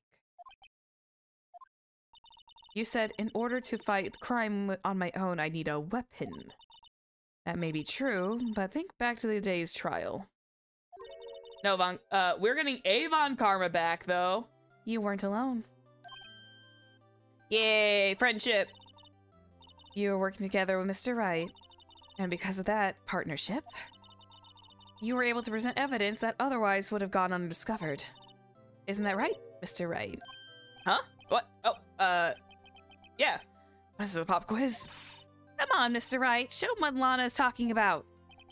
Evidence, huh? Some that neither Edgeworth nor I would have been able to find on our own. Would that have been... That would have been the cloth and the, Might not mean something to you, but I don't see how it ended up in a partnership, huh? Mr. Wright, it seems you still have a lot to learn as well. I guess that wasn't the right piece of evidence. It's time for me to go. Oh. I didn't make him sad. I didn't make him happy. If you'll excuse me, there are still some loose ends I need wrapping up. Take care, Chief Prosecutor. Now this is not gonna, like, hurt anything. It was the picture. Oh, I'm a dumbass. Oh, fair. I'm a dumbass. That's what that meant. I didn't read metaphors. It's late. I'm tired. Edgeworth, what will you do now? Well, whatever you do, just remember, you can't let what happened to kill the prosecutor in you, or you can let it help you grow. In the end, it's up to you. I'm just a dumbass, okay? I fully admit that I'm a dumbass. I know. It seems I owe my thanks to you too, right? Oh. But what I face now is my problem. Edgeworth, I'll be waiting for you in court, man. Yay! Farewell. I'd better be going too. Okay. I'll be by to visit soon. It seems we both have a lot to learn and catching up to do. Oh, scientific investigation is just gonna only have like 2 paragraphs in it. Here, it's a little something for you. Scientific investigation? It's the first book I ever bought. Study it well. Thanks, sis. I will. Oh. God, why are you so pretty when you smile? And so, another case came to a close. As for the sisters, I have faith. Faith that their lives would have only just begun. Hey. And as for me, I think it's time I started on a new journey of my own. A journey to rediscover myself. Well, don't go trekking off yet, pal.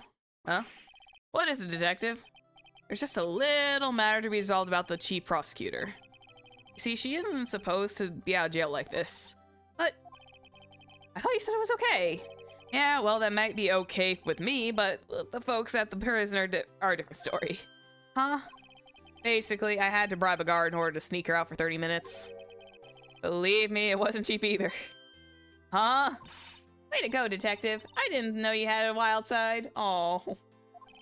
Yeah, well, you see, Mr. Wright here's the only one. Here's the one that'll be footing the bill. Huh? What? What, you think I could afford that with my salary? You gotta be kidding me, pal. Huh? Uh-huh. Thank you, Mr. Wright. You're the best. Oh, wait, you say Mr. Wright was footing the bill? Why is it? I suddenly feel like I want to scream. Hey, I got an idea. Why don't we all go pay it off together? Yeah, it's a great idea. Come on, guys. Let's go! And just like that, we did it! Holy guacamole. I arranged for a friend of mine in Europe to take care of Emma. I hope she'll be pleased to study under a top coroner. As for me, this affair has pretty much ended my days as at the prosecutor's office. Still, I'll manage to find my way back to the field somehow. Then I'll be able to investigate crimes together with Emma. Aww. Precious. Hey. I was like, I think ultimately I was a bit of a dumbass for that 1 bit, and actually 2 bits. Case 5 is not very easy, and when the later it was getting, it was just like I was not functioning. Yikes, I thought it was another officer there, pal. They overlooked my unauthorized investigation of the chief's office. If he penalized you anymore, it'd be worse than firing you. Yep, that's what they said. Just goes to show, you can't shake me off that easily. Yeah. Yeah, and I pulled out the stupid shit with the drawing. It was just an act. That was me being a dum-dum. And again, not thinking clearly.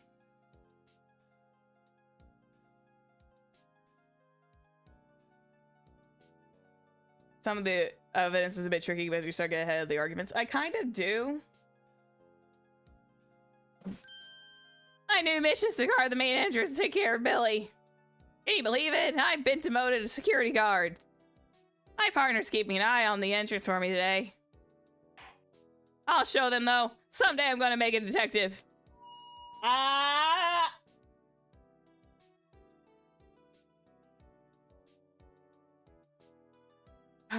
Brother. In fairness, some of those evidence is a bit tricky because you start to get ahead of the arguments. But then again, I was also really stupid because I didn't think about it properly when they were saying, yeah, by the way, if I show this now, it's still it would literally convict Emma, and I had to restart and I didn't save properly. Also, you are gonna haunt my nightmares. Oh dear. Well, the blue badger's done for. It's dead! It's finally dead! Huzzah! I know there's probably gonna be people who are watching the VOD who are probably gonna be like, who are gonna say the same thing, but it's like, it's fine. I'm hyper aware that I messed up a lot. I'm very, very inexperienced with case number 5. Yeah, we just straight won, yeah. But yeah, I feel like a dumbass sometimes, and case 5 for this one is one of them I'm not fully familiar with. So a lot of the twists and turns were a little lost on me.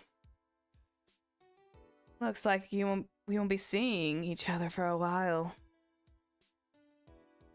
As a farewell gift, I put a new meal on the menu, the Rotway lunch. Top layer tastes as bitter as defeat, but the bottom layer is sweet as victory. Kids seem to dig a turnabout theme. It's a hot seller around exam time. Make sure not to eat it backwards. Damn. But yeah, we just won. Yeah, you know what? That's fine. Angel Star is definitely a smash if you can kind of get over her slight personality. I'll never forget what that young defense lawyer said after the trial. Let's see, what was his name again? Mr. Left? Anyway, he's been doing something or other for how many years? Well, anyway, I've got another trial to get to, so I better be... Oh no, I forgot my gavel. Sorry, got to go. Well, that chair is red back there? I didn't know that.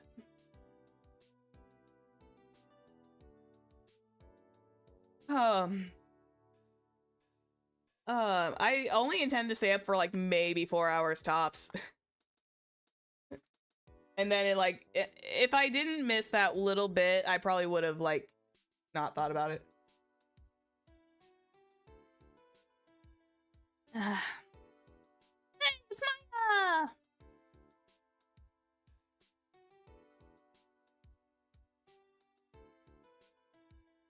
Aw. Go ahead, Maya. Go train. If it's a good welcome back stream, even like I said, even if I'm hyper aware that I completely like messed up as like a player of this game, I did have to rely a little bit on the guide for case 5 because sometimes my brain was not fully cooperating, and it's just like a lot of them were using like super crazy vague statements that were hard for me to discern. Oh, Mr. Edgeworth. Mr. Edgeworth. Mr. Edgeworth? I brought you your tea. Oh, was that his resignation letter? Sometimes the correct path is also a little obtuse. I think I have a little bit of an easier time in future games. Again, like Dual Destinies always was a little bit easier for me. Thanks for coming to see me off. I can't believe I'm going to Europe. Thank you, Mr. Wright. Thank you so much for everything. I'm a little sad, but I'll be alright. Whenever I want to see Lana, all I have to do is open this book. So cute. Oh. Do we actually open the book? Hello? Oh. Oh, that's so cute.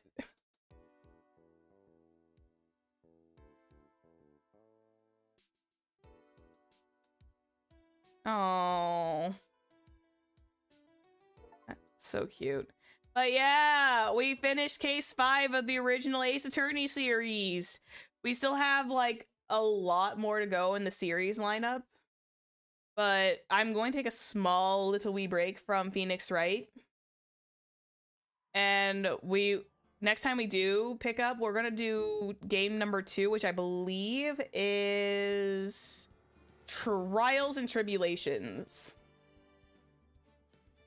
Trials and Tribulations is game number 2, but I'm gonna give it like maybe a week or 2 to kind of like clear up, and then I will come back for it.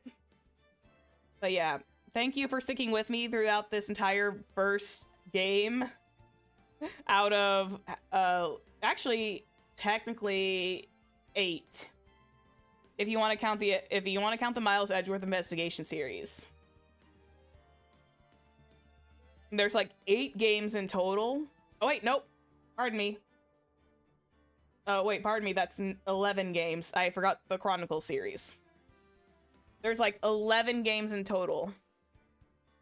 So this is going to be a very, very, very, very long play heavy project that I'm going to take a small break. Then I'll come back for Trials and Tribulations, and we'll kind of like piecemeal that like I used to.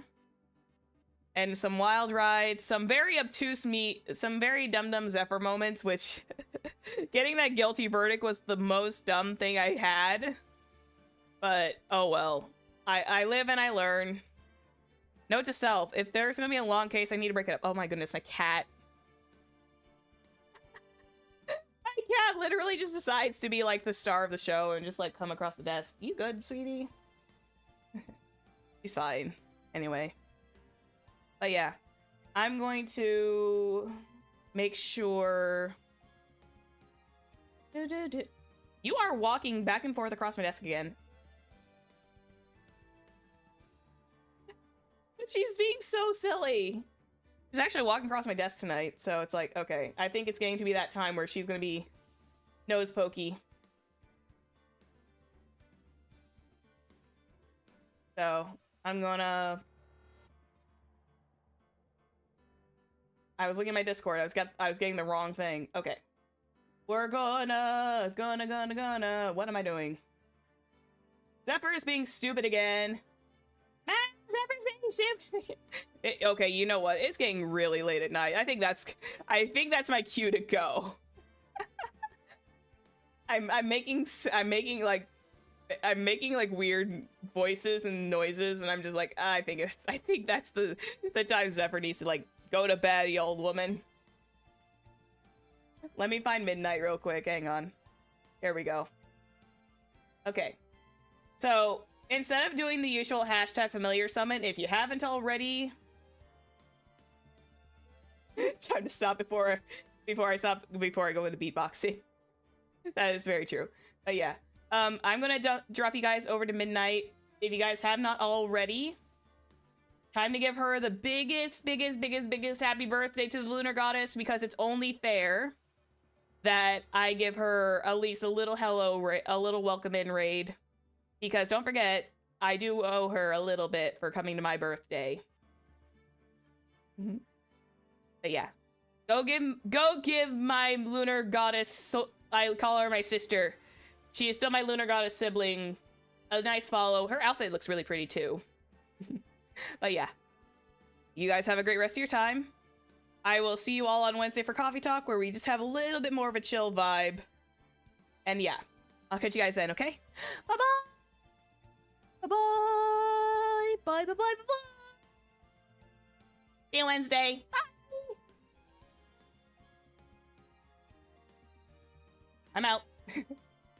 Nope, not muted. All right. Bye.